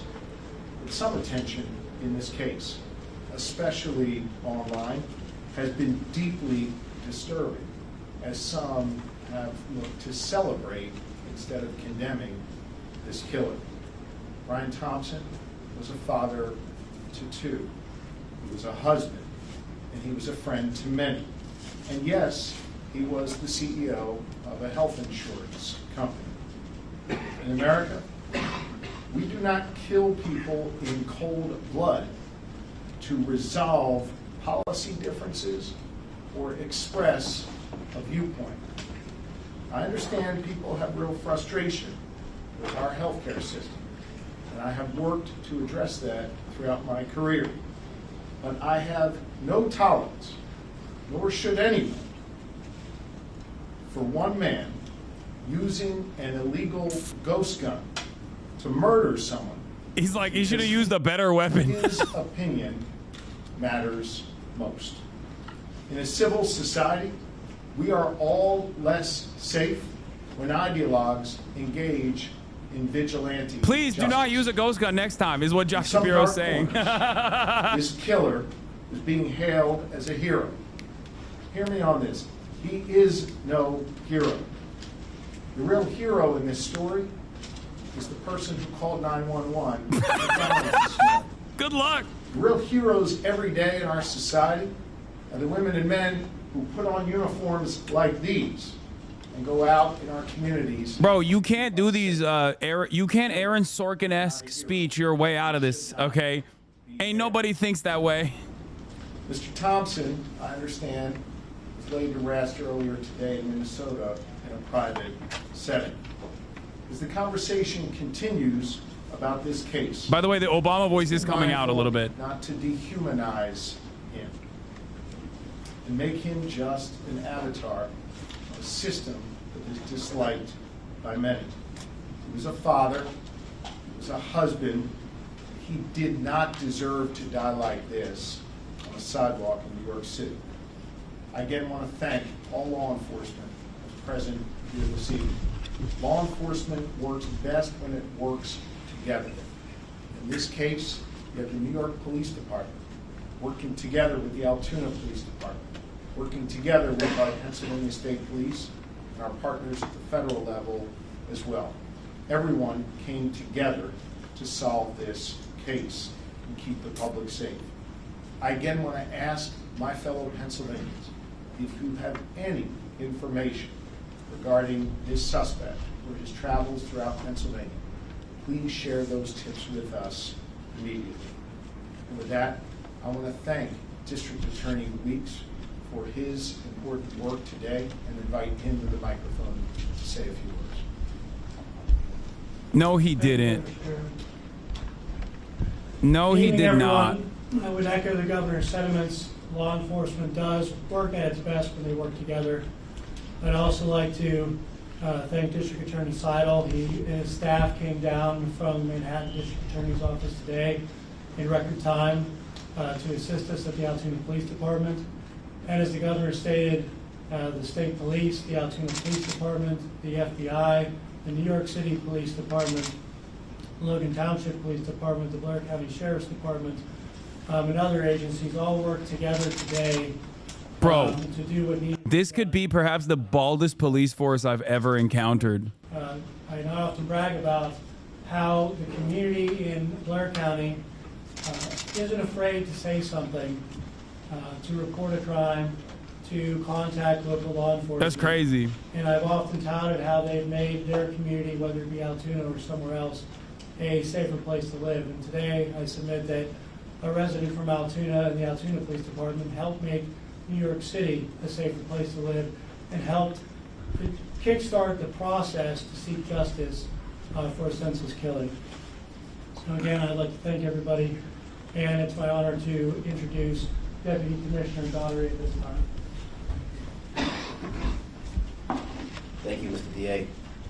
On behalf of the New York City Mayor Eric Adams, my boss, Police Commissioner Jessica Tisch, wants to extend once again your appreciation to the Altoona Police Department, to your leadership team, federal, state, local authorities, and especially to the customer at the McDonald's that seen something, said something, to the McDonald's employee that called 911 and reported this individual inside of their restaurant. The men and women behind me, detectives. Some of these detectives that are standing behind me haven't been home since Tuesday when this incident happened. They've been working this case tirelessly around the clock. And when they got that phone call, immediately they jumped in their car, to the police car, and raced down here to go see if this was the individual they were looking for. That's dedication. That's their commitment to bringing this individual to justice. Is just standing behind them. And on behalf of the mayor and the police commissioner, they extend their thanks and appreciation to you as well. Here's a message to the criminal element that they want to commit a crime in New York City and cross state lines, county lines. The message is very clear. Police Commissioner Tisch's police department will find you and bring you to justice. Just look behind you. Thank you.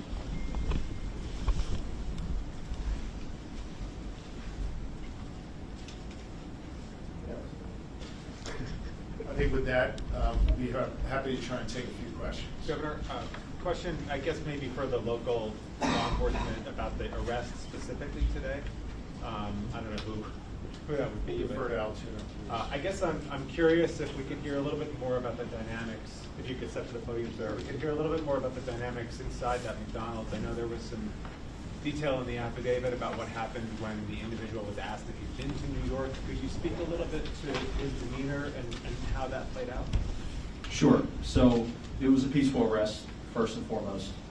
The officer quickly recognized the male as the suspect from the shooting.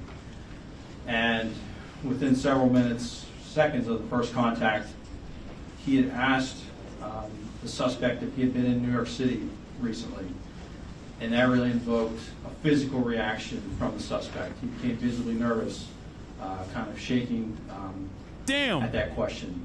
And he didn't really answer it directly. So that statement alone really said a lot. And the suspect didn't have to say a lot after that question. The fucking vibe police, bro.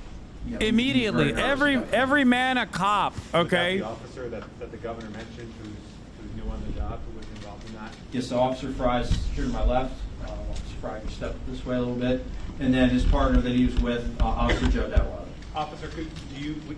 You're making minimum wage at McDonald's station on the assassin of an evil corporate CEO. What played out? Spell your name. Yeah, Joel Fry, Tylerfrye. So whenever we got on scene there, we were able to pretty much find where he was at in the restaurant. Did you know? As soon as he was wearing a blue medical mask, as soon as we pulled that down, or we absolutely pulled it down, me and my partner and I recognized that. I don't know where this photo came from, but it was a lie back then. He's gonna get 50K. Hard to say who wouldn't snitch in that situation. Yeah, I mean, this is how you get. This is how you create.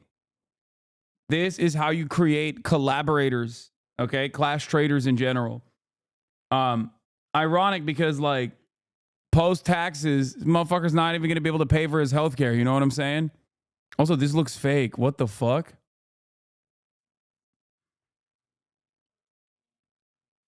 Like, what are you gonna do with the 50K? Maybe you'll be able to pay your medical debt. You know. Where was he staying? And then was the gun on himself, or was he in another car somewhere? We are still investigating how long he's been in Altoona. There's still a lot of follow-up to do on this case. Again, the men and women behind me are assisting with that. Can you tell we're us? still looking into it. I'm going to ask Lieutenant Colonel Bivens of the Pennsylvania State Police to address the question you just raised. So there are a lot of things that need to be followed up yet in this investigation. Certainly, there were a number of items that were found on his person, in his backpack. They called 911, not Crime Stoppers, no reward. Wait, what? We've begun to do an analysis of some of those. There were written documents. What is happening? There are electronic devices that are in the process of being downloaded. Search warrants are obtained. And so over the next hours and days, those efforts will continue. We're going to take a closer look at all of the information that we can glean from that regarding his activities up until and during the time of the homicide, his flight from New York, and we know that he has been in Pennsylvania, excuse me, for several days. And so, bro snitched for free. That's crazy. That's crazy. They do not pay these rewards. They, like insurance companies, use every excuse not to pay. That led us to more evidence. And so all of that is That's crazy. A mountain of evidence that has to be analyzed and looked at. I'm confident we'll have a much better idea of his activities over the past number of days in New York and in Pennsylvania. Additionally, we're also trying to determine that we don't have another actor or an accomplice out there. So this information will all be used to help us prove or disprove whether that exists and whether there were any other intended targets. So a lot of questions that are out there that are unanswered yet, but we have a lot of information that we can examine that hopefully will give us some of those pieces of data that we need. You asked, or someone asked about the interview. He was initially cooperative. He is not now. And so he has been arraigned and transported and will be securely housed pending the filing of additional charges in New York. So he is an actual suspect in the governor. You mentioned that he was in Pittsburgh at some point. Is that correct? What Yes. do you know about that time in Pittsburgh? Bill, we're not going to get into any more details at this time. We would like to hear from any Pennsylvanian, any Pittsburgher who had any sightings or any dealings with the individual. That's why I specifically asked for anyone with tips to share that. But do you know about the extradition to New York? How does that process work? I know that you have your case here, but what happens with the New York market? And how long does it take? Thank you. So that answer depends. Once the charging documents are filed in the state of New York, we will file a fugitive justice complaint against the defendant. It'll be brought before a common pleas judge shortly thereafter. And the defendant will be presented with the option. Free Luigi. School walkout tomorrow. at 4 p.m. Free Luigi. We, of course, will make him available to NYPD and the Manhattan District Attorney's Office as soon as, you know. Free my boy Luigi. School walkout. His transportation there. If he contests it, that process typically takes between 30 and 45 days to do the requisite paperwork, but we do that all the time in our office, and that's kind of a normal procedure. Was there any indication of the backpack itself right now? The backpack itself. You had the one that was in New York. Do we know if that's School's already out at 4 p.m. That's a joke, Chad. Shut up. Or is this backpack that he had here one that he may have acquired? And the findings inside, the gun, the silencer, and cash, some foreign currency as well. Is that correct? I'll defer to someone else. I'm not going to speculate on any of the interpretation of the evidence. I'm going to rely on the officers doing the investigation to complete that and reach their conclusions. Can you say more about the possible motives in this case? At this point, he is a suspect in the hit on the United CEO. Can we call him a suspect at this point? Obviously, he was arrested on other. Yes, as we confirmed at his preliminary arraignment, with the permission of District Attorney Seidel, we expect charges to be filed forthwith, and obviously that. I'm not going to speculate on that timing, but tonight or tomorrow or sometime in the very near future for homicide. Sorry, sir, can I just ask, in terms of the officers investigating this case, can you say any more about a suspected possible motive? So at this point, we're not going to comment on that. I mentioned that there is a lot of information to go through. Certainly everything has been or will be shared with NYPD. But there is other information that really doesn't even pertain to that investigation. It, again, focuses more on his activities here in Pennsylvania and other travels. So all of that hopefully will shine more light on it. There is some information that gives us some insight into his thinking, but again, all part of the ongoing investigation. Way too early. Can you say anything more about the document that was found, the handwritten document? As far as the NYPD, we're not going to be commenting on the investigation steps. Here. For the next couple of days, there'll be immediate availability at One Police Plaza, and Commissioner Tisch will update. Commissioner Tisch and the Chief of Detectives, Joe Kinney, will update the media at One Police Plaza. But I will be happy to talk about that. The Commissioner Tisch and the New York City Mayor did FaceTime Officer Fry, and then thanked them for their service. I'm not kidding. I think this is going to fucking break people's brains. I think people are going to start conspiring and saying that this guy was actually a patsy. And that he's not the real guy. I see like world-changing events like this that cause a lot of people to pay attention to mainstream media narratives, oftentimes creating a lot of fissure, a lot of chaos, and a lot of disinformation. I suspect that people will say like he was a fall guy or a patsy. I'm sure there's people even in this community that have brain-broken tendencies like that. On the other side, it won't help that the media narratives will, I suspect, move away from the actual points of radicalization, like a spinal surgery and its the implications that it had, this like life-altering event for him, and will cover it as like a guy who went crazy. We don't know why, you know. People are saying because he was found with everything, it's clearly a fake. No, I mean, I think that, I don't think that that is a, I don't think that that's a, I wouldn't say that that in and of itself is indicative that it's like a fall guy or a patsy. I think that's just indicative of a guy who literally was able to pull off a hit in a very cool, calm, and collected way, but wasn't actually a hitter. You know what I mean? But as is the case usually,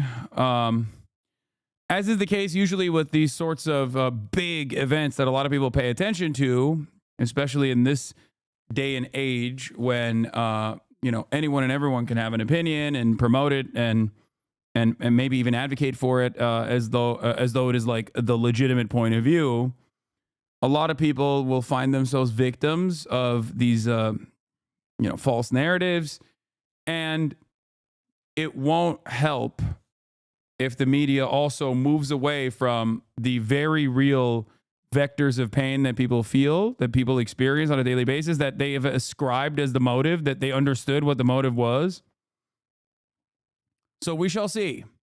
But I suspect that this will be yet another instance where people just like find themselves in the throes of misinformation. No, not at this point. Again, I've spoken generally about what's there, but at this point, everything remains under investigation, and we'll have much more information, and New York will certainly have information for you in the future. Can we just clarify, sir? Sorry, can we just clarify something? No, the guy made a ghost gun, dished his most identifiable item backpack, kept the ghost gun, and sat in a public location with his written confession of waiting the cops.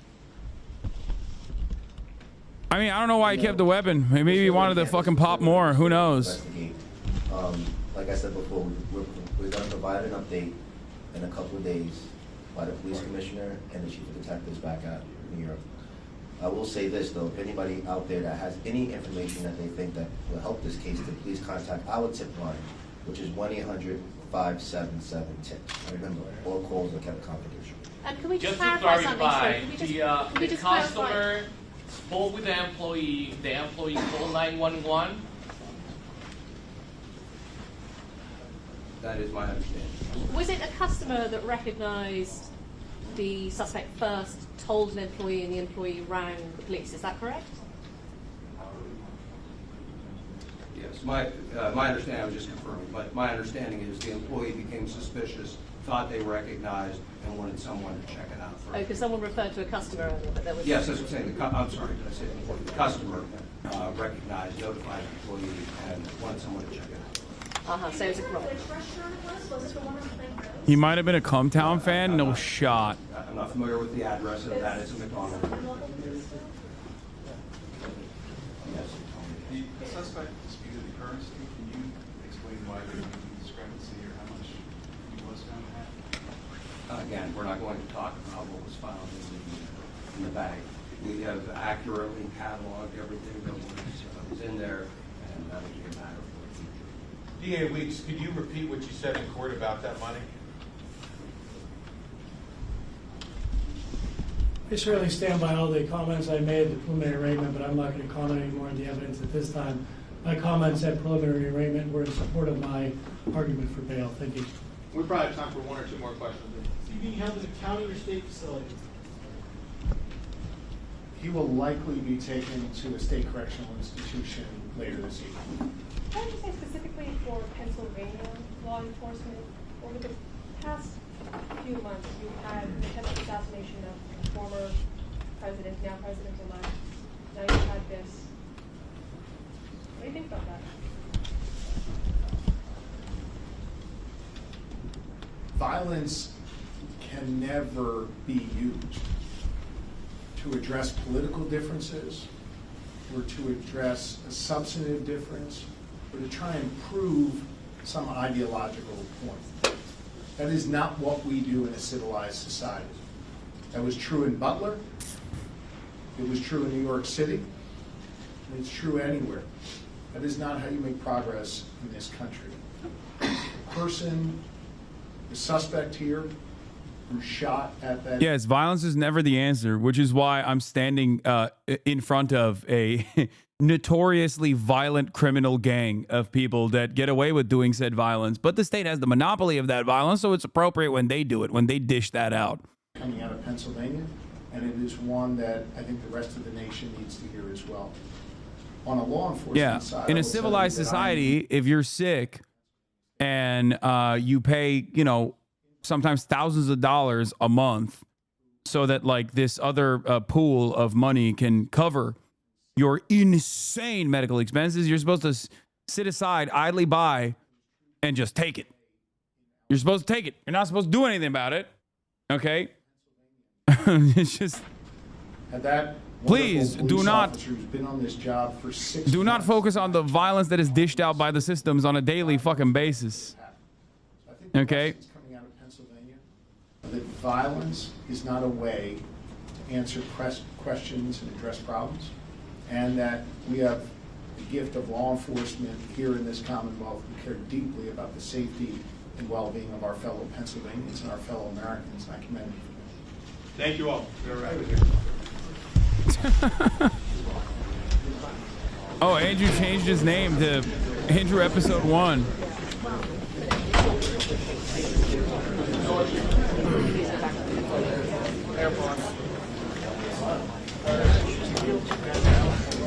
find this in the AirPod? Wait, what is this?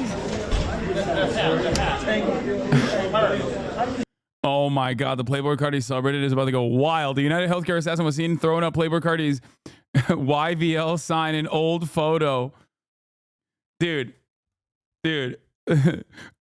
Opium heads are so funny. They are worse than LeBron stands, dude. They somehow find a way to turn everything into vamp life. Like, no matter what it is.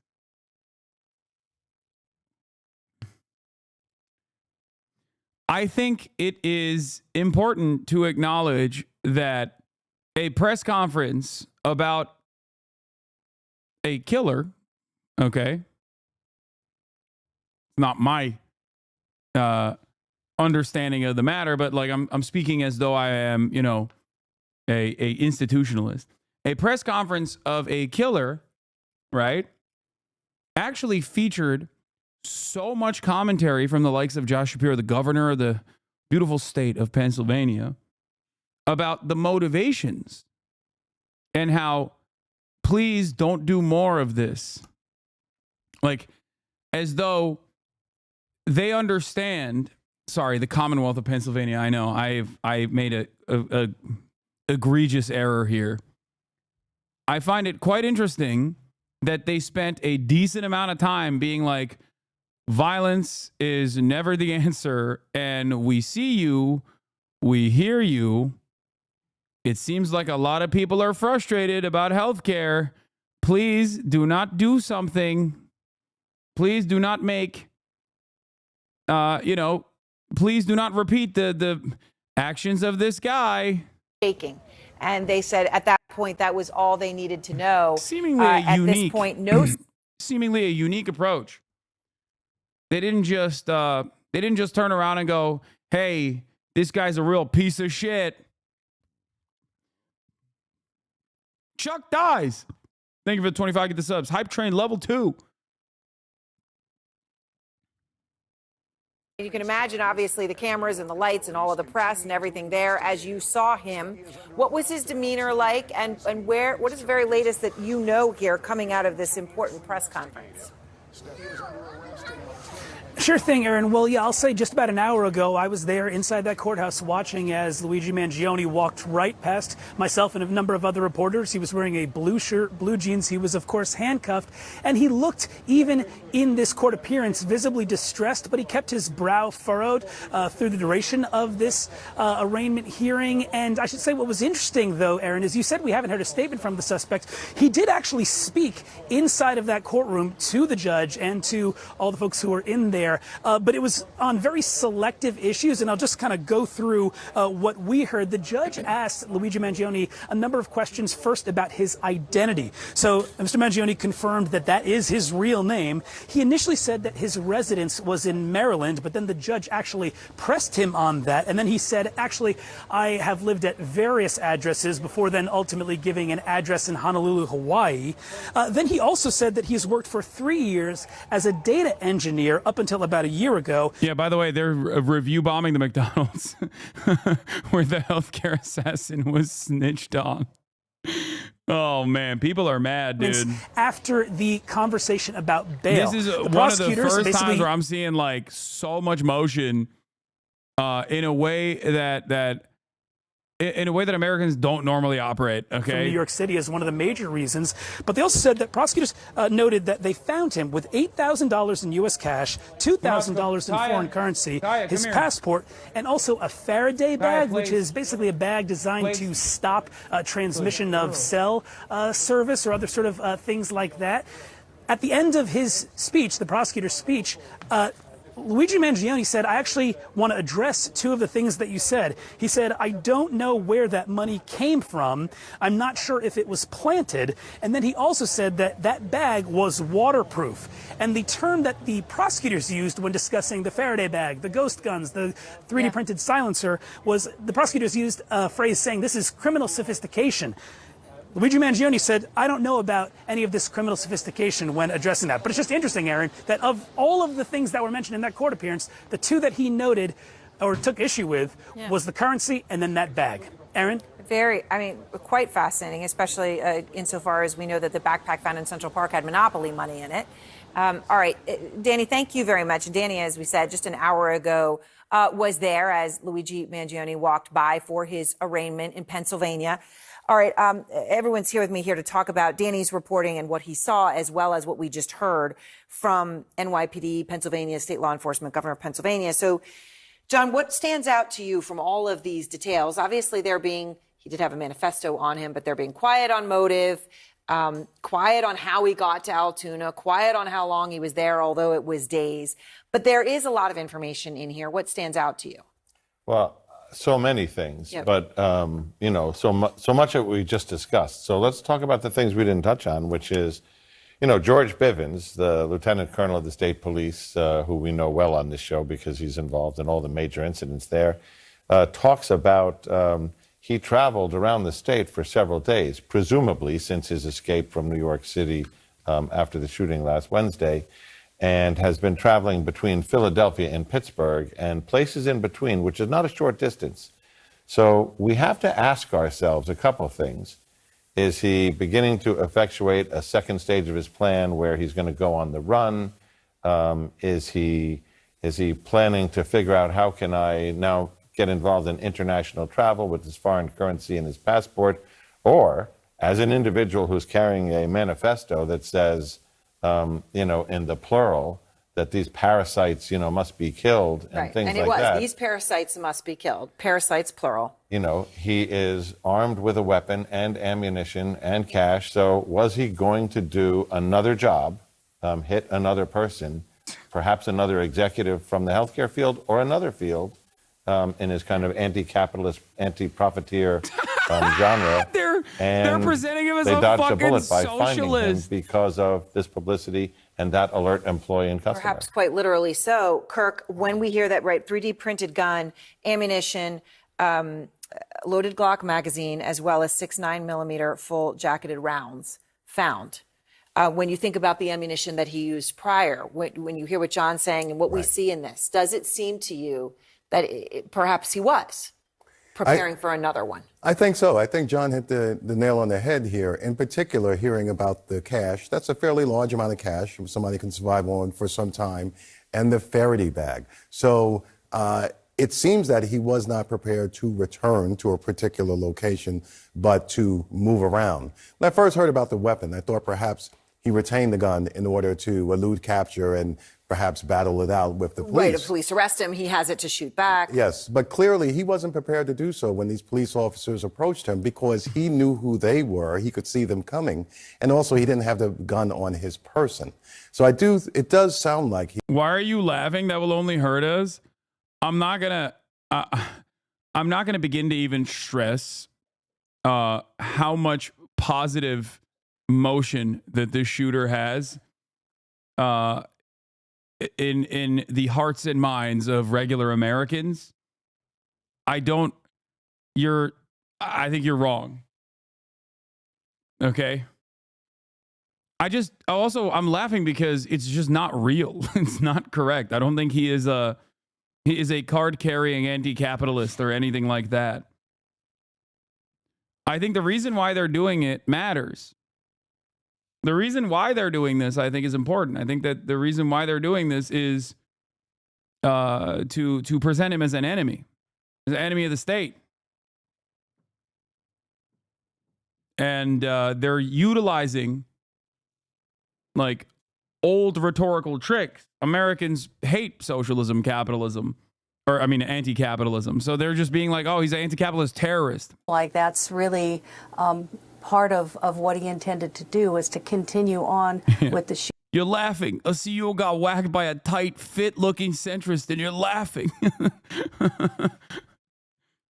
I don't care if they fucking present him as a socialist hero or some shit. Okay? All right. All of you stay with me. We, of course, just everyone know our coverage will continue through the evening. Laura Coates has a special report as well tonight at 11 o'clock. You heard just a moment ago, though, they mentioned that he had been in Honolulu, that was an address, Honolulu, where he had been living. Well, we have been able to track down the person with whom he was living in Honolulu. A friend of Luigi Mangione lived with him, is going to talk about what they talked about, how they spent their time, and also about how he complained about chronic back pain. So that interview is after this. And then let me just show you this here. We'll have more on it. The gun found on the site. Wait, that's not a ghost gun. Put together with 3D printed parts. It is? So was this the same gun used in the CEO assassination? That don't look like the gun. And tonight, the Middle East in complete disarray. Syria now in the hands of rebels. Bashar al-Assad and his family, though, tonight are in Moscow. Dude, Assad's car collection is so weak, by the way. Like, what a disappointing car collection he has. He had like one cool old Ferrari in the bunch. It was kind of shocking. Like, no taste, no riz.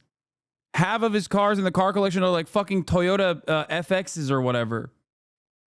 It is kind of wild how weak his car collection is for being such a long-standing regime enjoyer. He has a Ferrari F40 that's legit elite. Yeah, that's what I'm saying. He had like one dude. The average fucking oil sheik in one of the many different Gulf client states has like cars that they've forgotten about in their collection that would make you look at Bashar al-Assad's fucking Toyota, his entire fucking room full of Toyotas as a joke.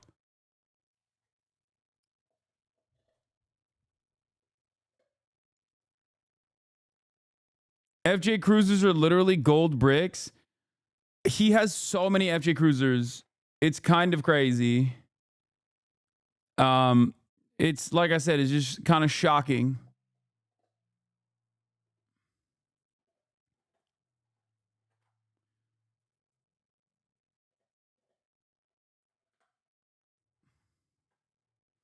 Isn't Syria better under Assad? America certainly wanted him gone. Okay, I do not like Bashar al-Assad, and no, I don't think he was a competent leader. Okay, only time will tell what happens to Syria. It can, it can move in a positive direction, but that's less likely than that's less likely than what will most likely happen. But no, he was not a he was not even remotely good at keeping things together. Thanks for signing my copy of the Communist Manifesto. A boss says was a great talk. Oh, yeah, hell yeah.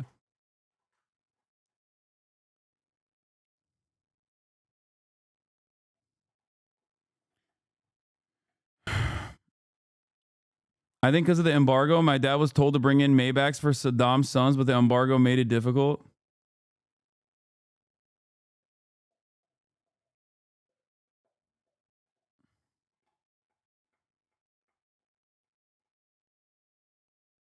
I thought about what you said yesterday and I have the same fear now. I mean, I think it's a reasonable and healthy fear to have,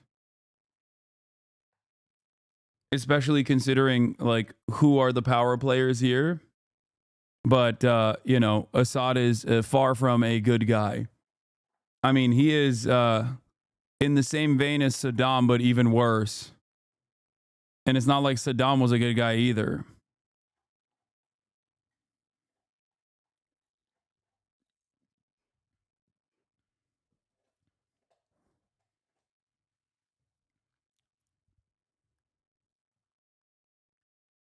Ancient Rome. Oh, this is the thing that he retweeted.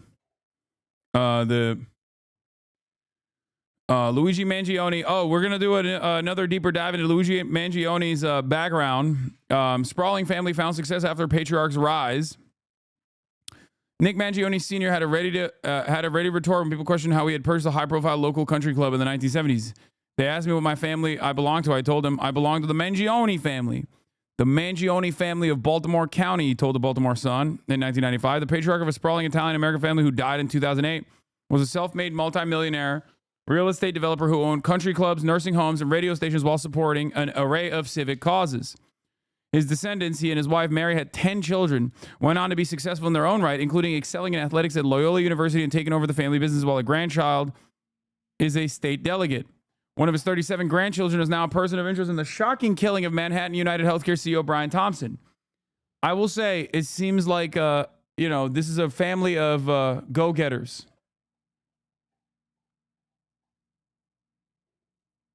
You know, they are upstarts, and they are, it seems like they are, they seize on opportunities. It seems like they see something and they take it. If that makes sense. Yeah, real movers and shakers, okay? His descendants, he and his wife Mary, had 10 children, okay? Luigi Mangione, 26-year-old, whose father led the Mangione family enterprises, was himself off to a prominent start, valedictorian at the Gilman School, which is, from what I understand, in Baltimore, private school that's like relatively expensive. A graduate of UPenn and an early career data engineer. Luigi Mangione was taken into custody for questioning Monday after being recognized at a McDonald's in Altoona, Pennsylvania, police said. Thompson's killer allegedly wrote, "Deny, defend, depose" on bullet cases recorded reports, and when Mangione was detained, the NYPD said in a press briefing that he had handwritten manifesto denouncing healthcare companies. Yet the Mangiones have a long history of supporting local healthcare companies in Baltimore. For decades, the Mangione family has been a cornerstone supporter of the Greater Baltimore Medical Center, contributing to more than $1 million to the hospital starting in 1983. Every one of the family's grandchildren, including Luigi Mangione, was born at GBMC, a tradition so ingrained that, as one family member noted in a hospital blog post, it becomes subconscious. Delivering at GBMC is not even a thought.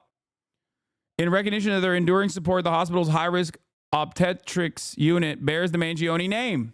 Goddamn.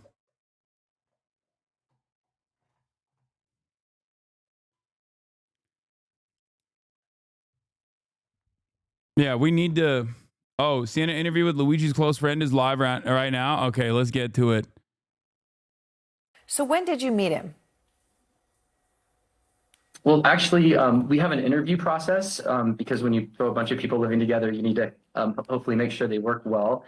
And I interviewed him before he moved in. He works in tech. He has a remote position. He was looking forward to living in Hawaii and being healthy. He was excited about getting new people, experiencing new culture. And did he, all right, so I know this was back in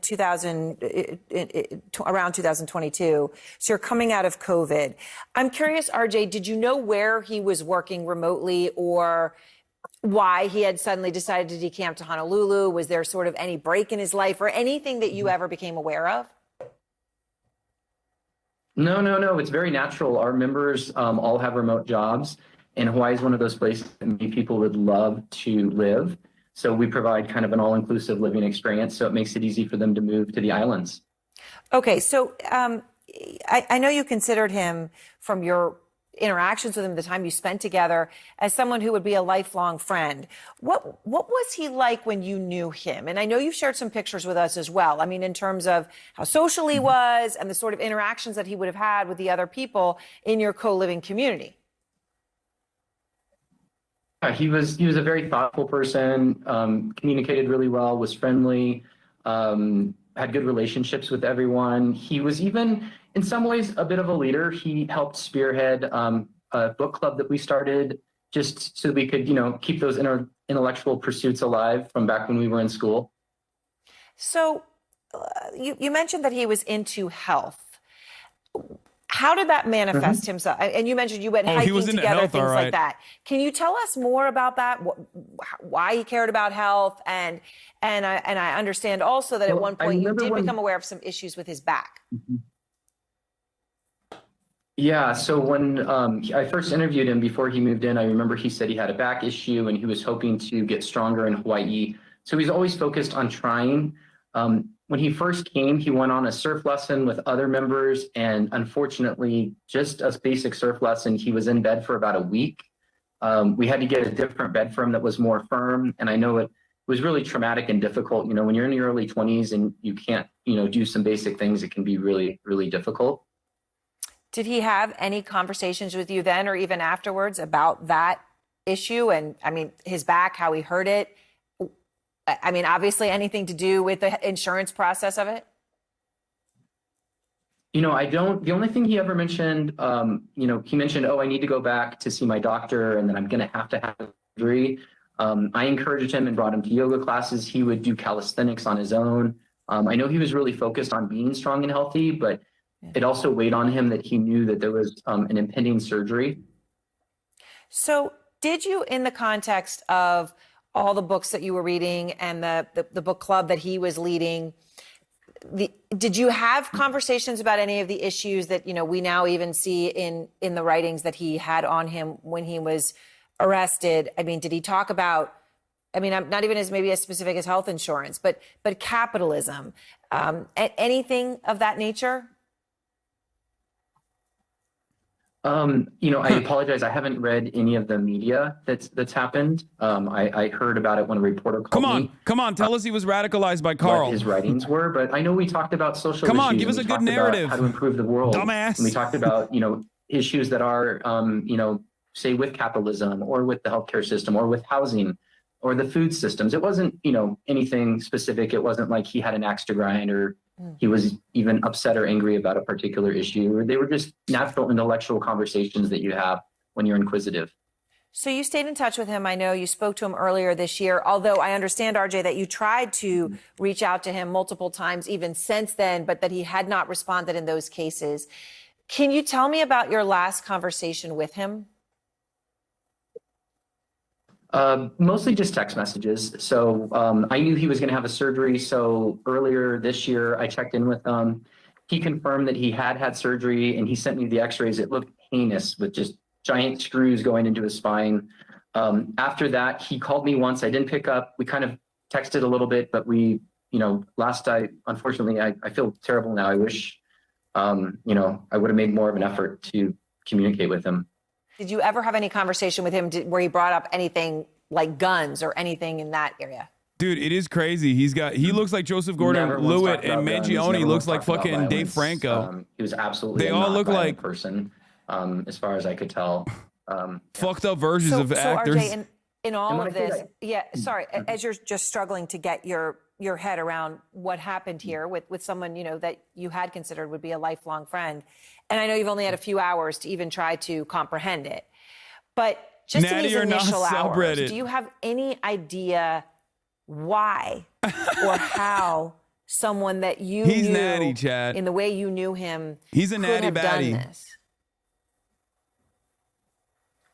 Personally, I can make zero sense of it. You know, there's never justification for violence. We live in a democratic system with processes and procedures to address, you know, our issues. And I can make no sense of it. Well, RJ, I appreciate your taking the time to share all this with us. I know you're in shock about what happened. Still natty because the TRT claim was denied by his HMO. And trying to help everyone understand a little bit more here about this, what happened. Thanks. Absolutely. Thank you very much. Lived up friend. Well, now you listen to RJ talking about the person that he had considered a very close friend, Luigi Mangione. I want to show you the gun that Mangione had on him when he was arrested today. Okay, so this is what was found in his backpack. So let's just hold it up here. We'll tell you what you know about it. We know that police say that gun was made on a 3D printer, that it also had a suppressor. Meat pigs leaked, so be careful. I doubt it. Those aren't real meat pigs, dude. That's insane. Everybody shut up. 9mm full metal jacketed rounds.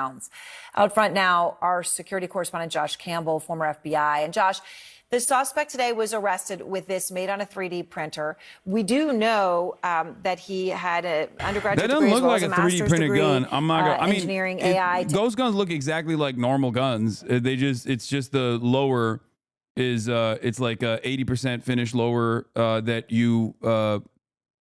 you're supposed to like you can purchase the lower and then 3D print the rest of it. That's what a ghost gun is. That way it doesn't have a serial number. A lot of these gun parts you can buy online and essentially assemble them yourself. And of course, the big concern, they don't come with serial numbers. That makes it difficult for law enforcement to trace, and they don't require background checks. But it just now, doesn't the Biden look like the administration same gun. has recently tried to increase penalties and stop the distribution of some of these types of guns. Of course, someone intent on causing a homicide is probably not going to be, worried about serial number violations. But the key question now is tying that gun to that crime scene. And here's how it's done. I went inside an ATF laboratory, which showed how this I forensic know testing you're 3D printing the lower and buying the upper part. 3D printing guns have come a long way, and they look amazing now. I've shot 3D printed guns. I know. It just doesn't look like the same gun from the CCTV footage. That's what I'm saying. It looks like a regular standard Glock, which you can definitely you can definitely make with a 3D printer. Similar characteristic to the shell casings found at the crime scene. All right, Josh, thank you very much. I want to bring in firearms expert Steve Wolf. So, Steve, we've got a picture of the ghost gun found in the shooting. Found on the suspect. I'm sorry. So this is what he had, and I just want to note here: you've got a gun. And you have a silencer, they say, on a 3D printed machine. But I just want to emphasize one other thing that I had said. All you need to do is drill the holes for the push pins that hold the internal mechanisms of the lower. The upper is the Glock full part. metal jacketed rounds. Now, John Miller was just discussing that he thought that could mean, and very much would leave open the possibility, that Luigi Mangione was intending to continue and perhaps assassinate somebody else. What stands out to you about all of this? Well, I think if he used the ammo that he needed in New York and he had extra, that doesn't necessarily indicate he was going. Ghost guns are protected under I think a blacksmithing provision or something. It's not even just like the Second Amendment. Oh, what the fuck? He pulled out the blicky. This is very similar to the B&T, and you see this is round over here, and this slide pulls back. If you take a close look at the slide on that, you'll see it looks nothing like the slide on the 3D printed gun, which is got a square slide, extends back and holds itself open. So there's really no comparison in my mind that the B&T Station 6 that was claimed to be the gun used is the same gun that was in his backpack. So you think it's possible that it had been described as sort of a veterinary gun, that may indeed be the gun still that he used in the shooting in Midtown Manhattan. Maybe he disposed of it. I know they've been dredging waters in Central Park, but that this would be separate. That the gun that was today was a different gun. That's my belief based on what I've seen of the guns, yes. The gun that was recovered on him today doesn't look anything like a B&T Station 6, which is the gun that they said was used in the murder. I'm curious because people have been talking about his background, his technology, engineering degrees. Would that make it easier, as you see it, for someone who, at this point, we don't know whether he had shooting range experience or anything like that, although we've heard nothing about that to this point. Would it be easier for someone with that kind of just general background to be able to print a gun like this and actually use it successfully to kill somebody?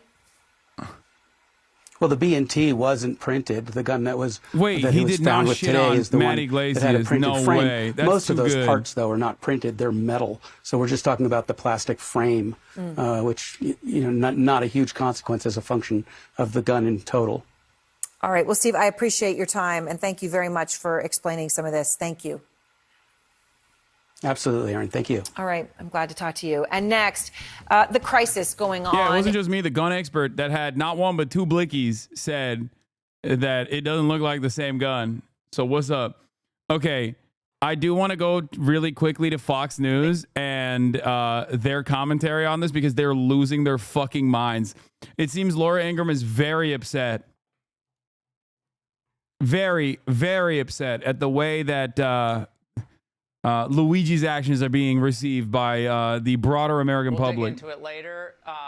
The Instagram posts from nutbag people, which I was sent in the commercial break earlier. The Instagram posts I've seen from nutbag people. CEO slaying suspect. Bro, they just keep making him.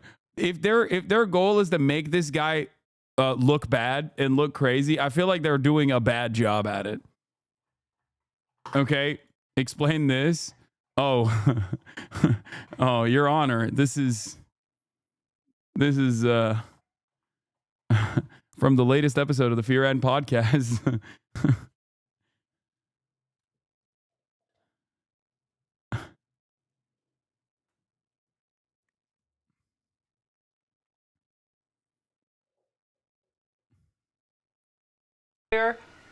Crazy.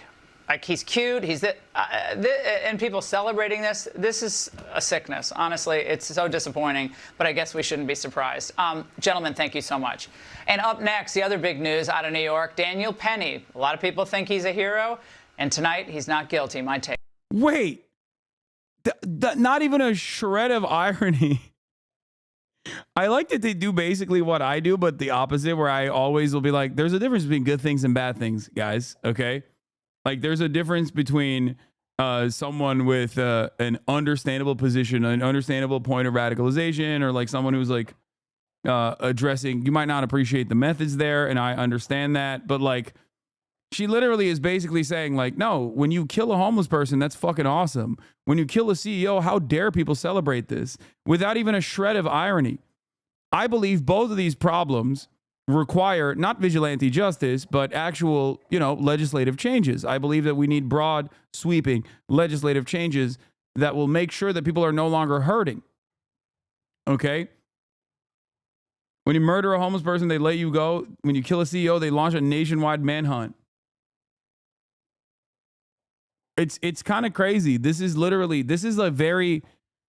almost a similar instance to like, America's reception and the American government's attitude towards the ICC and international courts of international organs of justice, and the way that they've collaborated and cooperated with the ICC in the process after Russia's unjustifiable invasion of Ukraine, versus the way that they're operating for the past year, and their reception and their attitude and resentment, dare I say, towards those very same instruments of justice, when they're telling America that they might be in the wrong for their unconditional loyalty and support to Israel. It's like having these two situations.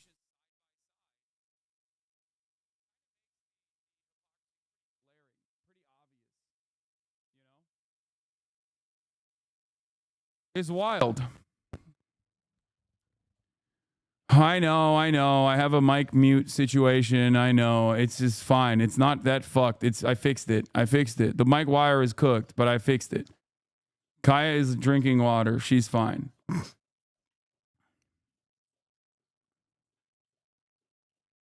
All right. Ken Klippenstein found Luigi's resume, but there isn't anything that we have seen on there that is different than what we knew already. Oh, all right.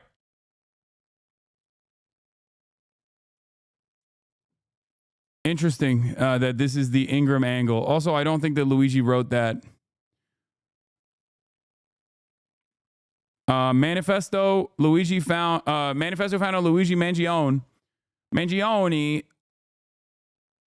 mentions United Healthcare by name, noting the size of the company and how much money it makes, according to a senior law enforcement official who saw the document. The manifesto also broadly condemns healthcare companies for placing profits over care, the official said.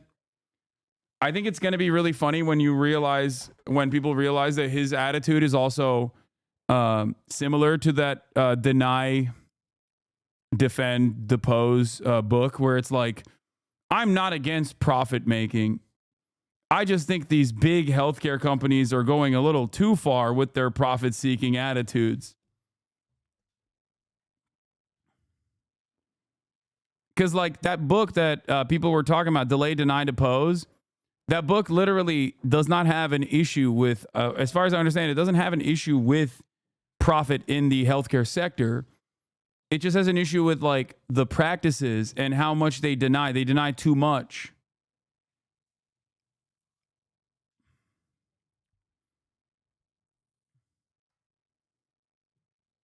You know?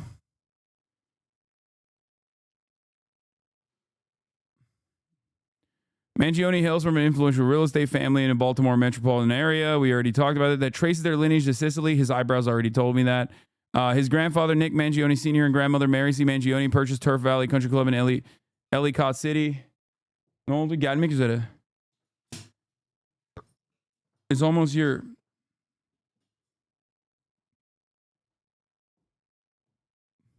It's a minute away. Conservatives are trying desperately to claim that his anger at the absurdity of health insurance companies is more deranged than the absurdity of health insurance companies themselves, and they're failing miserably because they misread the American people. Yeah.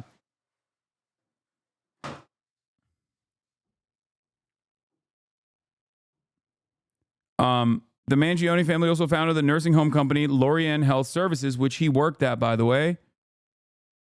The family business also included ownership of the radio station WCBM AM, which airs politically conservative programs. Mangione's cousin, Nino Mangione, is a Republican state delegate who hosts a show on WCBM. He did not immediately respond to a request for comment.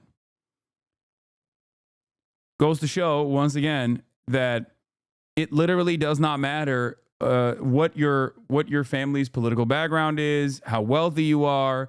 Healthcare can still cook you.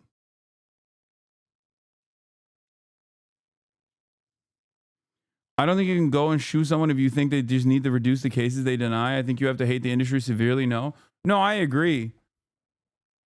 I just think I'm saying that it'll be funny to, what is this? That's weird. He isn't anti-capitalistic. It's just weird to have so much privilege and throw it away for a pop shot of the CEO. Like, I get it. And I'm, what? What do you mean? That's the point.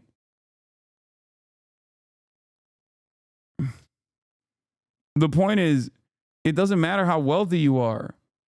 It doesn't, this is not like a card carrying communist. Okay. I don't think this is the case. I think this is a person, regardless of like how wealthy he is or how wealthy his family is, experience, it seems, as far as all we know, but this is still pure speculation. But as far as we understand, as far as we know, it seems like, he was a victim to the profit-seeking ways in which the American for-profit healthcare insurance system works. That's it.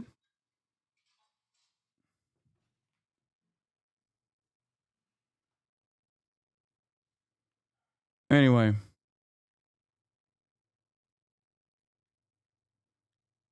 You can be rich and still be fucked over by the American for-profit healthcare industry. That's my point. This is the most bog standard rich family in America. It's probably not possibly more privileged than he was. Crazy that he's the shooter, to be honest. Yeah, I think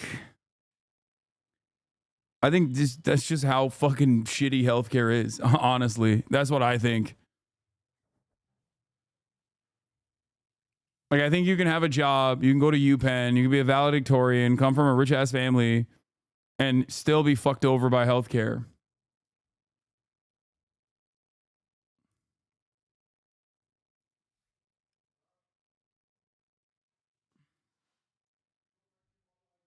Do you understand? Also, Elon Musk, Mr. Free Speech, took down the now increasingly popular Twitter account of Luigi Mangione, which is very odd. Perhaps, maybe free speech is not alive and well on X, the everything app. Oh, he reinstated it? Thank God.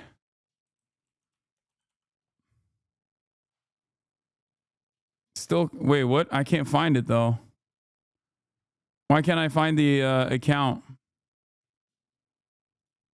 All right, 200,000 followers.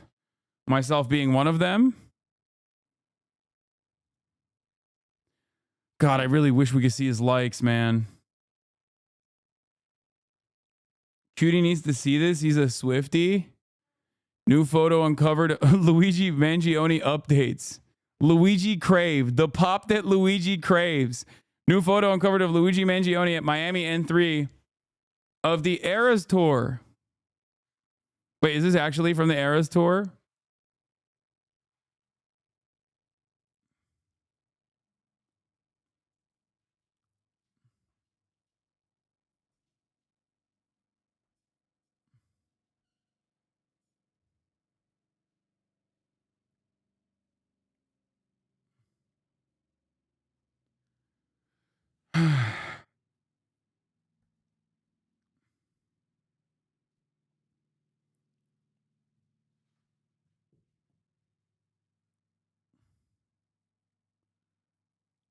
How long do you think he'll spend in prison? Who knows?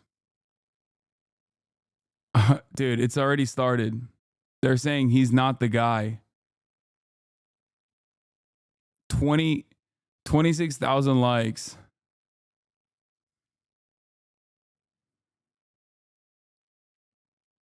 I just don't think that he fits the profile of a fall guy or a patsy. You know what I mean? You're basically doing the we should support Gregor Strasser because he's an anti-capitalist and asking for red-brown collaboration.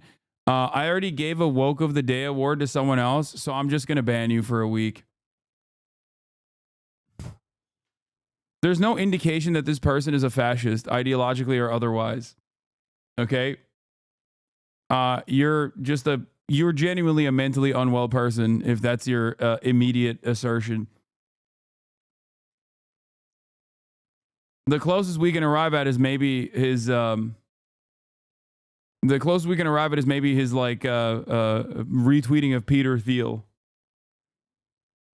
But even then, I think a lot of people just like genuinely cannot comprehend that Americans never actually fit a perfect mold.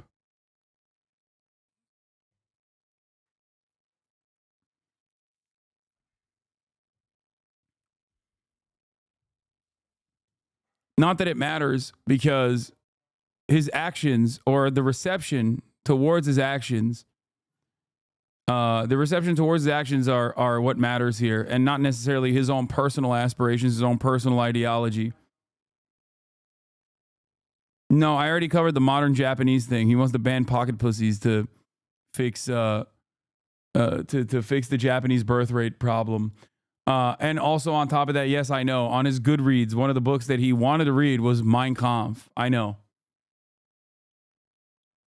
I think he's a regular STEM bro who is really into podcasts.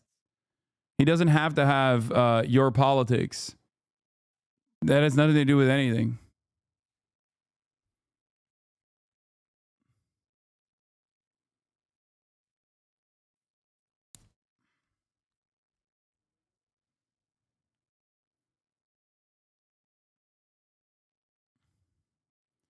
Yeah, you don't know. You don't know if he wanted to read the book while shaking his head like this. You don't know. Just so everybody knows. Could be a Harlan Crow style situation.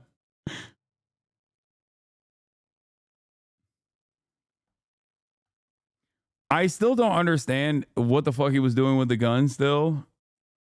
And I get why people think the guy on the left isn't him, but you can't really tell from this blurry ass photo in general. And if he was set up to be a patsy, I don't think he fits the profile of someone who could be set up as a patsy. Wealthy, white, upper middle class, rich, not even upper middle class, like super rich fucking family. I don't know.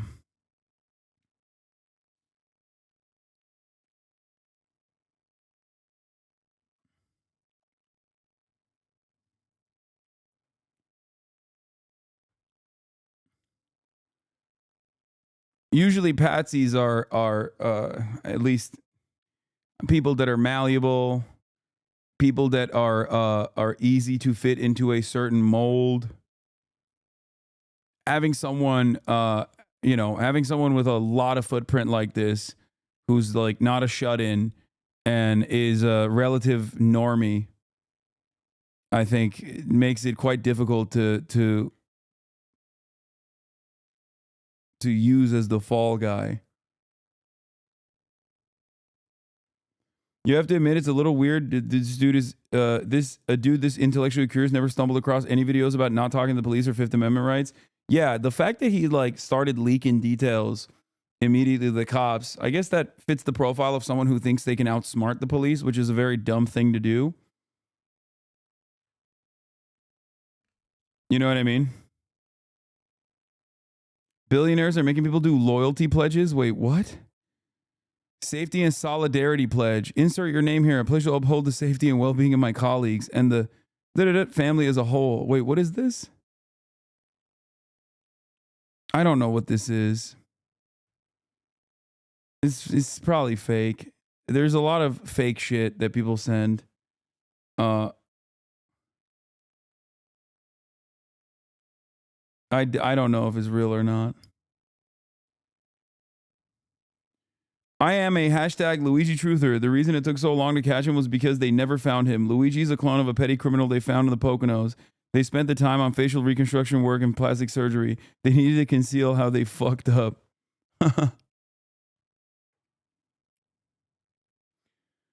What did he leak to the cops? He said a bunch of shit.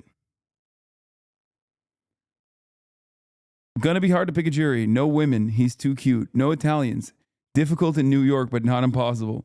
No one who has any kind of experience with private healthcare. Impossible unless they can get like an 8-year-old. No one who likes the Lorax. Scratch the 8-year-olds. Yeah, no gay people either. He's a Charlie XCX fan. Recently watched Wicked.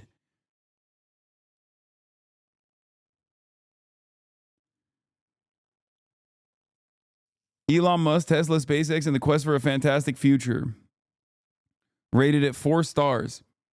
Read from 10/4/2020 to 10/17/2020. 1984 George Orwell, 4 stars. Lorax, 5 stars. Hillbilly Elegy, yeah, I saw this one. The Promise, Avatar The Last Airbender, 4 stars. Born a Crime, Trevor Noah, Stories from a South African Childhood, 5 stars. And Hillbilly Elegy, 3 stars. Okay, I wouldn't have given it even 3 stars, but...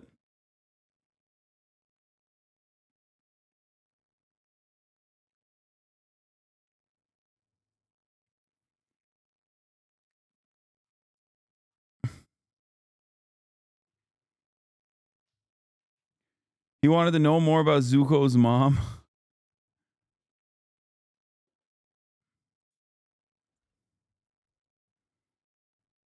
Okay, the people being like, oh, he wrote about like lower class Roman society and how they adopted Christianity. Yeah, dog, he wrote that shit when he was like 12 or 14.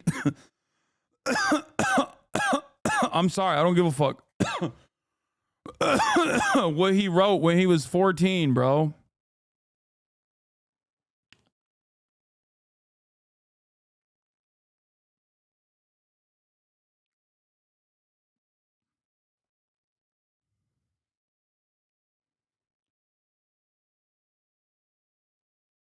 Anyway.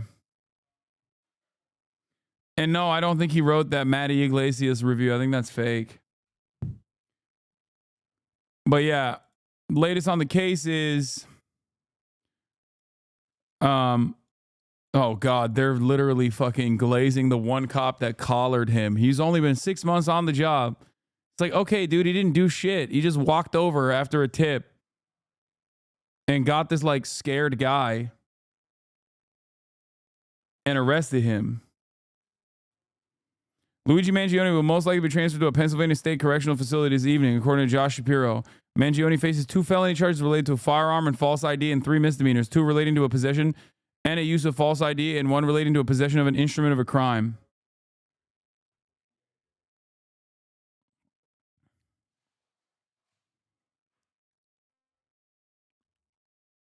Anyway.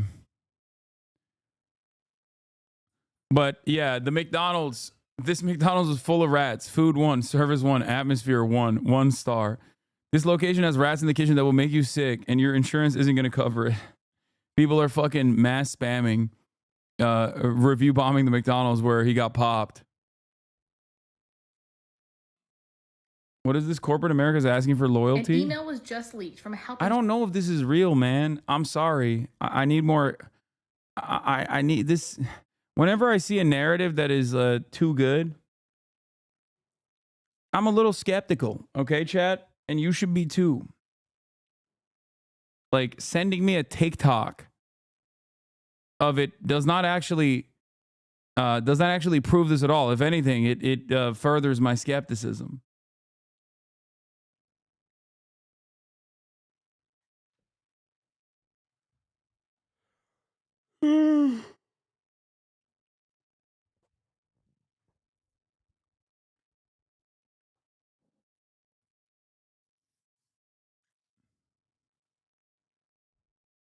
Anyway. Yeah, fan edits coming in. They're already making fan cams of him.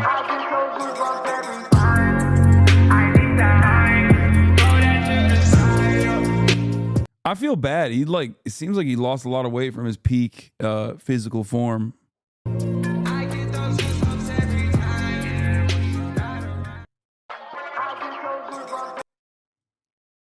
Serve, King. Anyway, Natty or Not subreddit is on the job here. Also, Taylor Lorenz went on Piers Morgan and let's see what she had to say. Said in inferring that you were feeling joyful about what had happened to this guy. So we've got the clip and we'll just play it back just to remind you. Mm-hmm. I do believe in the sanctity of life, and Wait, what the fuck? It's from the same broadcast? Ugh. I think that's why I felt, along with so many other Americans, joy, unfortunately, because it feels like... Serious? I mean... Joy at I a guess I would man's say execution? maybe not joy, but certainly not... This is what I said. Certainly not empathy. This is literally... So you felt joy?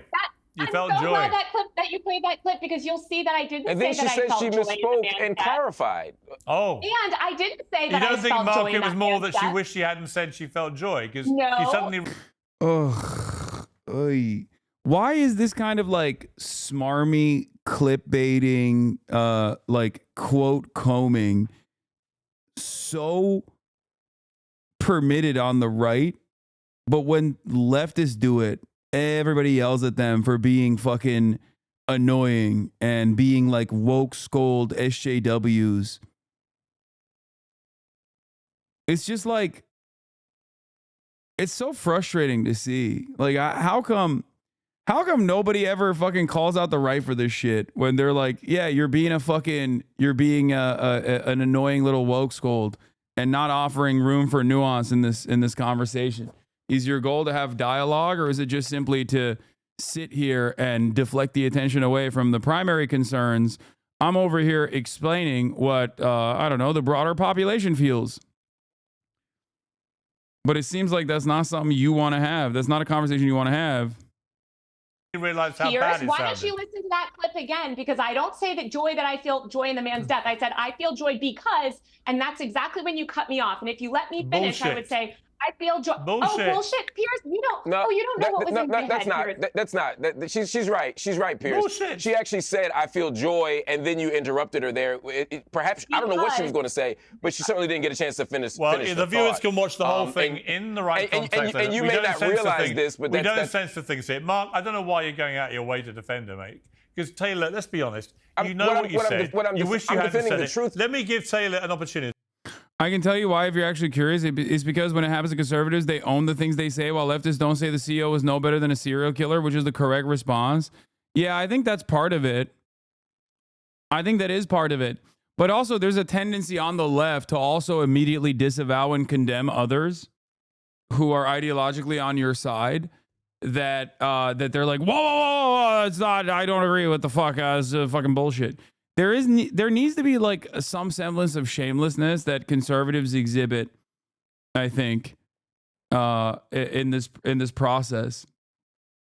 But ultimately, like, I get the broader point that she's trying to make. It's just like much more difficult to make that point when you got a guy like Piers Morgan, cutting, clipping, and shipping in real time. Would you like to apologize? This is also one of the issues that I have with debate culture in general, which is that it's rarely ever about like honest discourse with interlocutors that might have reasonable disagreements, but ultimately still respect for one another. And it's instead a shit-stirring contest. That's it. Apologize for using the word joy. Again, if you take the word joy completely out of context It from the wasn't word taken that out I of said context. Would you like it to? was because would you like to I'm so glad apologize? you just- Yes. Remember when the Queen died and you smoked that pack in front of Zoil? You should be smoking that CEO pack right now. I would never do that. I don't know what you're talking about. Once again, I'm simply someone who is talking about the overarching attitude that people have What does this have to do with the right, though? I'm confused. Oh, Miss Riz is back, chat. I think it's because people like Taylor clutch their pearls all the time, so it gives Piers the opportunity to go after her when she says something like that. Hell yeah.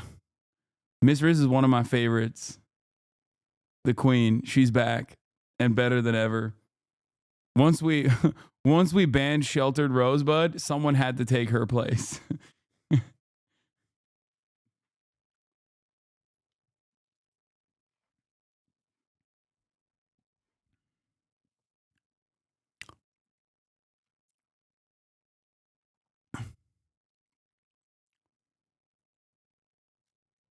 Anyway. Saying the CEO is no better than a serial killer is completely unproblematic on a moral plane compared to the litany of racist and sexist shit like the right spews regularly, seemingly without pushback. Look at Trump. It's just a failure of counter-messaging against right-wing media that shapes the narrative around things like that. Yeah, but this is one of the few instances where, regardless of the right wing that normally is very good at reframing the narrative into a left-right dynamic, into camps that people already have like anger and resentment towards, and move the attention away from class dynamics that are that unite many people regardless of color, creed, age, or ideological backgrounds. This is one instance where people are like, nah, I don't really give a shit. Yeah, healthcare is pretty bad. I don't care that this happened. It's actually awesome that it happened. That's the attitude, at least, that a lot of people have towards this, if that makes sense. And I think ultimately a lot of these right-wing guys that are desperately trying to do their primary function, which is to move the attention away from the anger and resentment that people feel towards CEOs and for-profit healthcare, are kind of falling short of what is necessary because of the very glaringly obvious ways that people have been hurt by this industry. So Play no. the clip. Yes or no? You just played the clip that showed that Do you I want to said I feel joy apologize? because Yeah, getting bogged down about what you said is exactly what Piers wants in this situation. And I understand that tendency to want to clarify your position. I get it. I'd be trapped in it. I find myself trapped in that same equation regularly. and that's right when you cut me off. You So want let to me tell you apologize? what. It's and I know this because I've been on Piers' show.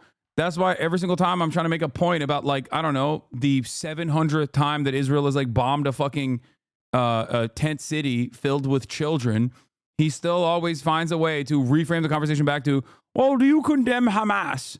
Do you condemn Hamas for October 7? It's like, yeah, that's like at this point, the condemnations have happened a million times over, Piers. Like, this is, you're just using it as an exit ramp. You're using it as a fucking parachute cord every time to stop the conversation dead in its tracks. You can make it seem as though you have a valid concern, and sometimes you can make it seem as though you are just simply hypocrisy fishing, right? But that is the purpose of a statement like that. Just like the purpose of a statement here in this process against the guest that you brought onto your show is not to have this meaningful conversation, but instead to simply move the conversation back to comfortable waters. Why I feel joy. I feel joy because people like you, who are rich and powerful and on TV and have all the access to all the healthcare privileges in the world, are finally being forced to pay attention to the barbaric. I mean, to be fair, Piers is British. So I think he benefits. I don't know if he lives in America or not, but I think even if he was to still be in England, he would benefit from the NHS. Healthcare system that murders tens of thousands of innocent Americans. And that is what I feel joy in, that people like you are forced to confront those systemic problems. It is a thought terminating cliche. That's exactly what it is. That's what I'm joyful. Yeah, I knew it would be my fault as well at some stage. I knew it'd be my fault at some stage.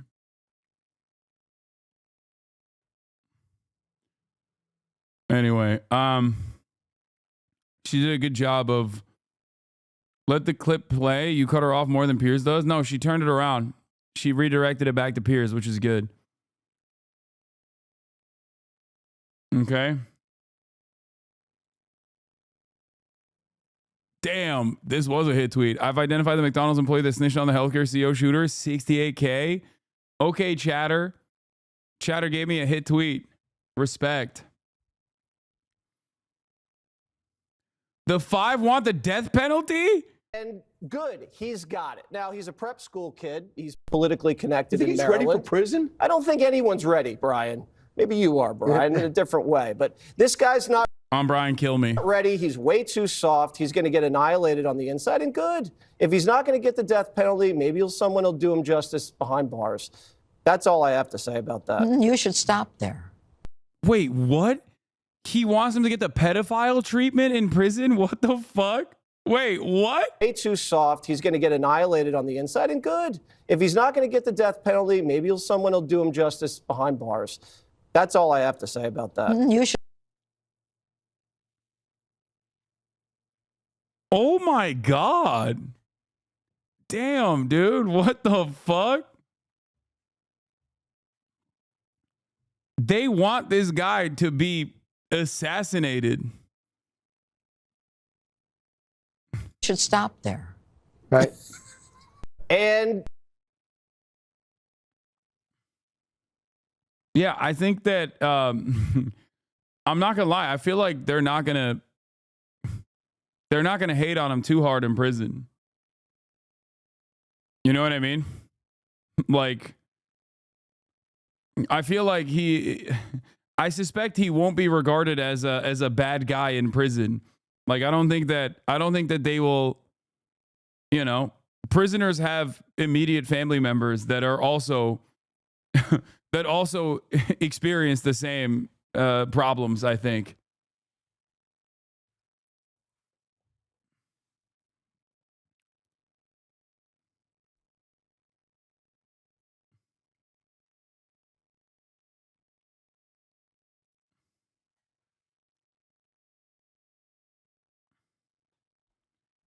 All he did was shoot a guy. There's going to be like 50 other dudes who did the same. Yeah, also, he didn't just shoot any guy. Like, it was politically motivated. I don't think prisoners are going to be like as invested in bootlicking for fucking billionaires as you know, as Jesse Waters is. This is for the stakeholders, inmate says as he pulls out a shiv. Yeah.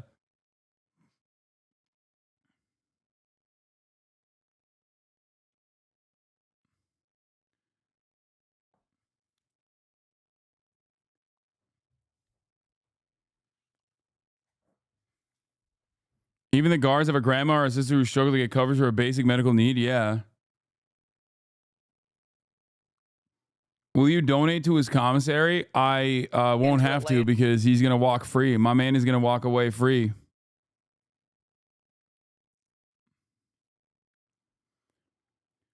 Huh. Do we think that this will hurt the right media to any effective degree? No, they'll forget about it. The next time there's like a major story, people will immediate forget how Jesse Waters called for the extrajudicial prison assassination of the guy who killed a CEO, a for-profit healthcare CEO. I don't think that people will remember it. Some people will. Some people will lose faith or maybe even like look at the likes of Ben Shapiro a little bit differently. You know what I mean? I think some people will look at Ben Shapiro and maybe even Tim Pool and others a little bit differently after this experience, where they'll be like, next time he says some shit that's a little off color, that is not aligned with my with the way I see the world, I'm going to be skeptical. I'm going to be more cynical. But the 85-year-olds that watch Jesse Waters are not going to be like, "Who? I don't trust Jesse Waters anymore."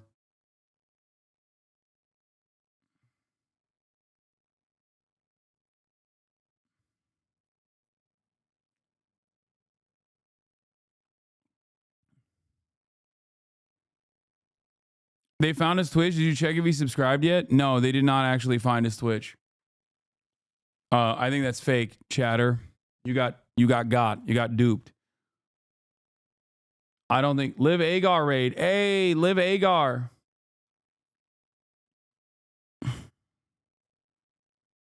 Thank you for the raid.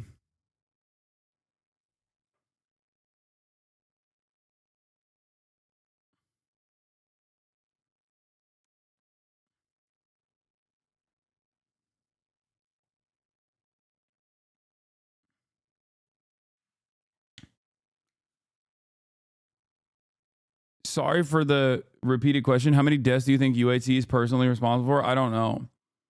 They are the number one at denials. They are the number one at denials in America out of all the American healthcare corporations. I think their denial rate is 34%. And the total number of people that die as a consequence of denials is, I believe, 45,000.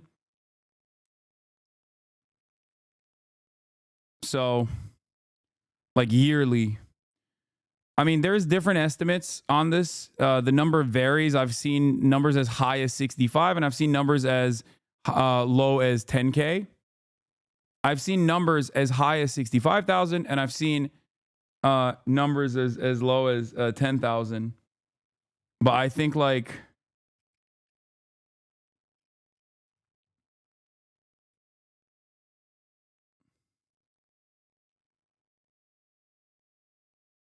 you know,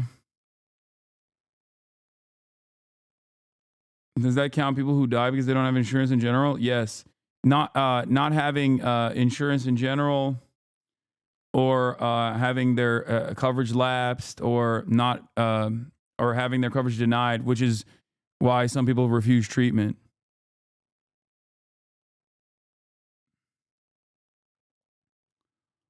But yeah, the data on the United Healthcare denials are that they are the number one at denial.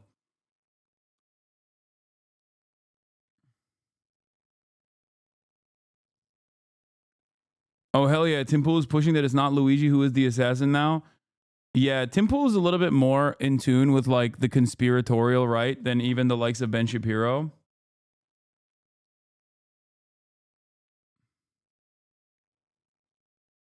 So I can see him like trying to redirect the attention.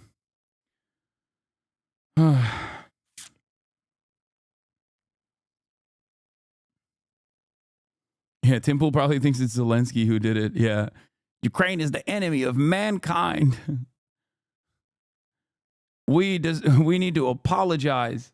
We need to apologize to Russia. Now, check log love. Check logs is my birthday. No.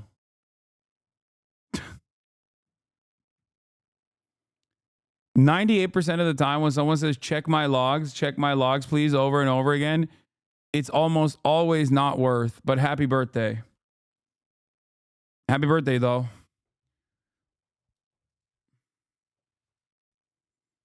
That's fucked up, dude. What do you want me to do? Check the logs of every single person that says check my logs? We would not do anything. All right. But let's talk about JayZ. Speaking of crime, JayZ denies claim he sexually assaulted minor Rashawn Diddy Combs 24 years ago. We're going to begin this hour with rap mogul JayZ forcefully denying claims in a new lawsuit that he and Sean Diddy Combs sexually assaulted a minor at a party 24 years ago. JayZ said it's just an attempt at blackmail, and he called it, quote, idiotic. The suit originally mentioned only Combs, who's facing federal sex trafficking charges. Jerika Duncan has more now on the allegations against JayZ. Cops wanna knock me, DA wanna box me in, but somehow I beat them charges. You mean to tell me that claim denials kills more Americans than opiate overdoses and car accidents? They should make headlines every day. Yeah, lack of healthcare does kill more Americans because it over encompasses opiate overdoses and car accidents as well, on top of everything else. I don't think that's a shocking revelation.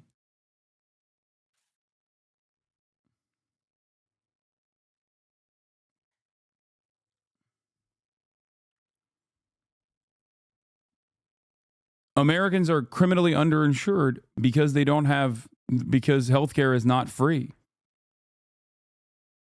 Titty milk fetish. Check my logs. Check logs for real. Not kidding. Titty milk fetish. Okay, I'm done checking logs.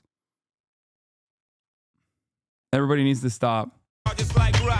He's one of hip-hop's most celebrated. Hasan, I like you, but murder is never justifiable. Plus, CEOs are very replaceable, so it's not like it mattered that much. Y'all look evil to the right, to be honest. I don't think anybody... I think you need to check yourself and check the right. They are the ones who are openly celebrating it. I would never celebrate it. I would never. I have not. I condemn. I do not condone. I condemn. But I think you should go and have a conversation with your Debras and Barbaras in your immediate vicinity, because it seems like most people are, in America at least, celebrating it. Also, the idea that the right has a higher moral compass on this is so laughable, especially considering the reality that they do celebrate murder on a regular basis. They do. As long as it's like someone who is powerless, someone who's fucked over. Yeah. They celebrate the murder of a black homeless person experiencing a mental health episode. They celebrate that murder. They're like, this is sick. Fuck yeah. We should do more of that. Celebrated artist, a successful businessman known for launching careers, and he's married to one of music's biggest stars. But on Sunday night, Sean Carter, who goes by JayZ, said being named in a civil lawsuit alleging rape is blackmail. According to the accuser, named Jane Doe in the lawsuit, the assault happened at an after-party following the 2000 MTV Video Music Awards when she was 13. She claims she attended a house party thrown by Sean Diddy Combs, who is also named in the lawsuit. She says she was given a drink that left her feeling, quote, woozy and lightheaded. Doe claims she entered an empty bedroom so she could lie down. Shortly afterwards, she said Combs and JayZ and an unnamed female celebrity came in, with Combs saying, quote, you are ready to party. The accuser then claims she was pinned down and raped first by Carter and then by Combs as the female celebrity watched. CBS News legal contributor Jessica Levinson. The details of these allegations are really troubling. What the plaintiff here alleges that Sean Combs and JayZ drugged her and then raped her. It's hard to get more serious than this.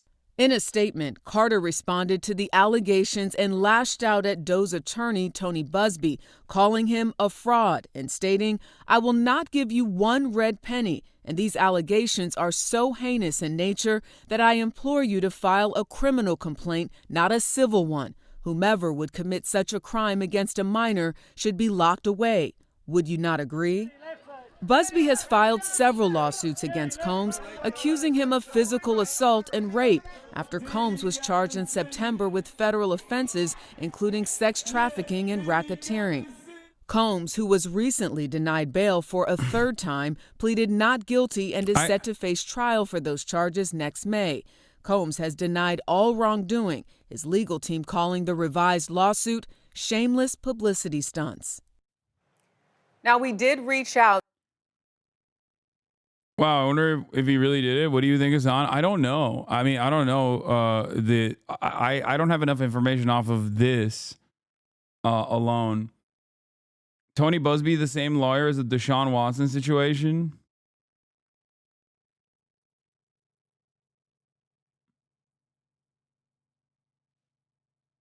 I think that, JayZ's response is kind of crazy. My lawyer received a blackmail attempt, called a demand letter from a lawyer named Tony Busby. What he had calculated was the nature of these allegations the public scrutiny would make me want to settle. No, sir, it had the opposite effect. It made me want to expose you for the fraud you are, very public fashion. So no, I will not give you one red penny. These allegations are heinous in nature that I implore you to file a criminal complaint, not a civil one. Whomever would commit such a crime against a minor should be locked away. Would you not agree? These alleged victims would deserve real justice if that were the case. This lawyer, who I've done a bit of research on, seems to have a pattern of these type of theatrics. I have no idea how you have come to be such a deplorable human, Mr. Busby, but I promise you I have seen your kind many times over. I'm more than prepared to deal with your type. You claim to be a Marine. Marines are known for their valor. You have none. You have neither honor nor Dignity. My only heartbreak is for my family. My wife and I have to sit our children down, one of whom is at the age where her friends will surely see this. See the press and ask questions about the nature of these claims and explain the cruelty and greed of people. I mourn yet another loss of innocence. I think it's, I mean, this is a, I mean, JayZ is cooked regardless. JayZ's cooked regardless for even having any sort of involvement with,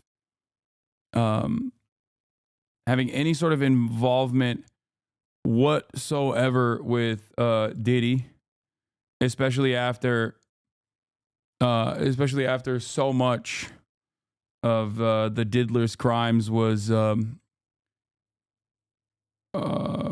exposed. So I don't know. I feel like there's a likelihood, but this in and of itself, I don't know.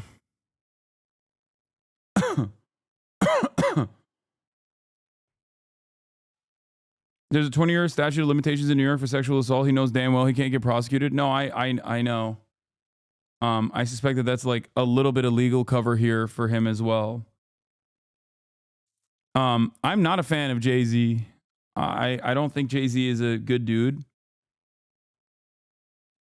To be fair, I don't. I think he's not a good dude at all. But that, and also on top of that, his involvement with Sean P. Diddy Combs is already suspect.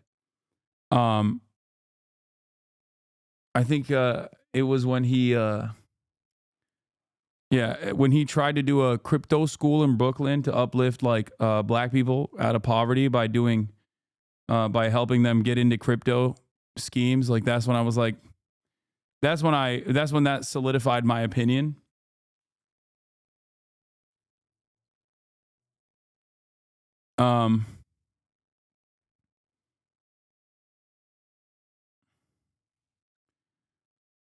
But I don't know. My only heartbreak, my heart is I'll wait and see. He filed a motion arguing that the accuser should have to reveal her name for smearing him, knowing damn well that would get her threatened or harassed. My heart and support goes out to the true victims of the world who have to watch how their life story is dressed in costume for profitability by this ambulance chaser in a cheap suit. You have made a terrible error in judgment thinking that all celebrities are the same. I'm not from your world. I'm a young man who made it out the project of Brooklyn. We don't play these types of games. We have very strict codes and honor. We protect children. You seem to exploit people for personal gain. Only your network of conspiracy theorists, fake physics, will believe the idiotic claims you have levied against me. Okay, but like, I don't understand why he's saying, I don't understand why he's saying he protects children, because I mean, wasn't he also once again aligned with P. Diddy when he was doing a whole bunch of sex trafficking, assault? So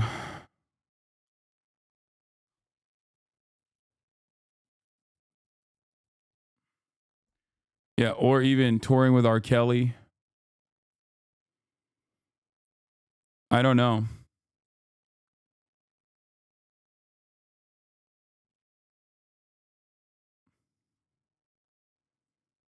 To the accuser's attorney, Tony Busby, for comment, but have not heard back. He did respond online saying that JayZ's statement on X saying that he and his client will let the filing speak for itself and support her case in court.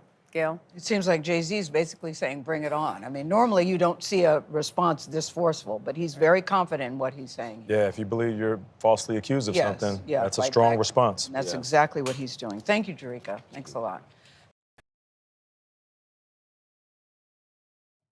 JayZ is denying allegations he sexually assaulted a 13-year-old girl alongside rapper Sean Diddy Combs. That civil lawsuit filed against Combs in October was amended Sunday to include JayZ. The accuser, identified only as Jane Doe, says she was sexually assaulted by both men at a Video Music Awards after party in 2000. In a blistering statement, JayZ accuses Jane Doe's attorney of trying to blackmail him. He said further, quote, "These allegations are so heinous in nature that I implore you to file a criminal complaint, not a civil one. Whomever would commit such a crime against a minor should be locked away." JayZ's lawyer, Alex Byer, was asking the judge to hurry up and dismiss the lawsuit for the avoidance of doubt. Mr. Carter is entirely innocent. This is a shakedown. This is a matter of the utmost importance, and we request an expedited hearing. I mean, I get why he would want to dismiss it.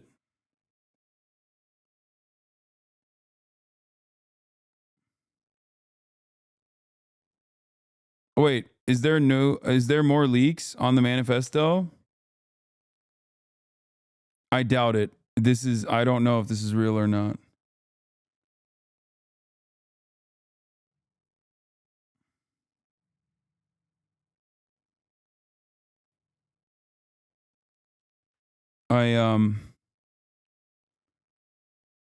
Would you not agree? He added, my only heartbreak is for my family. My wife and I will have to sit our children. I will wait for confirmation before, and I urge you to do the same before leaning into the manifesto of the shooter. As far as I understand, the manifesto of the shooter has only briefly been mentioned in media, only bits and pieces, including the quote about parasites. And that's it. Children down, one of whom is at the age where her friends will see the press and ask questions about the nature of these claims and explain the cruelty and greed of people. Joining us now, Joey Jackson, CNN legal analyst and criminal defense attorney and former prosecutor. There's a lot to unpack here. Joey, I want to start with just the statement from JayZ, which is so forceful in its denial. I just read a teeny part of it. It's long. Where he says that they should file a criminal complaint. Is that even possible at this point? So based on the allegations, Jessica, good morning. Good to see you. I think that it certainly could be. Why do I say that? Now, he, of course, is more than annoyed, would be an understatement. Yeah. He has a family and he has a lot to protect, including his brand. But to the extent that he's saying, hey, come after me criminally, that could be likely. Why do I say that? Because rape in New York, and what's alleged in this complaint, is forcible compulsion. What that means in English is that it's saying that he held her down, raped her, and that, of course, the allegation is that Mr. Combs did the same thing. And so if those facts are actually accurate, it would require an investigation by prosecutors. And if true, right, you could pursue it criminally.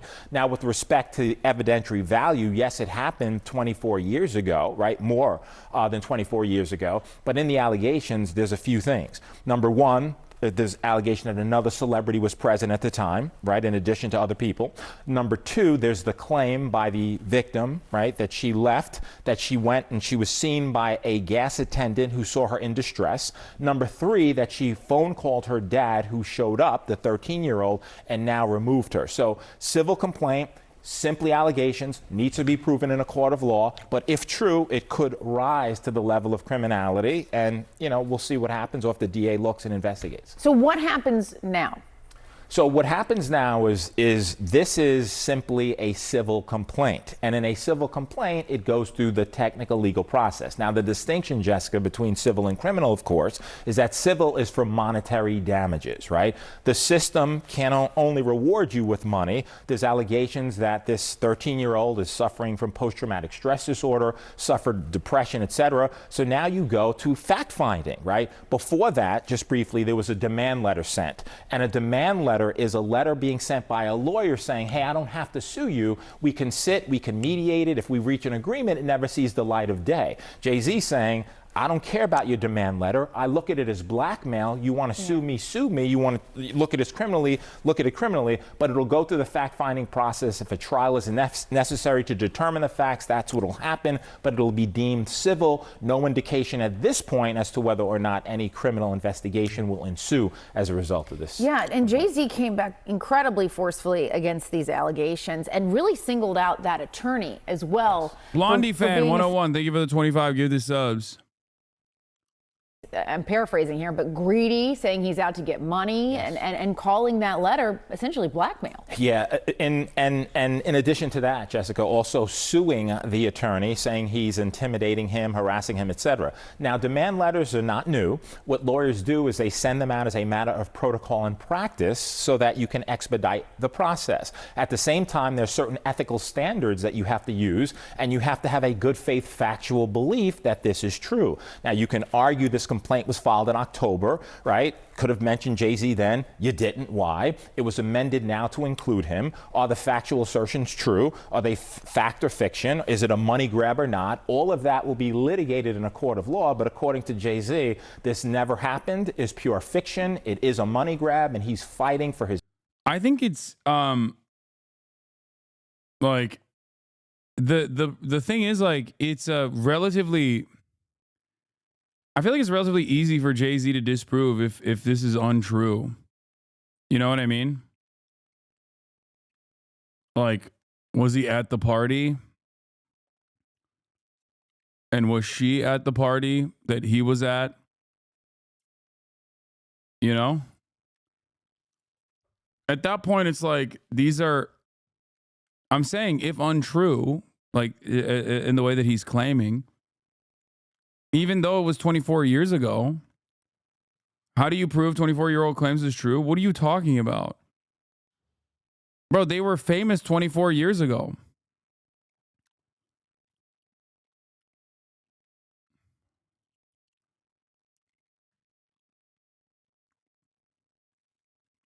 It's not that it's you know,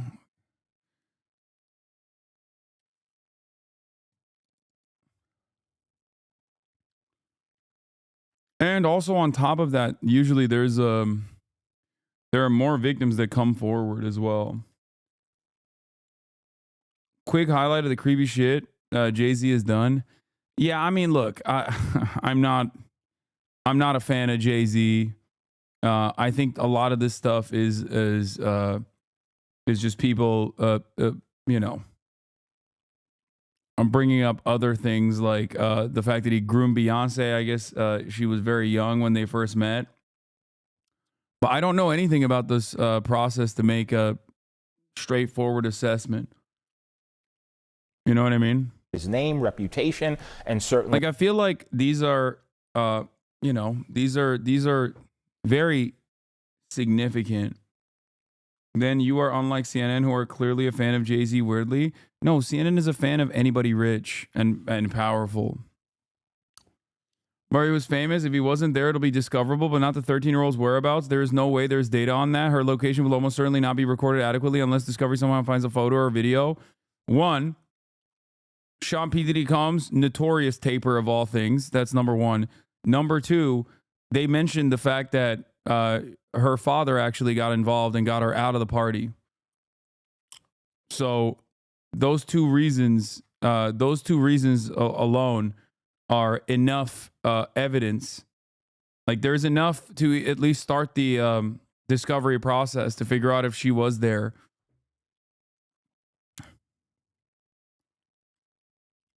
Yeah, there are multiple witnesses at that point. Innocence and justice in his view, which is he didn't have anything to do with it. Yeah, and you touch on point two that I wanted to ask you about, which was that this was an amendment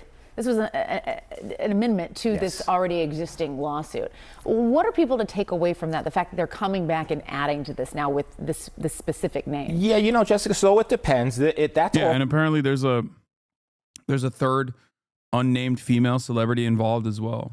So common, you could amend lawsuits, right, as a matter of course, and you do, to include certain factual allegations. The interesting thing to me in terms of your question and the takeaway, if you had this information about JayZ, it happened allegedly in September of 2000, why not include it in the original complaint? What happened between October and now that necessitated you putting in, and it's a question of credibility. Was he celebrity A, right, as was noted in the October complaint? Is this pure fiction? And what's interesting in the complaint is he really, that is the lawyer, tries to tie JayZ to Mr. Combs in so many ways, right? Birds of a feather is the argument that he's making. You can make that argument. You need the facts to sustain it. Let's see if they come up with any facts. All right, we will see. All right. Yeah, I mean, that's what matters in this situation. Like, I think it's too early to make assertions beyond the fact that JayZ, notoriously not a good guy.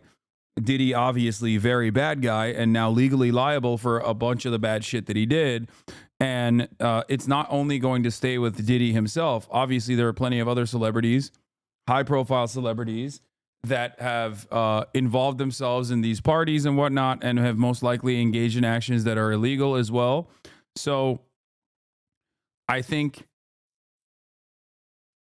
that only time will tell, but yeah, I'm good that these matters are coming to light for sure. I'm happy that these matters are coming to light. Developing now, he calls the allegations idiotic and heinous, and now he says he's being extorted. Rap superstar JayZ is accused of sexually assaulting a 13-year-old girl along Sean Diddy Combs more than 20 years. This straight up is like one of those, in normal circumstances, the most common way that sexual assault or sexual assault against a minor, especially like statutory rape and sexual assault, occurs between like immediate relatives. So in those circumstances, the truth is easier to obfuscate. These aren't high profile people, right? And obviously, for the most part, when wealthy people engage in these sorts of actions at these parties and whatnot, for a very long time, I think people have been able to people have been able to shelter themselves from any sort of legal scrutiny. Okay? But when one major power player gets exposed, they bring down a lot of other people with them as well. Unless it's Jeffrey Epstein, in which case the power players involved are entirely too powerful, and therefore they can escape additional legal scrutiny. I don't think that the likes of JayZ and many others who have involved themselves with Sean P. Diddy Combs are going to be able to shelter themselves from legal scrutiny in the same vein. Because they're not Bill Clinton, you know what I mean? So I guess what I'm saying is that there is more paper trail and more documentation readily available in a situation like this than the ways in which sexual assault against minors usually happens.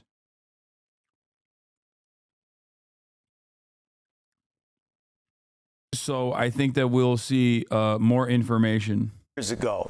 The news comes after an amended lawsuit was refiled yesterday. The civil complaint like this would not even be a question if JayZ had not involved himself with P. Diddy so openly and so actively.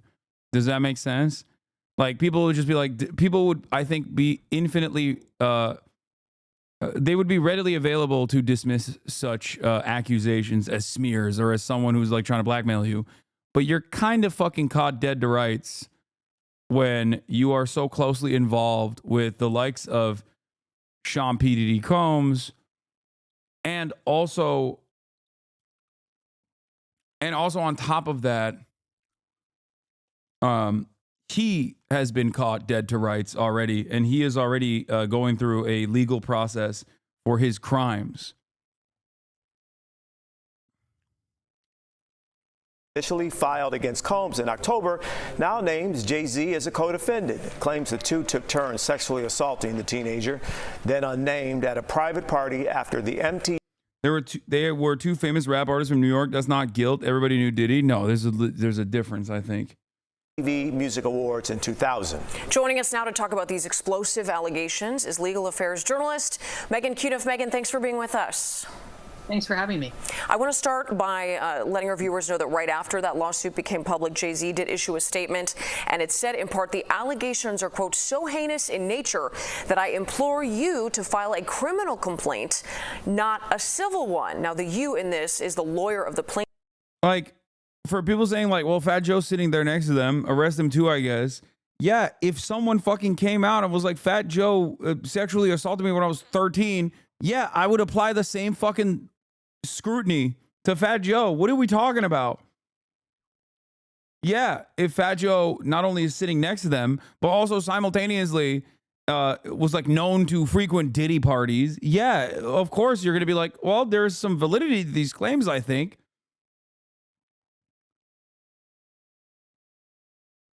it's such a weird attitude to take.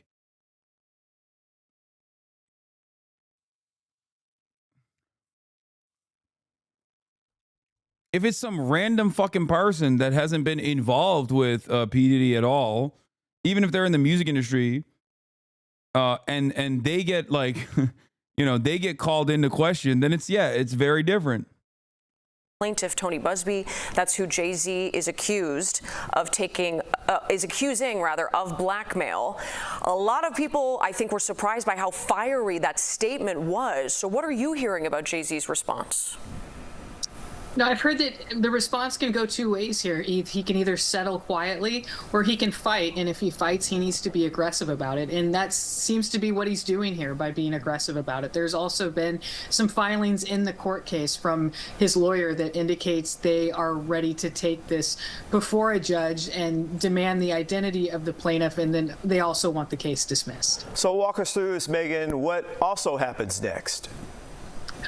The immediate issue, and we've seen this in a lot of other lawsuits that have been filed against Sean Combs, is whether the plaintiff can proceed anonymously. And the judge in this case actually did rule about a month ago that there was reason for her to proceed anonymously under a Jane Doe name. But now that there is a new complaint, that process will start over again. And this will be the first time that there has been serious defense litigation against that. And other lawsuits we've seen have been against Combs, that has favored Combs in the fact that the judge has ordered that the plaintiff does need to identify herself. So that is going to be the most immediate issue here. Interesting. Now, I know you don't have insider information on this case, but if you could look into your crystal ball or just with your legal knowledge, do you think this is just the tip of the iceberg?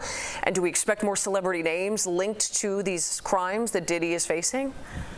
Tony Busby, the plaintiff's attorney, when he announced that he had 120 people lined up to file lawsuits, indicated that a lot of big names could come out. And just in this lawsuit alone, there is still an unidentified celebrity that I think everyone is speculating about who it could be. And also, it could be a very powerful witness on either side. So just in this case, there's another celebrity who could be named. But Tony Busby has indicated there are other celebrities. And if we're going to believe JayZ's allegations about extortion, we'd have to expect that he's not the only one being targeted here. Megan Cuniff, we appreciate your insight. Thanks so much. Thank you, Megan. Thank you.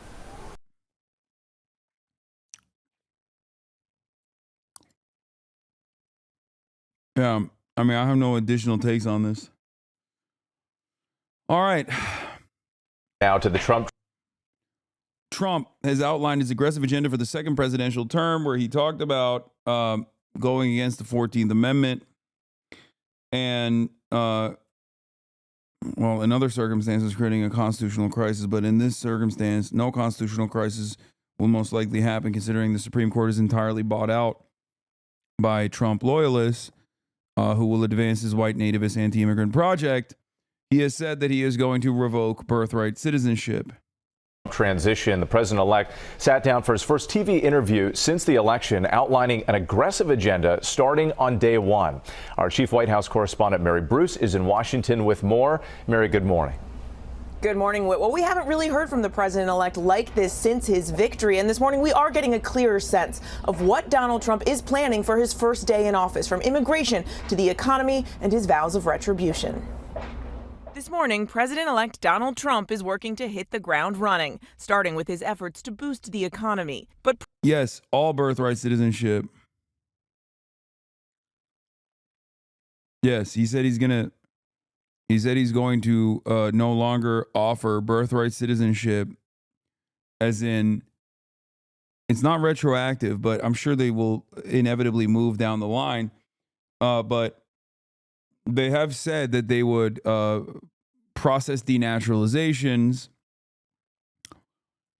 but basically what he's saying is that they are looking into stopping birthright citizenship, as in if you are born on U.S. soil currently as it stands, and this is in the Constitution, okay? If you're born on U.S. soil, you're an American citizen. Many countries have this, for the record, with the exception of some restrictions applied in like European nations. But like even in fucking China, as far as I understand, you can't be a Chinese citizen unless you get unless you get like a specialty naturalization process. But if you marry a Chinese citizen and have a child on Chinese soil with a Chinese citizen, then yeah, your child is a Chinese citizen. Now, in the United States of America, across the board, and in many other Latin American countries as well, if you're born on the soil of the nation, you are automatically processed as a citizen.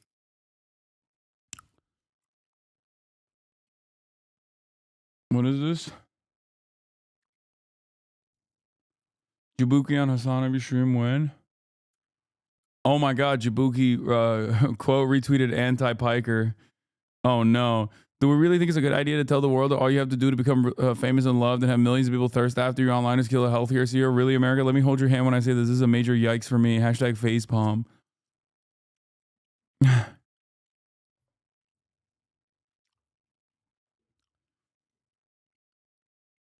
Anyway, let's continue. Pressed on concerns his plan to implement punishing tariffs will raise prices, Trump admits he can't guarantee Americans won't pay more. I can't guarantee anything. I can't guarantee tomorrow. Tariffs are properly used, are a very powerful tool, not only economically, but also for...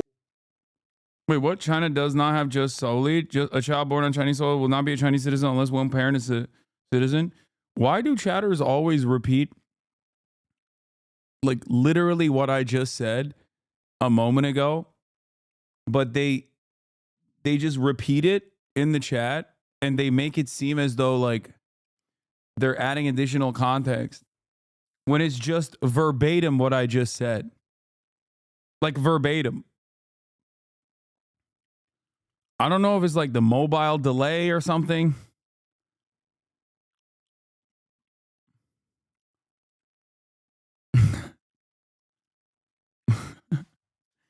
I just said that. Like I gave the specifics of it. Like I said exactly that. Anyway. Or getting other things outside of economics. Trump has pledged to impose tariffs on China and a 25% tariff on all goods imported from Mexico and Canada. But some economists say it would cost American families more than $2,600 a year.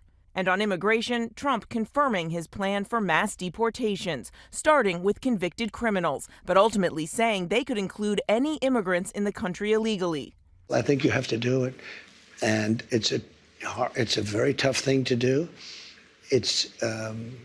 But you have to have, you have rules, regulations, laws. They came in illegally. Even if they have children that are U.S. citizens. I don't want to be breaking up families, so the only way you don't break up the family is you keep them together and you have to send them all back. Trump confirming his plan to try to end birthright citizenship on day one, even though it's enshrined in the 14th Amendment, suggesting he may try to amend the Constitution. We're going to have to get a change. We'll maybe have to go back to the people, but we have to end it. One group that could be protected under his plan, the so-called Dreamers, undocumented immigrants who came to the U.S. as children and have lived here most of their lives. In many cases, they become successful. They have great jobs. In some cases, they have small businesses. Some cases, they might have large businesses.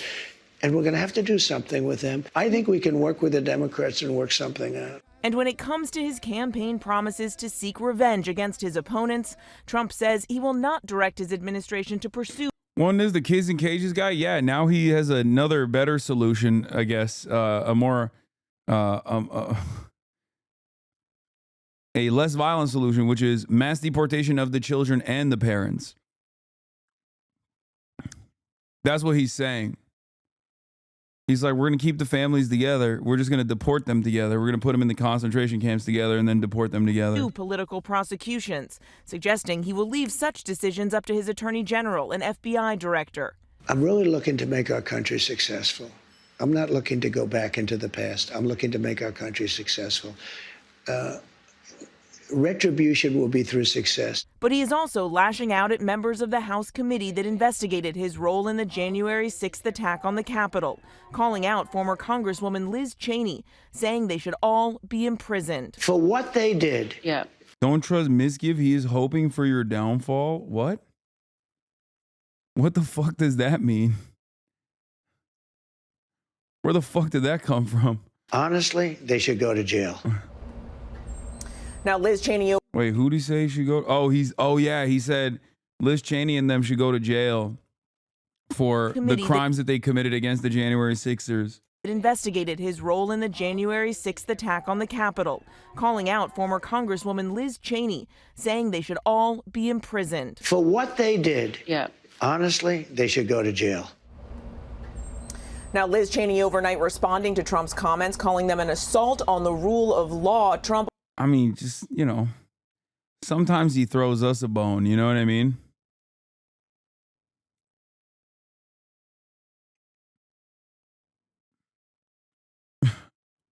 Like, this is like the lock her up conversation around lock her up conversation around Hillary Clinton got me saying rule of law. Trump also said he would work to pardon the January 6th rioters as soon as day one, and he still will not concede that he lost the 2020 election, even when pressed to do so in an effort to bring the country together and move forward. Robin. All right. Our thanks to you, Mary. President-elect Donald Trump, welcome back to Meet the Thank Press. you very much. Thank you so much for being here. You are the first president since Grover Cleveland to win non-consecutive terms. Republicans now have control of the House and the Senate. Right. What do you plan to accomplish in your first 100 days in office? Well, we're going to do something with the border, and very strong, very powerful. That'll be our first signal, and the first signal to America that we're not playing games. We have people coming in by the millions, as you know, and a lot of people shouldn't be here. Most of them shouldn't be here, but we have jails being emptied into our country. We have mental institutions from all over the world being emptied into our country. So we'll be doing that. We're going to be extending within that period, or as soon as we can, the Trump tax cuts, because, they're coming due and they're very substantial for people. And it would be I think it will anger a lot of people, frankly, if we don't get an extension of that. That's what led us to one of the greatest economies ever. And those two things are going to be very vital, very important. We're going to be focusing on crime in the cities, and we'll work with Democrat governors. Most of them are, as you know, if you look at the 25 worst places, they're just about all Democrat-controlled cities and states. And we're going to be working with Democrat governors and Democrat mayors, and I look forward to doing it. But we have to do something about crime, and mostly in our cities. And we're going to have a lot of other things. We'll be working. I sped up the interview, Chad. That's why he sounds like that. God damn. On nominations, we're going to still be working on some nominations. I think they're going very well. We have, for the most part, I think they're going extremely well. It looks like Peter's doing well now. I mean, people were a little bit concerned. He's a young guy with a tremendous track record, actually. He went to Princeton and went to Harvard. He was a good student at both, but he loves the military, and I think people are starting to see it. So we'll be working on his nomination along with a lot of others. We are going to delve into your nominations, but since you bring him up, do you still have confidence in Pete Hegseth? Yes, I do. I really do. He's a very smart guy. I've known him through Fox, but I've known him for a long time. And he's basically a military guy. I mean, every time I talk to him, all he wants to talk about is the military. He's a military guy. I used to kid him about it. I didn't think we'd be in this position where he may be, hopefully will be Secretary of Defense. But every time I was with him, he was fighting for soldiers, where he said some soldier was unjustly put in prison because they were really doing what they were taught to do, in some cases. So, yeah, I think he's going to do fine. The fact that there are these allegations against him, misconduct, sexual misconduct, heavy drinking, the fact that he said to some senators reportedly he'll stop drinking if he gets this job, does that worry you? No, I think that Check peace tattoos, bro. We know. Check what he has said about Muslims. He is a fucking psycho. And by the way, his interactions with Trump that were successful revolve around him getting Eddie Gallagher off. Okay? A war criminal so bad that his own unit was fucking up the sights on his goddamn scope so he couldn't successfully assassinate children. Okay? Do you know how difficult it is to investigate a decorated troop for war crimes successfully in the American military? Are you kidding me? You have to be a truly atrocious, a truly heinous sociopath. You have to be a literal fucking serial killer. The entire process of the American military is to get grunts to do horrifying, violent shit. And those guys literally turned around and were like, this dude is a real monster. None of what I'm saying is an exaggeration, okay? None of what I'm saying is an exaggeration. He literally stabbed a fucking detained ISIS 16-year-old to death while he was apprehended, while he was zip-tied. Like, straight up war crime. Like, that is, you might not agree with it. You can be like, oh, he's ISIS, who gives a fuck? But, like, it's a literal war crime. You cannot do that, okay? Yeah, his unit reported him because they were afraid of him. And you know what happened? The American military went through the process and then was like, okay, this guy is a real bad guy. This guy is a real bad guy. He's too bad because our job is to make bad motherfuckers. Okay? Our job is to make bad motherfuckers do bad things. And even for us, there is a line. There is a limit. And Eddie Gallagher was that limit.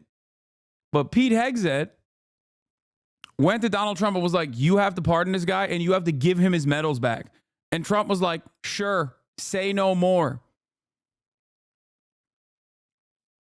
That is the Pete Hegseth, Fox News reporter, Donald Trump connection. Gallagher was accused of multiple offenses during his final deployment in Iraq and during the battle for Mosul. The most prominent accusation, the best attested to, was the murder of a prisoner of war, a war crime. Khaled Jamal Abdullah, a captured 17-year-old fighter of the Islamic State, was being treated by a medic. According to two SEAL witnesses, Gallagher said, he's mine, over the radio, then walked up to Abdullah and allegedly proceeded to stab him with his hunting knife without explanation. Gallagher and his commanding officer, Lieutenant Jake Portier, then posed for photographs of them standing over the body with some other Navy nearby SEALs. Gallagher then text messaged a friend in California a picture of himself holding the dead captive's head by the hair with the explanation, good story behind this, got him with my hunting knife.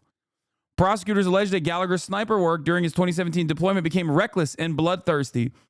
It's not prosecutors alleging this. It was his own unit that revealed this information to the prosecutors, to a higher up. He was such a fucking rapacious sociopath, so bloodthirsty, that his own unit was like, nah, this is too much.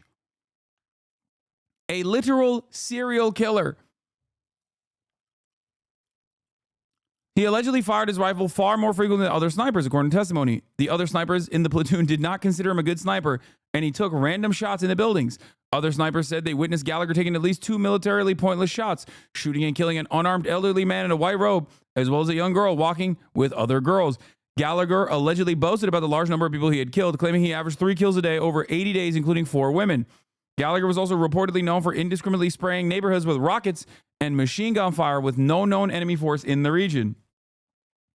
A charge of obstruction of justice was brought against Gallagher for alleged witness intimidation. According to the claim, Gallagher allegedly threatened to kill fellow SEALs if they reported his actions. The Navy cited his text messages attempting to undermine the investigation.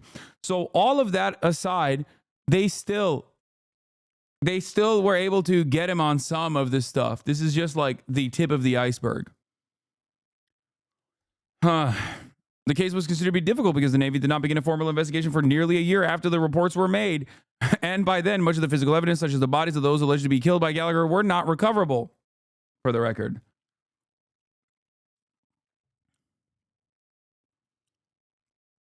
The prosecution's case relied largely on eyewitness testimony, which the defense sought to discredit as merely that of spiteful malcontents who disliked Gallagher's gruff leadership style. Now, why am I talking about this? Like I said, because Gallagher was proven innocent. The prosecution's main witness said he made up the story just to defame him. That is insane. There is literally photographic evidence. What the fuck are you talking about? Dude, that is insane. Is Pete Hegseth in the chat? No, the main witness for the prosecution. Did you even see the court case? Yes, I literally listened to members of his platoon openly talk about changing the sights of his weapons, like fucking up his rifle optics, specifically so that he would not be able to target random women. And no, he was not found innocent. He had to be pardoned by Donald Trump.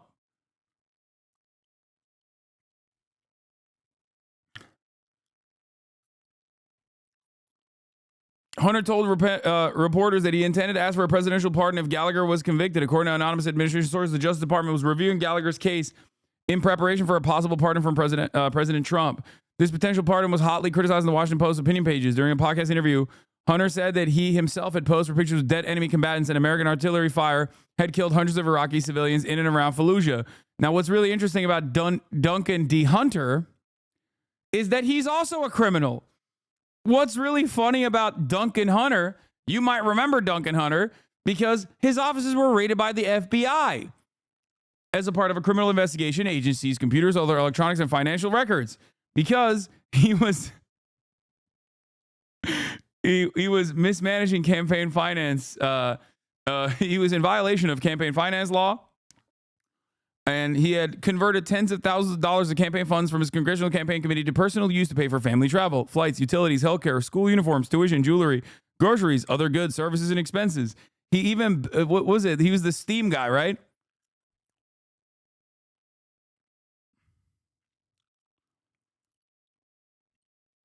Yeah. Hunter said that he had repaid his campaign approximately $60,000 in 2016.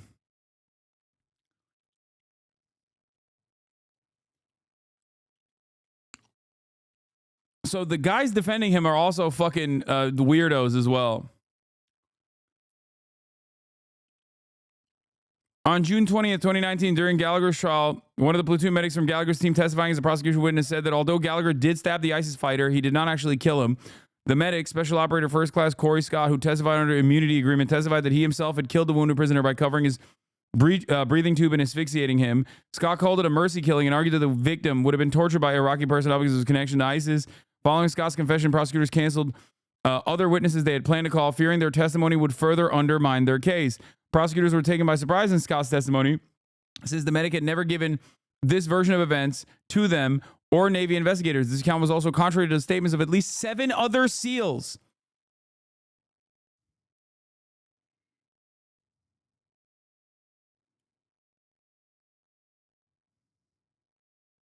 From his own platoon.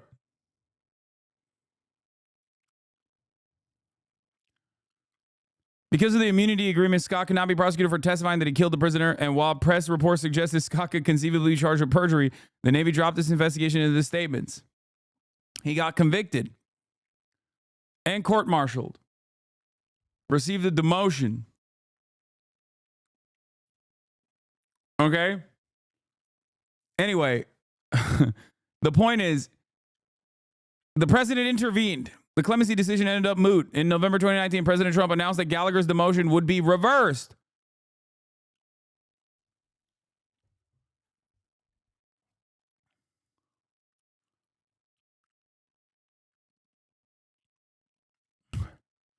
Why did he do this?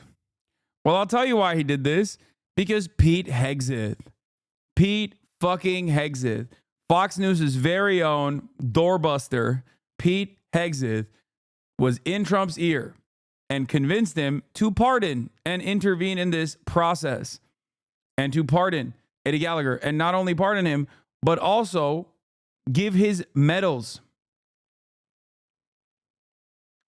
Give his medals back.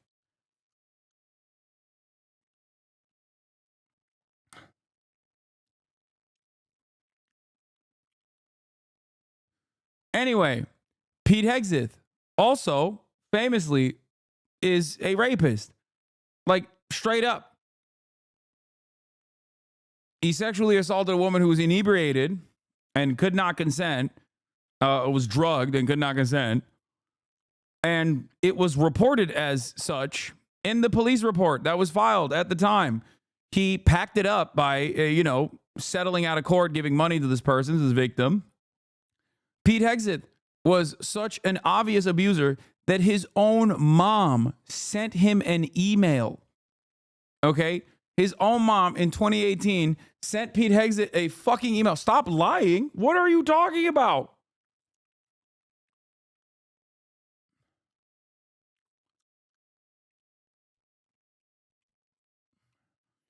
I'd like that the Republican, like, Pete Hegseth defenders basically just have no counter to this. His mom took it back. I'm getting there. Okay? But that's not a lie. To say that Pete Hegseth's mother accused her son of mistreating women for years is not a lie. You can't say that's a lie. That literally happened. Like, yeah, and then she said, no, he's different now. He's changed. You can't say that something is a lie when it's just not a lie. That is not a reasonable defense.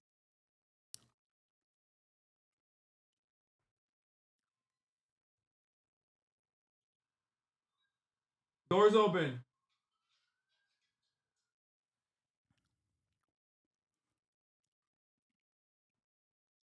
Anyway, I think what is shocking overall is the fact that she even sent this email to her son. Okay? It is shocking that she even sent this email. A mother sending this email to their son is damning enough. Yeah.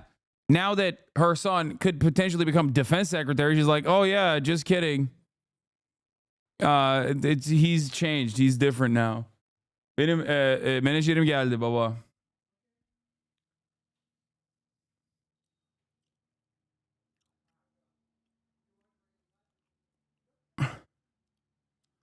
On behalf of all the women, I know as many you have abused in some way, I say get some help and take an honest look at yourself, Penelope Hegseth Roth, stating that she still loved him.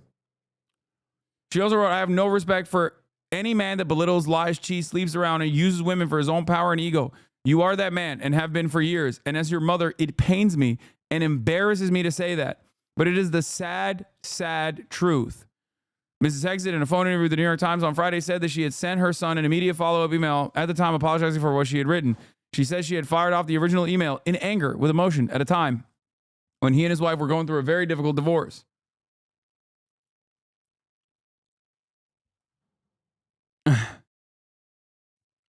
In the interview, she defended her son and disavowed the sentiments she had expressed in the initial email about his character and treatment of women.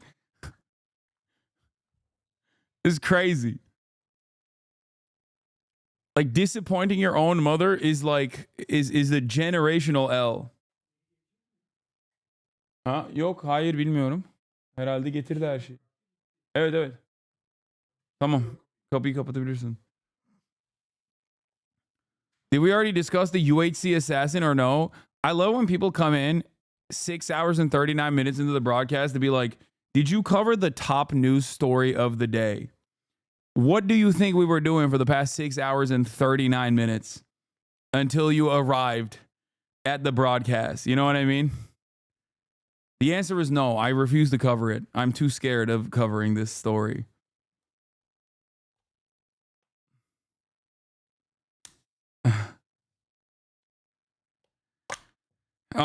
Questions about Mr. Hegseth's treatment of women have emerged in the weeks.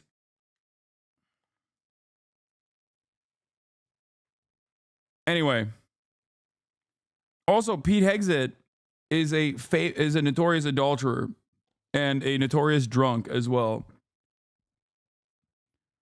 Like, he has had a child out of wedlock with each of the people that he ended up marrying, that he cheated on their former wives, on his former wives with. So, incredible stuff overall. And that is before we get to the many different instances where he said that, you know, Muslims are barbaric, violent monsters who are invading America, and we have to deal with them by mass deportations, or else they are going to bring about Sharia law into this country. And the fact that he is a rabid right-wing Christian nationalist. Anyway, it's Hegseth.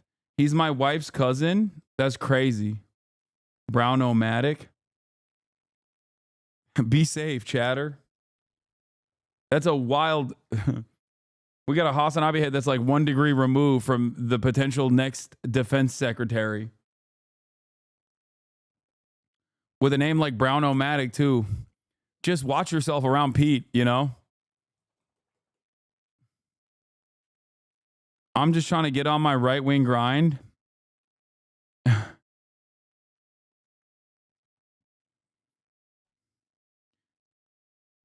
Anyway.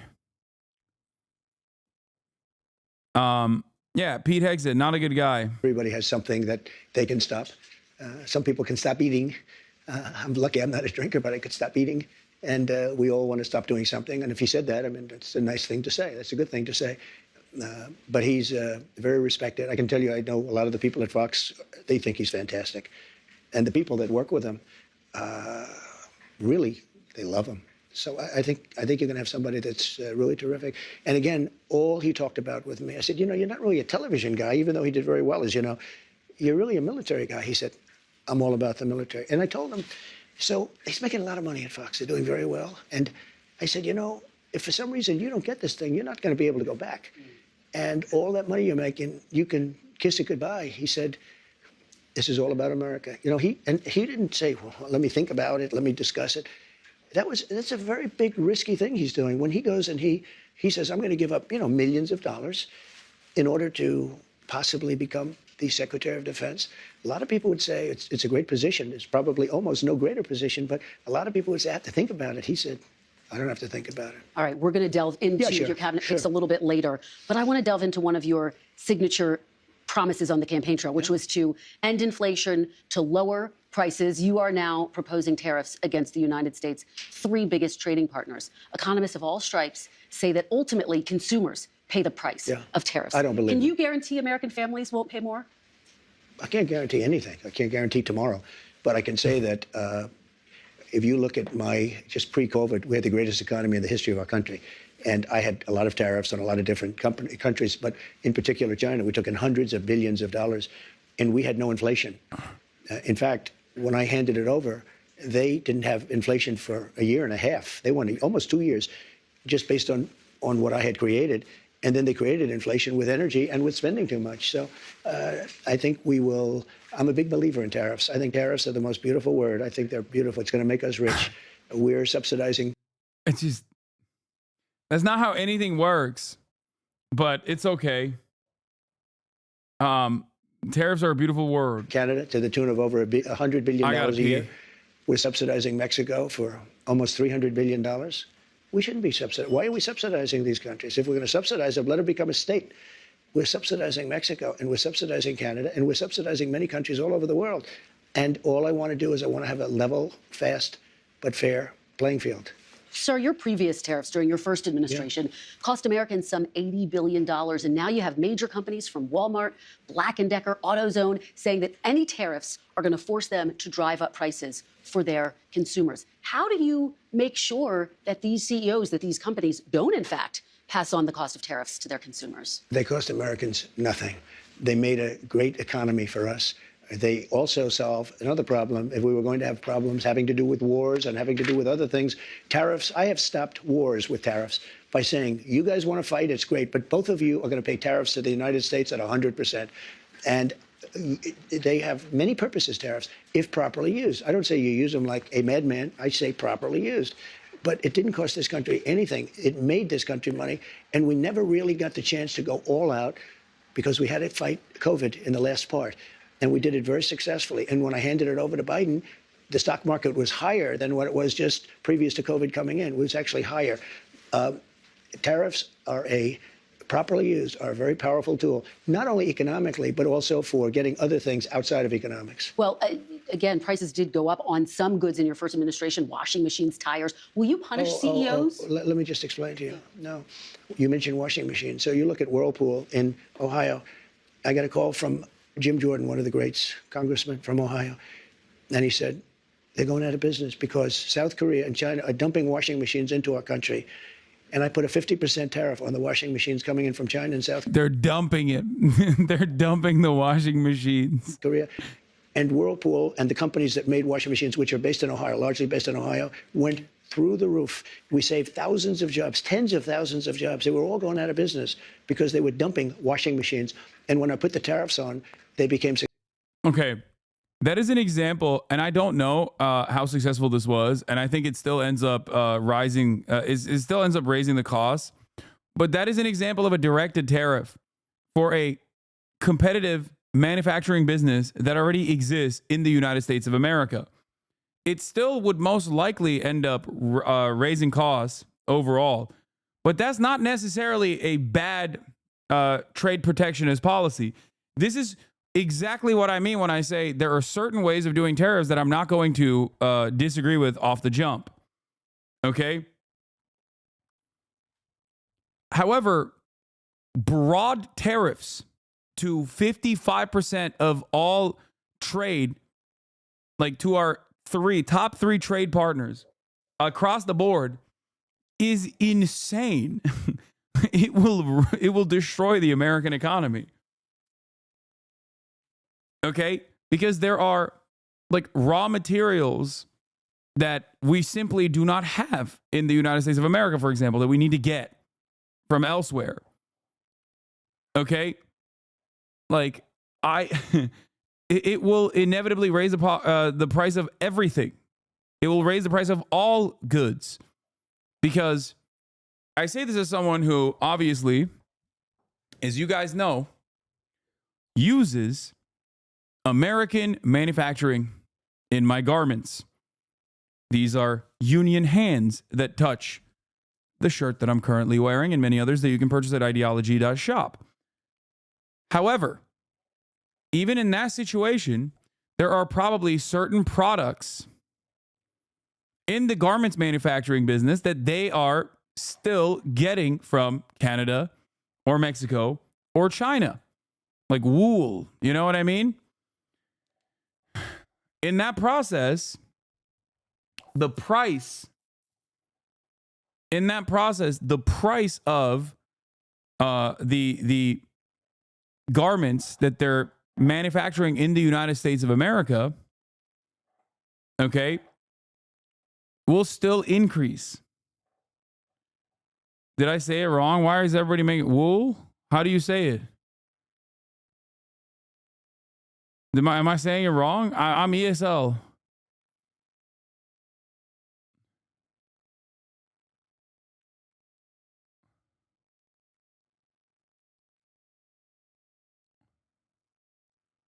What? Okay, whatever. Stop making fun of me. You guys are lame and annoying. Okay, speak 2 languages and then we'll talk, okay? Oh, I'm sorry. I'm sorry that I'm fucking bilingual. Monolingual chatters chirping in the chat. You can't even speak English good enough, okay?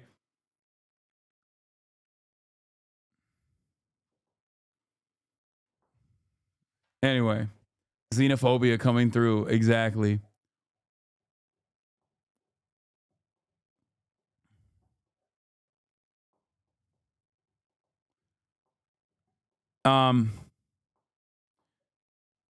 Yeah. Speak English well enough. I know. Anyway,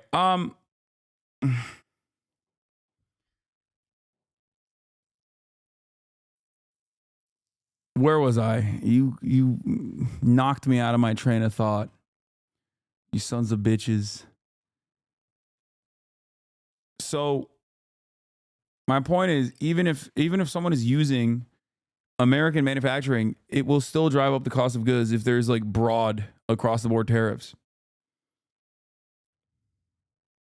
Successful businesses. No, it didn't. Not only didn't it cost people, it made our country stronger and more powerful, and it kept jobs. But how do you make sure that consumers don't wind up paying more? Will you punish CEOs who try to pass the cost of tariffs on to their customers? Well, the market's going to take care of it. I mean, actually, the market takes care of it. And if it doesn't, we adjust it somewhat. But in the case of Whirlpool, or let's say companies that made washing machines, they were all being put out of business by the dumping from, in particular, South Korea and China. And when I put the tariffs on, very substantial tariffs, although peanuts compared to what people do to us, what countries do to us, it became a very, very powerful, successful company. Now, let's say I didn't do the tariffs. It would have gone out of business. You would have lost tens of thousands of jobs, and you don't include that in your equation. No, they make a lot of money. I'll go a step further. China bans exports to the United States of gallium, germanium, antimony, and other key high-tech materials. So that means we can get it ourselves from our own USA ground/dirt. Stop relying upon China and foreign countries. Andy Thomas is going to he's going to find it, dude. That's right. You don't understand it, Xi. Xi Jinping, you're on notice. I'm going to make this chip with American dirt.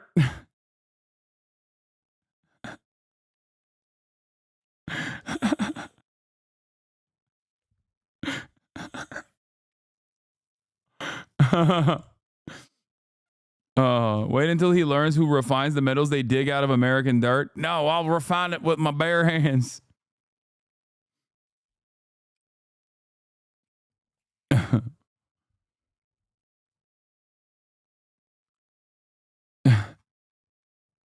He's a prospector. Tariffs are going to make our country rich. Did you go on Timcast IRL today? No, I didn't. And you got a week off. Actually, you know what? I'm just going to ban you. You're fucking annoying. This chatter got 1 day banned for consistently spamming in the chat. Are you going on Timcast IRL tomorrow? Are you going Timcast IRL tomorrow? And then as soon as his ban, because I remember when I banned him, as soon as his ban ended, he waited 24 fucking hours for his 1 day ban to end, immediately to fucking chirp and be like, did you go on Timcast IRL today? He's done. Rich. Tariffs are going to help us pay off $35 trillion in debt. Tariffs are going to make our country safe because China, as an example, doesn't want to play games with us if we're going to do tariffs on them. They don't want to play games. And we have a lot of games being played on us right now. Well, I think, and that takes me to my next question. Yeah. Are you actually going to impose these tariffs, or are they a negotiating tactic? Well, I'll give you an example. With Canada, and in particular Mexico, we have millions of people pouring into our country. You agree with that? I spoke with does she? Both. I spoke with. Does she agree with that? You agree with that? Canada, millions of people are pouring in from Canada. I don't know if she agrees with that. Justin Trudeau. In fact, he flew to Mar-a-Lago within about 15 seconds after the call. And he was at Mar-a-Lago. We were having dinner talking about it. I said, you have to close up your borders because they're coming in the northern border too a lot. Not like the southern border, but they're coming in the Canadian border a lot. And drugs are pouring in. Almost as importantly, drugs are pouring in. Maybe more importantly, drugs are pouring in at levels never seen before. 10 times. I do respect him committing to the bit because, like, I used to make these memes about, like, you know, shut off the northern border and stuff. And, like, it seems like he's committed to that too. Like, Snow Mexico, you're on notice. I don't know how he arrived at this, but, like, it is pretty funny that he wants to shut off the Canadian border. Respect. Times what we had. He's morally consistent. They're just pouring in. We can't have open borders. And I said to the president of Mexico and to Justin Trudeau, if it doesn't stop, I'm going to put tariffs on your country at about 25%. That's a very substantial tariff. And in both cases, but in the case where it was really visible, within 10 minutes after that phone call, we noticed that the people coming across the border, the southern border, having to do with Mexico, they were at a trickle, just a trickle. It was, in fact, I called the border. See, unlike my opponent, I do call the border a lot. And I said, how's the border looking today? They said, there's nobody here. They couldn't believe it. The military stopped these vast groups of people. You know, we call them caravans. But they had caravans of people, and they largely stopped them. Now, they're going to have to continue that. But if they don't continue, and the other thing I told them is no more drugs. And I told that to China, too. I had to deal with President Xi. Had the election been different, I'm going to be very nice because we don't have to get into an argument over 2020. But had the election been different, the result been different, we would have had China giving the maximum penalty, which is the penalty of death, to people that sent fentanyl into this country. But Biden didn't, unfortunately, finish that discussion up. I had an agreement with President Xi, who I got along with very well. We've had communication as recently as this week. And I had communication with him where they were going to give the death penalty to anybody sending drugs into the United States. This week you had that conversation. Not that conversation, but I had other conversations. Okay. But in the past, I've had that conversation. Let me ask you about another aspect of the economy, sir, the minimum wage. The federal minimum wage has been $7.25 since 2009. There are 20 states that still have the federal minimum wage at $7.25. And I actually have a map. 19 of these states actually voted for you, sir. Mm-hmm. And you can see it right here. I don't know if you remember this, but during the debate in 2020, I asked you if you would raise the minimum wage. You said you would consider it. And so my question for you is, now that you are going back to the White House, for these 19 states that voted for you, are you going to raise the federal minimum wage? It's a very low number. I will agree. It's a very low number. Let me give you the downside, though. Yeah. In California, they raised it up to a very high number. and your restaurants are going out of business all over the place. Is it? Huh. I mean, I don't know. What the fuck do I know? I live here. That's crazy. I don't think that's the case, man. Population is shrinking. It's had a very negative impact. But there is a level at which you could do it. Yeah. No, people are escaping California because the minimum wage increased, and not because the cost of living is insane. Specifically, real estate. You know, the one thing that everyone is universally angry about. Okay? But of course, he is a real estate developer, so obviously he's not going to do anything about that. Absolutely. Yeah. What is that level? Do you I don't know. I mean, I really don't know. I can say this. You have a lot of businesses that are open and thriving because of the lower minimum wage. If you raise it too much. Oh, that's why they're Mississippi thriving. Because the minimum wage is low. States are thriving because of low minimum wage, he said. That's amazing. That's amazing. Amazing stuff. God. This is the real champion, the real populist. The real populist right-winger, folks. He knows what's good for you, okay? You fucking peasants. Yeah.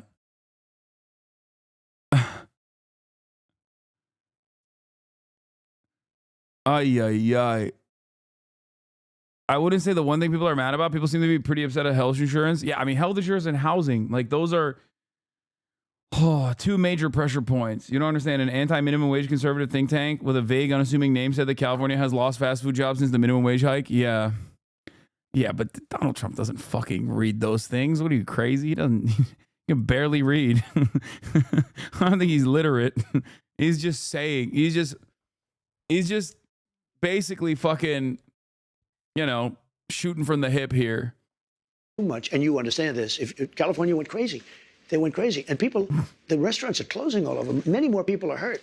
So I hear you saying, similarly to sort of what you said in 2020, will you consider? Is this something you're going to look at? I'd want to speak to the governors. And the other thing that's very complicated about minimum wages is places are so different. Mississippi and Alabama and great places are very different than New York or California. I mean, in terms of the cost of living and other things. So it would be nice to have just a minimum wage for the whole country, but it wouldn't work because you have places where it's very inexpensive to live, where a minimum wage, which is $8 or $9, might have very little effect because the cost of living in certain places is really low. Before we move on to immigration, which I do want to talk about, the chairman of the Federal Reserve, Jerome Powell, said he will not leave his post even if you ask him to. Will you try to replace Jerome Powell? No, I don't think so. I don't see it. But I think if I told him to, he would. But if I asked him to, he probably wouldn't. But if I told him to, he would. You don't have plans to do that right now? No, I don't. Okay, let's talk about mass deportation, one of your big agenda items. You've talked about prioritizing people who have criminal histories. Correct. But is it your plan to deport everyone who is here illegally over the next 4 years? Well, I think you have to do it. And it's a very tough thing to do. But you have to have, you have rules, regulations, laws. They came in illegally. The people that have been treated very unfairly are the people that have been online for 10 years to come into the country. And we're going to make it very easy for people to come in terms of they have to pass the test. They have to be able to tell you what the Statue of Liberty is. They have to tell you a little bit about our country. They have to love our country. They can't come out of prisons. We don't want people that are in for murder. So we had 11,000 and 13,000 different estimates, 13,099 murderers released into our country over the last 3 years. They're walking down the streets. They're walking next to you and your family, and they're very dangerous. The 13,000 figure, I think, goes back about 40 years. No, it doesn't. No, it's within the 3-year period. It's during the Biden term. No, that's not true. She's right. He's wrong. Why?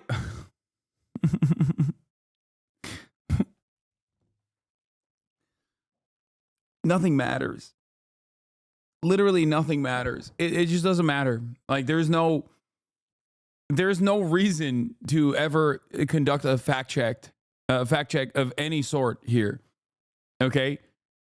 He has a platform. He is the next president. And his fans don't give a fuck. They're like, nah, you're lying. Your fake news is bullshit. It is really crazy. And it's like, what do I always say? Narrative is more important than the truth. And this is yet another clear indication of that, where there is no reason to investigate any further. Whatever he says goes. And this happens in, obviously, like, even daily silliness that we experience here on this broadcast. Like, this has become a not necessarily like a right-wing phenomenon, but just like something that happens over and over again from very limited and tiny and rather inconsequential experiences that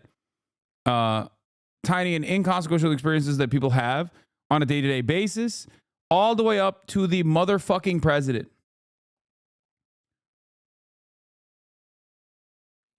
That's it. No more live interviews with Trump, only boring clips and analysis like on the HasanAbi broadcast. No, it's just like, it doesn't matter. It just doesn't matter. It doesn't matter. He just straight up lies all the fucking time. And people do it all the time too. Like, people just do it against people that they don't like. I mean, think about it this way. Here, I'll give you a micro example of this that has played itself out. Misgiv farmed LSF the other day, and he was like, Hasan was not allowed to be in front of the brands because he's a brand risk, right? You say, ironic coming from Hasan. Okay, explain to me where I have done this, and we can discuss. Twisting truth, if it is narrative, is what you mean. Ironic coming from Hasan. But we'll table this, had Ebola, and we'll get back to you in a second. So Misgiv said something that immediately was clipped on LSF. It just wasn't true at all. The idea that, like, I really wanted to stand in front of, like, the branded step and repeat. A branded step and repeat that I did stand in front of to get my photos taken regardless. Like, nobody cared. People were just like, oh, this goes along with an overarching narrative. I don't like Hasan, so I'm just going to be like, yeah, this is real. He wanted to really be in front of the step and repeat, and he was desperately trying to be in front of the step and repeat, but, like, they just wouldn't let him. Okay? Something that I didn't even realize at the time was even a concern. Okay? Step and repeat is like the red carpet thing that has like all the brand logos and all the advertising logos. And what was the reason the crew told you to stay there? I still don't know to this day, like to this very moment. And I did not really investigate it either, but I suspect it had something to do with lighting or the very fact that they wanted to continue using the step and repeat for people that they were snapping photos of at the time. It seems like they did that. It seems like they did that in other occasions as well. But ultimately, it doesn't even fucking matter, right? It did not matter at all. It could be for a multitude of reasons, because my outfit was all black. Maybe they, didn't think that it would look good, so they wanted to do it in front of the green shrubbery.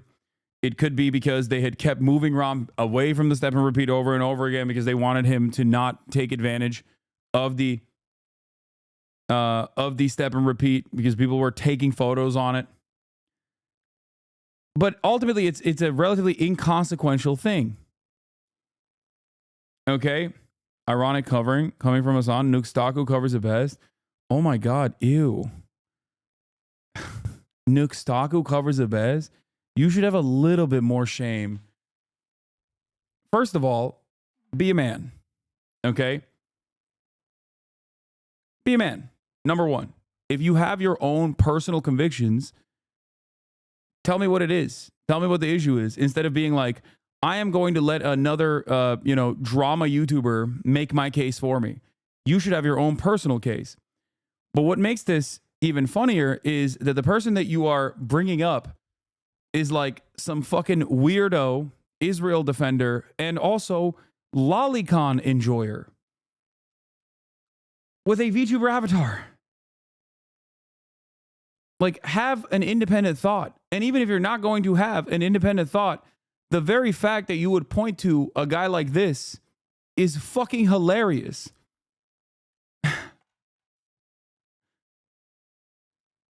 Have some decency, man.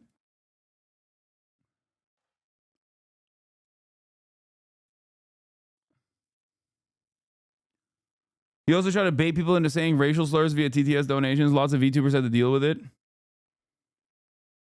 Yeah. The one guy that he pointed to was a VTuber that every other VTuber fucking despises.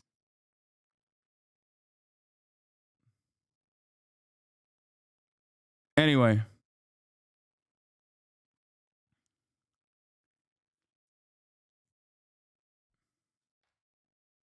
You'll never believe who believed that misgive clip and shared it on his podcast today. Let me guess, Ethan Klein, my former podcast co-host, who is dialed in and laser focused on all of the important news stories of the day. Your ex-co-host ate that up and his crew was like, I don't think that's true. And he said, there's no other explanation. None whatsoever. So anyway, this is my point. My point is, narrative is more important than the truth. Narrative is more valuable than the truth. It does not matter.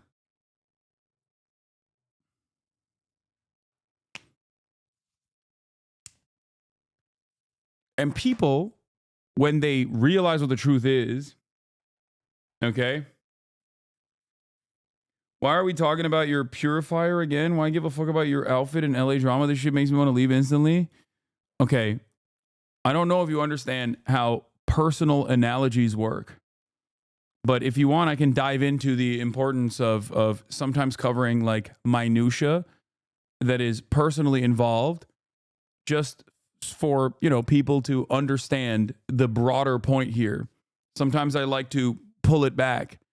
The conversation was about Donald Trump and how he just serially lies and it doesn't really matter because his followers eat that shit up. But this attitude that people have that is a thought-killing pattern, an attitude that people have towards not really giving a shit about what the truth is on any particular situation is so pervasive online that it actually even plays itself out in like relatively innocuous, inconsequential moments, such as the one that I was explaining.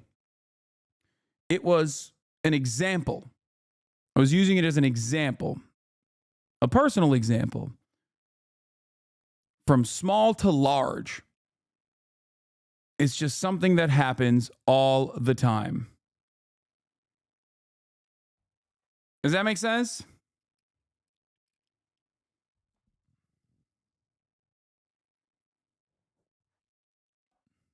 And it is very frustrating, and I don't know how to deal with it in general. I don't know what we do.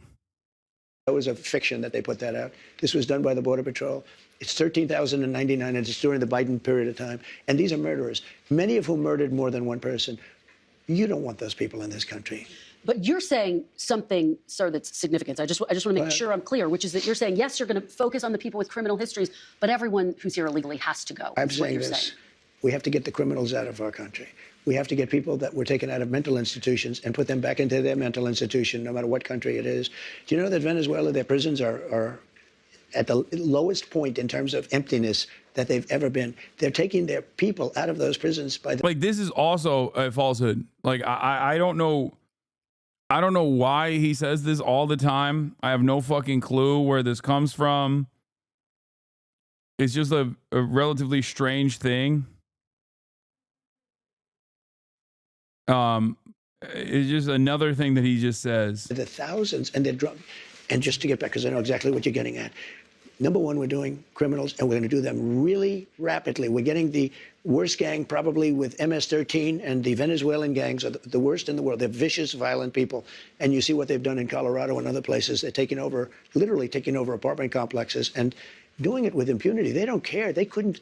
They just are, they're in the real estate business. You know, the local police say that is not the case in Colorado. Oh, it's totally the case. I mean, I you have it on don't tape. believe the local police. I play it. I used to play it at my rallies every single night. No, they're breaking into doors. They're taking over the building. But sir, you and by the raised way, the point. The police are afraid to do anything. You raised the point. Also not true. That the logistics are But complicated. it doesn't matter. You said Sure it yourself. they are, You would but need everything's 24. complicated. Yeah, you mean you need 24 times more ICE detention capacity just to deport 1 million people per year, not to mention more agents, more judges, more planes. Is it realistic to deport everyone who's You have here no illegally? choice. First of all, they're costing us a fortune. But we're starting with the criminals, and we got to do it. And then we're starting with others, and we're going to see how it goes. Who are the others? Others are other people outside of criminals. We have convicted murders. We don't mean people that are even on trial. We have people that have murdered numerous people are on our streets and in our farms, and we have to get them out of our country. What about dreamers, sir? Dreamers who were brought to this country illegally as children. You said once back in 2017, they, quote, shouldn't be very worried about being deported. Should they be worried now? The dreamers are going to come later, and we have to do something about the dreamers because these are people that have been brought here at a very young age, and many of these are middle-aged people now. They don't even speak the language of their country. And yes, we're going to do something about the dreamers. What does that mean? What are you going to do? I will work with the Democrats on a plan, and if we can come up with a plan, but the Democrats have made it very, very difficult to do anything. Republicans are very open to the dreamers. The dreamers, we're talking many years ago, they were brought into this country. Many years ago. Some of them are no longer young people. And in many cases, they become successful. They have great jobs. In some cases, they have small businesses. Some cases, they might have large businesses. And we're going to have to do something with them. And you want them to be able to stay. That's what you're saying. I do. Okay. I want to be able to work something out. And it should have been able to be worked out over the last 3 or 4 years. And it never got worked out. You know, Biden could have done it because he controlled, Congress to a certain extent, right? He could have done something, but they didn't do it. I never understood why, because they always seem to want to do it. But then when it comes down to it, they don't. I think we can work with the Democrats and work something out. Let me ask you about another group of people, the estimated 4 million families in America who have mixed immigration status. So I'm talking about parents who might be here illegally, but the kids are here legally. Your borders are. You're talking about separation? Yeah, well, I mean, there are two aspects to this. Your borders are, Tom Homan said, they can be deported together. Correct. Is that the plan? Well, that way you keep well, I don't want to be breaking up families. So the only way you don't break up the family is you keep them together and you have to send them all back. Even kids who are here legally? Well, what you're going to do if they want to stay with the father? Look, we have to have rules and regulations. How help us make sense of this? He's just saying he's going to do mass deportations with the children in tow. You can always find something out like, this doesn't work, that doesn't work. I'll tell you what's going to be horrible. When we take a wonderful young woman who's with a criminal and they show the woman. Yes, Trump did initially give Venezuelans TPS before the 2020 election to win their support. Yes, he did. He added an extra round of TPS extensions to the Venezuelans specifically in the lead up to the 2020 election. This is correct. He hates them now. Woman, and she could stay by the law, but they show the woman being taken out, or they want her out, and your cameras are focused on her as she's crying, as she's being taken out of our country, and then the public turns against us. But we have to do our job, and you have to have a series of standards and a series of laws, and in the end, look, our country is a mess. We have the highest crime rate, and during the debate, a man whose ratings have gone way down, David Muir, said to me, no, crime is, because I had to debate 3 people, not one. Debating 1 was easy. Debating 3 was actually pretty easy, too, if you want to know the truth. But David Muir said, the crime rates have gone down. I said, no, they've gone up. And then the following day, they released the crime rates, and they were way up. Yeah, and the FBI statistics, right? You're talking about those FBI statistics. Well, no, but he gave... No, that's not correct. No, crime is still down. They literally have not gone up. He gave the wrong answer. Confusing based on what you're... That's not true. What is she saying? Yeah, but a lot of that is migrant crime. Let me ask you about another aspect of this. No, it's not. No, it's not. Crimes that are conducted by undocumented immigrants are just so marginal, so inconsequential in the grand scheme of things. It is ridiculous. As a matter of fact, migrants are, as I always repeat over and over again, more of it is unreported. That is not true. You are wrong. No, there are statistics for that as well. There's data for that as well. Okay, there's a national crime victimization survey. And even that does not have like a massive fucking bump. The idea that even if there were additional unreported crimes that are ongoing, the notion that they are conducted and committed by undocumented migrants who are just secretly so good at evading the authorities somehow is ridiculous. Just pure racism. You just made that up, okay? You literally just made it up in your mind. You're like, oh, there's unreported crimes. who is more responsible for it? Probably the people that are responsible for less crime per capita than documented U.S. Citizens are. Okay? Natural born citizens are responsible for a higher rate of crime than undocumented Americans are. Okay? It's ridiculous.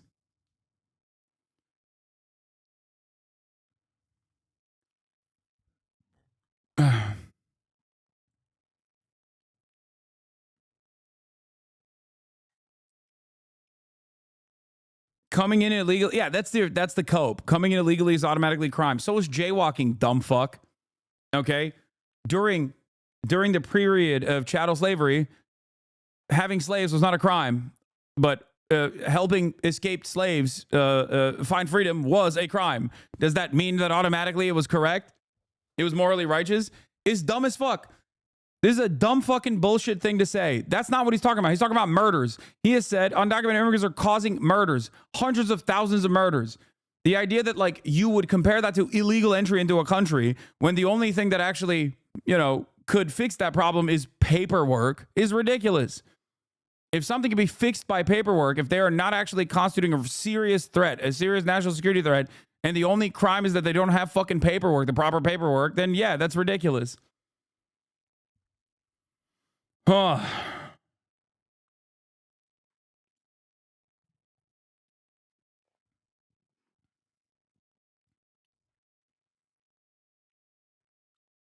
Yeah, Trump is not talking about how these guys are doing movement crimes, okay?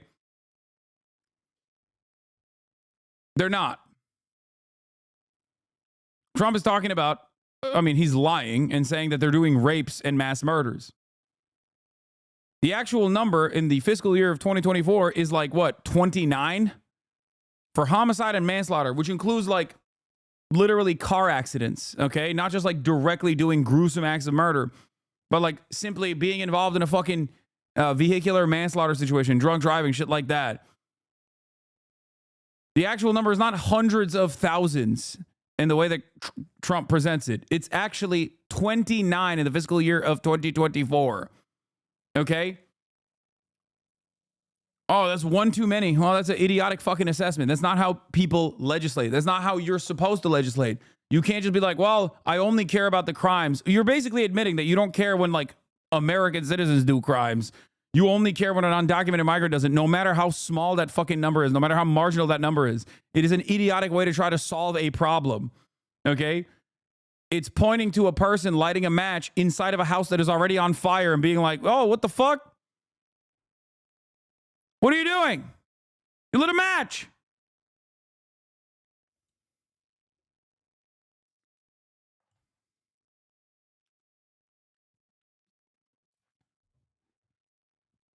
Get out illegals. Democrats' safe house is over. Really? I hope your car gets totaled by an undocumented person with no insurance. I like that. I hope your car gets totaled by an undocumented person with no insurance like mine did. And you pay out of pocket like me. What the fuck? Breaking the law. Illegal status is breaking the law. What the fuck? Ironic, because if that person wasn't undocumented, because my advocacy is that that person gets the proper paperwork, then they would have insurance, you dumbass.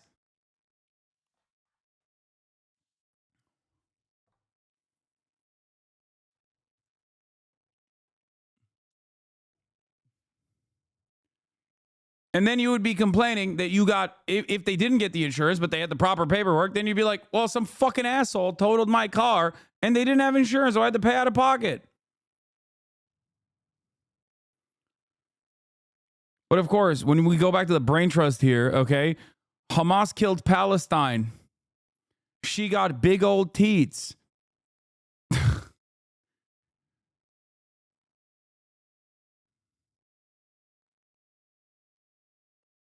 Oh no.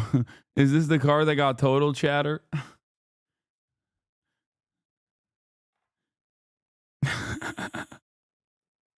Benji Longrod, brother.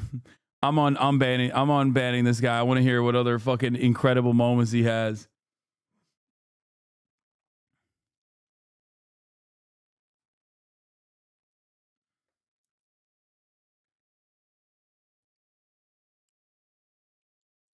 Anyway.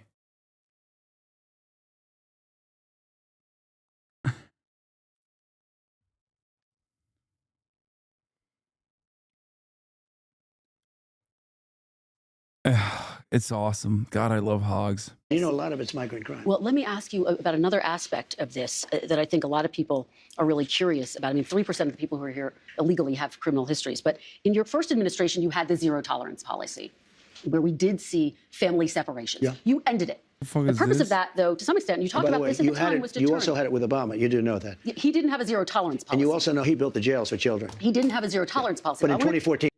What the fuck is this? I like you, Hasan. I hate this divide between Jew boy and Turk boy. Okay, that's an insta ban. All right, pretty good.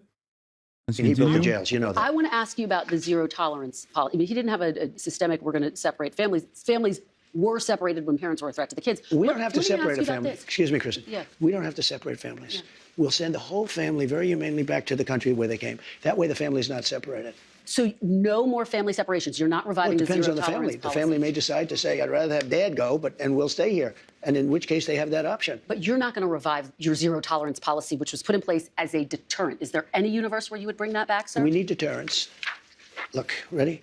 When somebody comes here illegally, they're going out. It's very simple. When they come here illegally, they're going out. Now, if they come here illegally, but their family is here legally, then the family has a choice. The person that came in illegally can go out, or they can all go out together. And that was made very clear by Tom Homan. So you're not, at this point... Oh, he wants to deport not just the undocumented migrants, but their documented family members as well. He's like, you can go with them if you want. Nice. Time planning to revive that zero tolerance policy where kids are Well, if you call it, separated. yeah, I'm doing what I just told you I'm going to do. You know, I don't want to send the family out. I don't want to send anybody out. But I'll tell you, we have to, because otherwise we have no country. Chatter is lying. The same thing happened to me, and I got basic coverage, and I still got paid out. Either they're a broke boy and didn't have insurance, or they're lying. Benji, would you care to respond to the allegations that you're a fucking broke boy?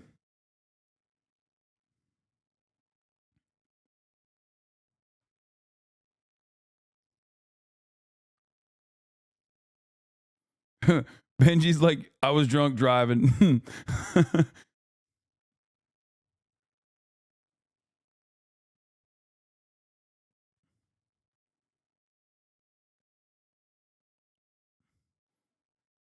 It's just funny because, like, yeah, uninsured, insured doesn't matter. Having your car totaled sucks. But the quickest way to make people hate you is just being a fucking racist asshole. I'm broke as fuck. Why do you think I'm mad about getting hit by a driver with no insurance? Yeah, the problem here is getting mad that someone with no insurance hate you and totaled your car, and that you didn't actually get the, you weren't able to get your insurance company to give you the proper coverage because they're massive pieces of shit. Okay? You should get mad at the right people. You should get mad at your insurance company instead of getting mad at 13 million people across the board and imagining that they have wronged you personally. Okay? Because you know who's probably just as broke as you, if not as broke or more broke? The fucking undocumented guy. So instead of getting mad at the fact that your insurance company generates profits by specifically denying you the coverage that you most likely fucking paid for, but hiding that in the fine print, you literally turn around and you're like, oh, it's the undocumenteds that are the problem here. This is how it works. This is how dummies like you, who are victims of circumstance, get caught up in the anger and resentment. And instead of directing that anger and resentment at the appropriate vectors that are causing you the fucking harm, you literally turn around and you're like, nah, dude. There's still a way to come into this country legally. Why are we ignoring that? No one is ignoring that. The average time frame for someone to legally be able to come into the country requires a shit ton of money and a shit ton of time. Some people don't have that money nor the time. My argument is make it not as costly and make it fast. That's the point. So unless you fucking agree with me on that front, okay, there is no disagreement here. Oh, so go ahead. What do you have to say if to my argument that yes, the current process is unimaginably costly and incredibly long, incredibly complex system where you need to get lawyers, pay lawyer fees. Okay, there you go. Yeah, pass the test and come on in. Okay, great. And that is what your advocacy should revolve around, not the fucking forcible mass deportation. No, that is not the law. That is not the law. I'm describing to you how shitty of a process this is. The test is not offered to every single person. This is what you don't understand. And this is what the issue is. Many Americans, I think, can be reasoned with, but they refuse to recognize that that is not the current order of business. Okay? It takes a fucking decade for some people to become American citizens the right way. Okay? If you were to actually make that process faster, then there wouldn't be this many issues. You're still mad at this undocumented migrant and placing the blame on every single person that's come into the country. Okay? If we don't have borders, and if we don't have voting, good voting, fair voting. I'm from Turkmenistan, became a U.S. citizen in 2018, came to the U.S. with family in 2004. We spent about $10K on all paperwork for the green card and citizenship. You know, they're still counting votes in San Diego, California. Listen, they're still counting the votes. This is almost 4 weeks. They're still counting the votes. If we don't have fair elections and honest voting and machines that work quickly, you know, if you had paper ballots. I literally explained this to my Catholic 90-year-old grandma. She altered her opinion dead ass. Thank you, Hasan, for the words to use in my argument. You're welcome. Every election will be over by 10 o'clock in the evening. So, let me ask you. You understand what I'm saying? Let me, before we get and to... you get a much more accurate count. Before we get to... Does Benji know that a lot of illegal immigrants actually enter the U.S. legally? I doubt it. 52% of migrants that come into the... 52% of migrants that are undocumented on U.S. soil actually come in with a visa. They're visa overstayers. One of the most famous examples of this is obviously Elon Musk. Elon Musk was in violation of his visa when he dropped out of, I believe, Stanford and lied on his forms as well. So I guess I will make one exception for deportation. I'm an advocate for deportation of one undocumented immigrant, just one, and that's it. We satiate the thirst that the masses have for this rather cruel practice, and then, you know, win-win for everybody. We rid the nation of the scourge of Elon Musk, and we also forcibly seize all of his wealth. I say that's a good idea. Repatriation, or not repatriation, of fucking nationalize all of his industries, all of his businesses.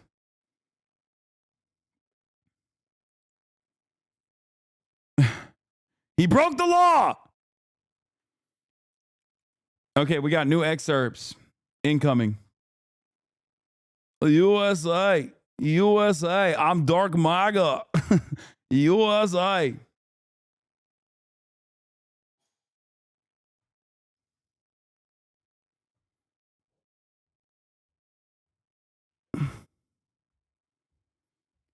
The 262-word handwritten manifesto the police found on Luigi Mangione begins with the writer appearing to take responsibility for the murder. According to a senior law enforcement official who saw the document, it notes that United Healthcare's market capitalization has grown. American life expectancy has not. To save you a lengthy investigation, I state plainly that I wasn't working with anyone, he wrote. The note condemns companies that continue to abuse our country for immense profit because the American public has allowed them to get away with it. Oh my God, he is the method. He has the motion. Jason is calling. Yo, what up? Yeah, I am live, yeah. Oh, you still wanted to hoop or nah? I don't think we can today. There's a lot of stuff that took place. There's a lot of news that happened. News. Well, okay, then all right, I'll just text you then. Okay. All right. Peace. All right, bye.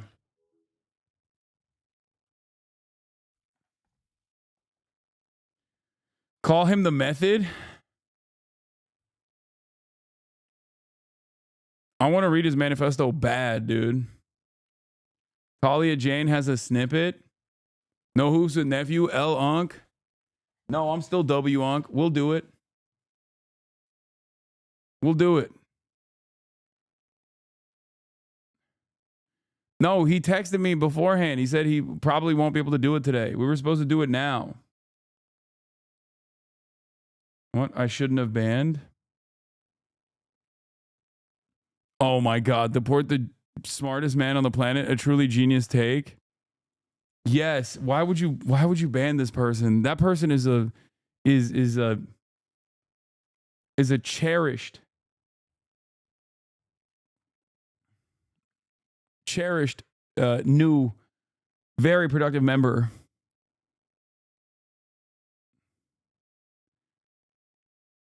Damn, he got double banned.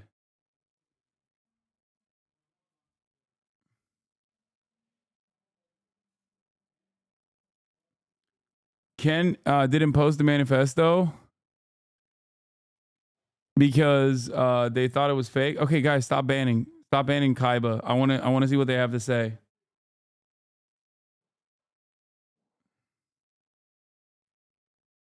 You live in California, bitch. Elon is all jokes to you. He's fucking up my state. I mean, he fucked up my state too. What are you talking about? He was directly responsible. Ban for that? No. Keep chirping, queen or king or the emperor. Okay, you have incredible ideas, and I think they are people need to hear them.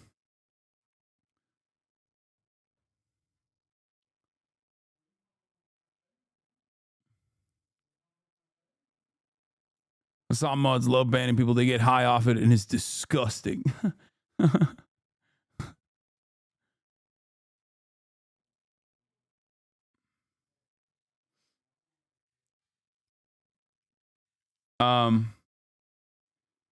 Bro, why are you so mad at Elon? He invented electric cars. No, Elon didn't just invent electric vehicles. He invented cars. Fun fact. And space travel.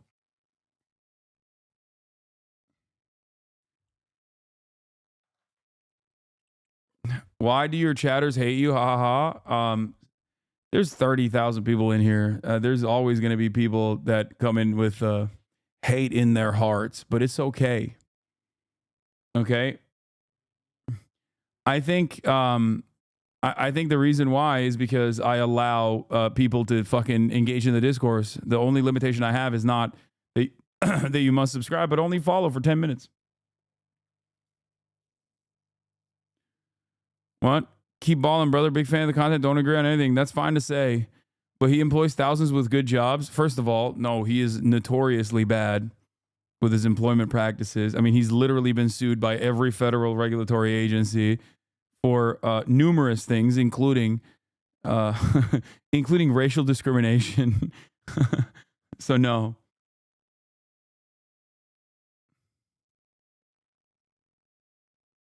Elon didn't even invent running an automobile manufacturer and want to be diplomat and Nazi because Henry Ford already did that. No, Elon Musk is Henry Ford, literally and figuratively, spiritually. Okay. The one thing he hasn't done is a failed company town in, I don't know, like a Latin American country. Once he figures that out, dude, it's over. He is 100% welcome back Henry Ford. Who will he get the Nazi Medal of Honor award from? Probably Trump.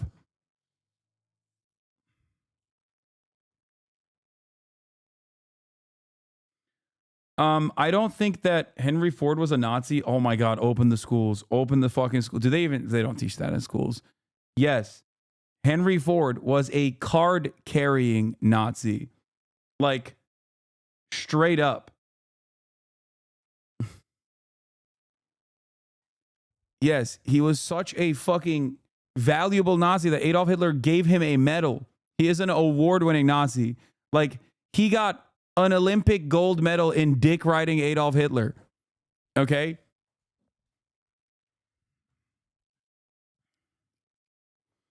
I don't want to see the alleged manifesto, chat. I want to see the real shit.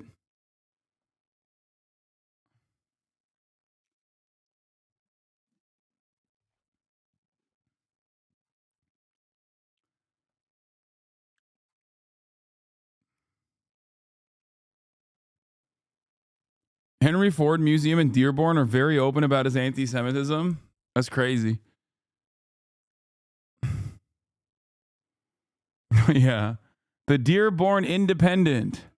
The International Jew is a 4-volume set of anti-Semitic booklets or pamphlets originally published and distributed in the early 1920s by the Dearborn Publishing Company, an outlet owned by Henry Ford, the American industrialist and automobile manufacturer. The book is for a collection of articles originally serialized in Ford's Dearborn Independent newspaper, beginning with The International Jew, the World's Problem. Yeah. He loved his little pamphlets, man. He did.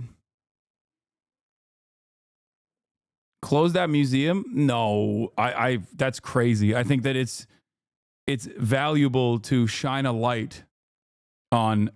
I think it's fucked up that they don't teach that in school for the most part, and they show him as like a valuable titan of industry. No, I think this is good to keep in the museum. What the fuck? It is valid. I don't think we should do erasure of history.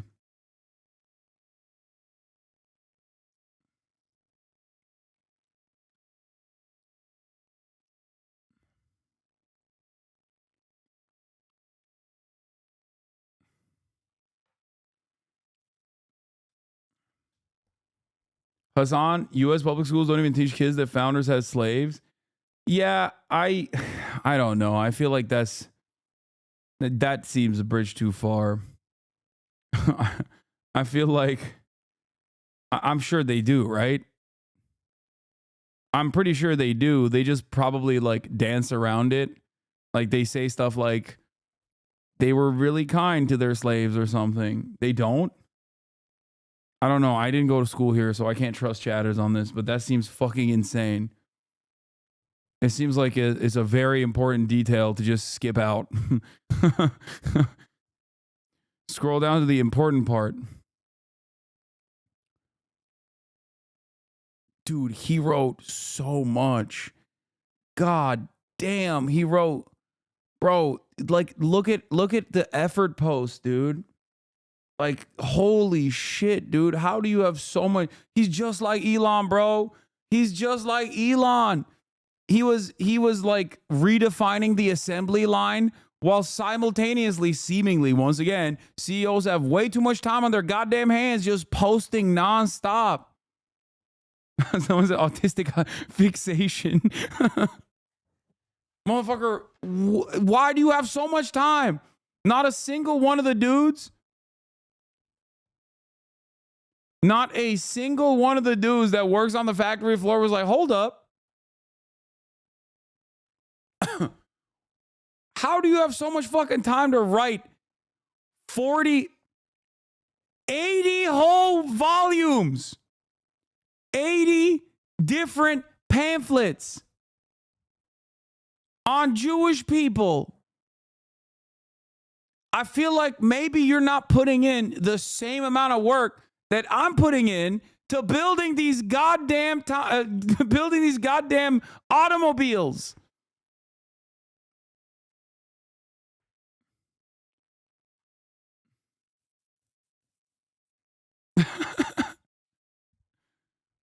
It's like after the 8th volume, you got to be like, all right, maybe you care a little too much. You're being a little silly, sir. You know?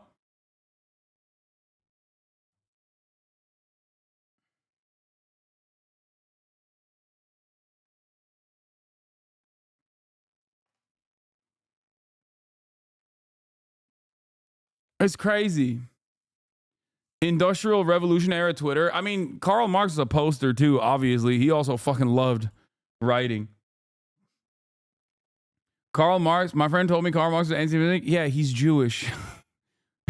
He did say some he did say some edgy stuff about Jewish people, but Karl Marx also was Jewish.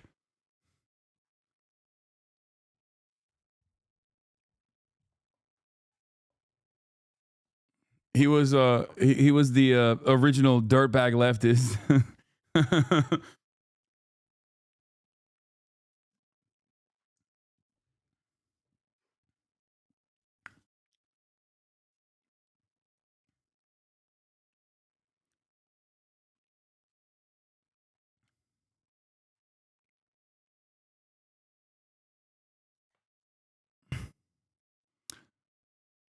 Chad, I'd like to see you read or write something. Okay, first of all, I don't know if you want these motherfuckers to write. Have you seen the shit that they write in the chat? I don't want to read anything by these chatters, okay? I read enough.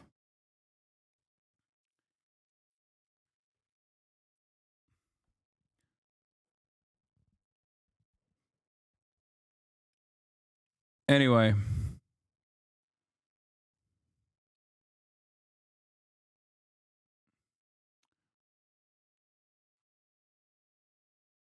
Where were we?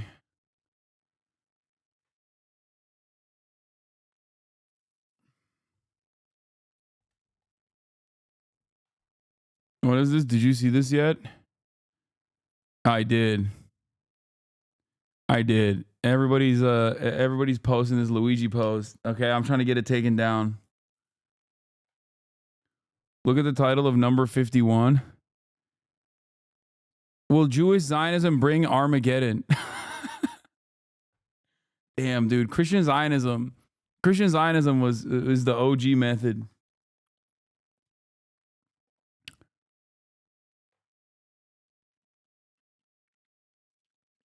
There it is. Yeah, here is a rare historical photo. Henry Ford receiving the Grand Cross of the German Eagle from Nazi officials, 1938. Hitler came when he saw that shit. Holy 20 pages each, bro. Yeah, the condensed version is the abridged version is 174 pages.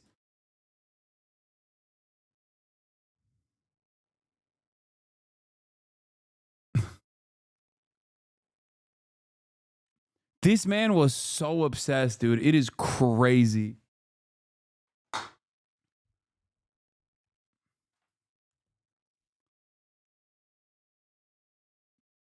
Anyway.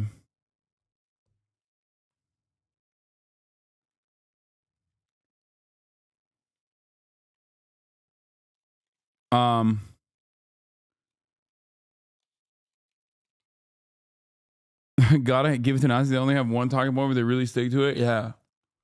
There's so much lore. TikTok is down? What do you mean?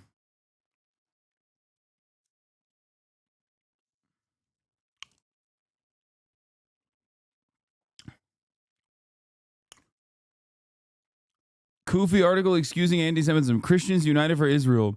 100 years of Ford and the Jews. From anti-Semitism to Zionism.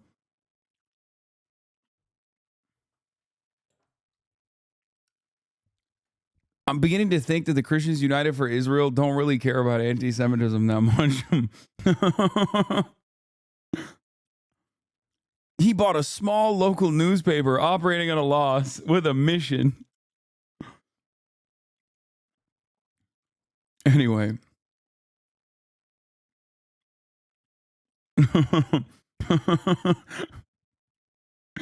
Okay.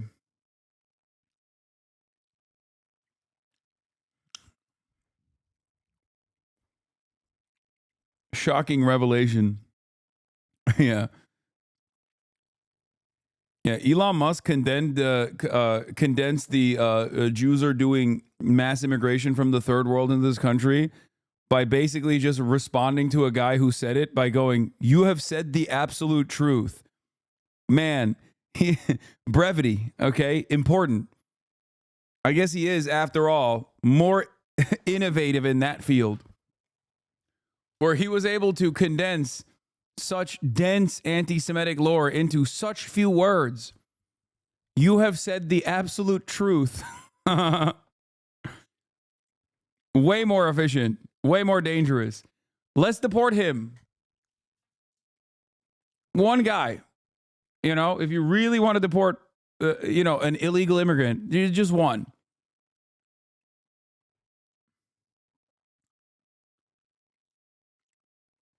Also, I'm beginning to realize that oh my God, what Ford did with the independent newspaper in terms of writing all of his pamphlets, Elon kind of has done by purchasing Twitter at a loss. Oh my God. He literally is Henry Ford. It is. Oh my God.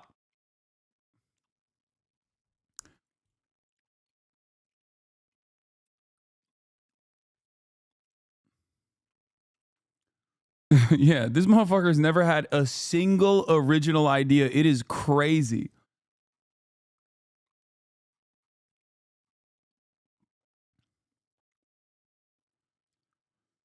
Oh.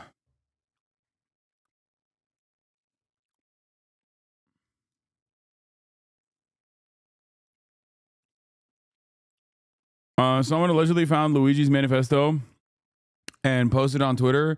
I don't know if it's true. Chat.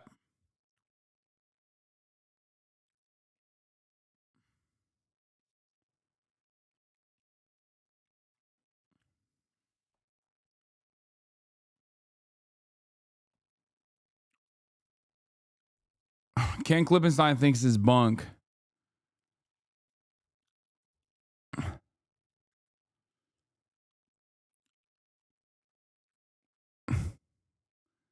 Who will be Times Person of the Year? See the short list. Joe Rogan, Claudia Scheinbaum. This is, who is this woman?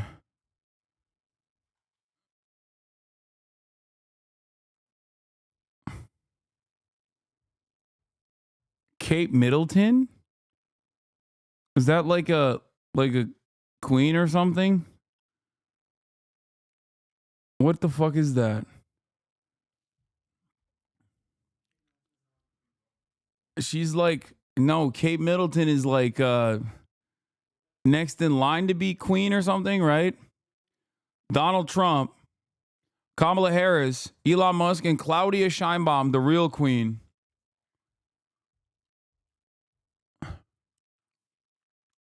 I'm assuming it's not going to be Claudia Scheinbaum that wins this. But that is the only person that is good on this list that I like.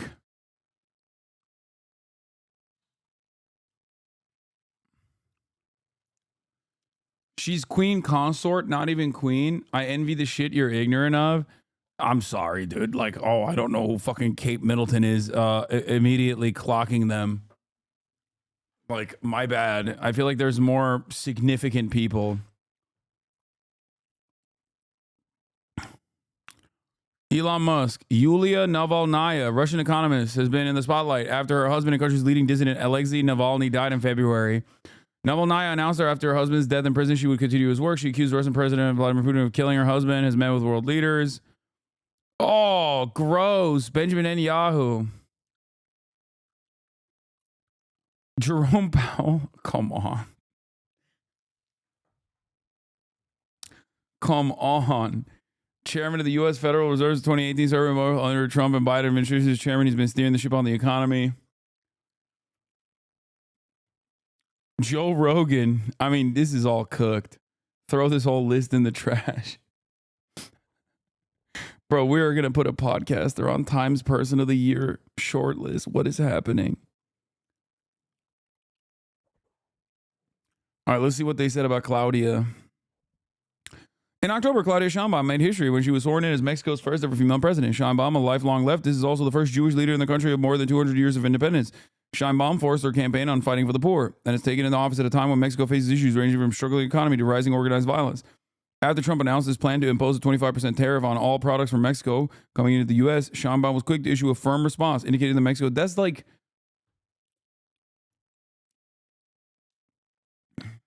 I think she should get it, but I don't think she will. Ew, why would Mark Zuckerberg be on this? He was under the microscope this year as a billionaire Meta CEO dealt with government scrutiny into Meta, which owns Facebook, Instagram, and other platforms.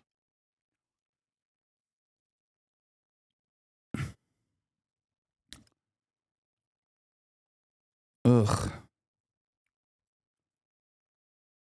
It's going to be Bibi. I mean, Adolf Hitler has been man of the year. So it wouldn't shock me if they made Benjamin Netanyahu man of the year.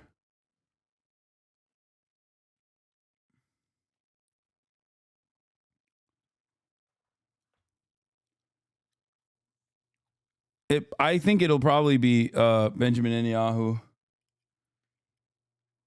Yeah, see? Adolf Hitler, man of the year, 1938. This is very famous, chat. How do you not know this?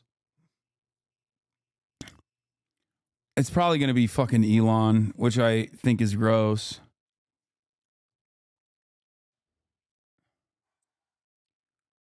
They did not mention Jelani.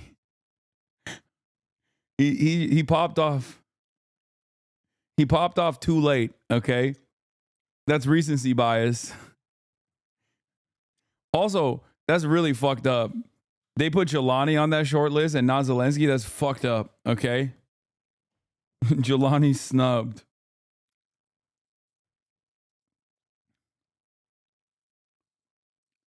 Where's Haley Welsh?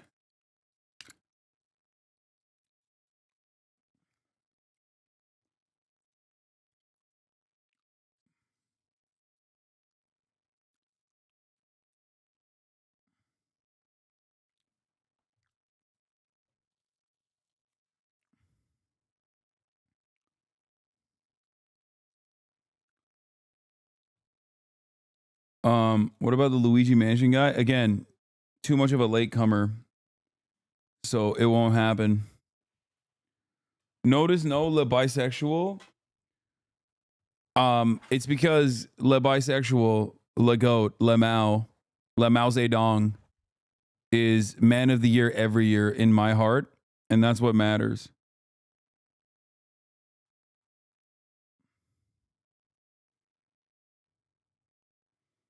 This list is so funny because it's like there's like one person that it's not like the others here, you know what I mean? Is in terms of like causing a metric ton of harm. And I guess Kate Middleton too. Like, the fuck has she done? Nothing, you know what I mean? But then everyone else is like a villain in very meaningful ways. Like responsible for so much. Anyway, that'll be all for today, chat.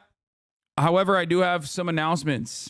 Tomorrow, I have an insane lineup, an insane sequence of guests, and you are not ready for this. Lena Khan, Ta-Nehisi Coates, and last but not least, Stavy Baby Halkias. 3 banger guests tomorrow. Okay? It is a slam-packed banger. Guests out the wazoo. Filled to the brim. The triple threat. And then, last but not least, this week I plan to go and work out with Bradley Martin at his gym. I also plan to do a collaboration with Maya Higa, most likely on Wednesday. So get excited, get ready. Yes, the real Greek freak, Stavy Baby Halkias will be in the fucking building. Get excited, get ready, don't get it twisted. We got a stacked ass fucking week with some banger guests. All right. On that note, let's end this with a high note. Okay.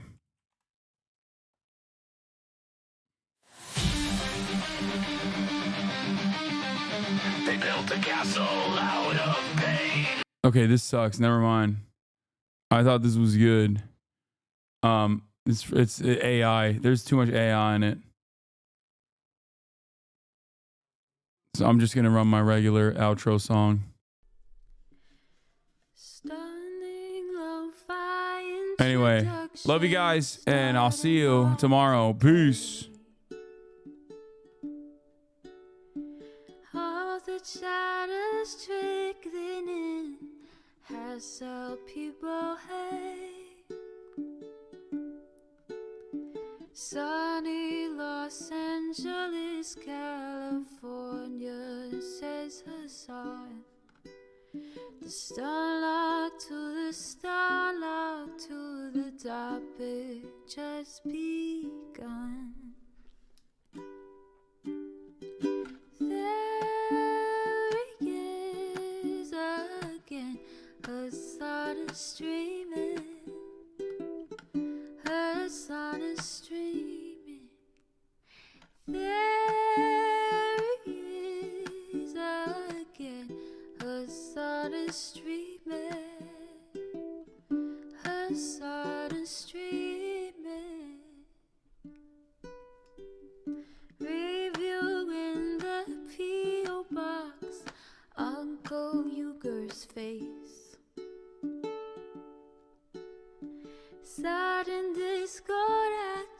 prop.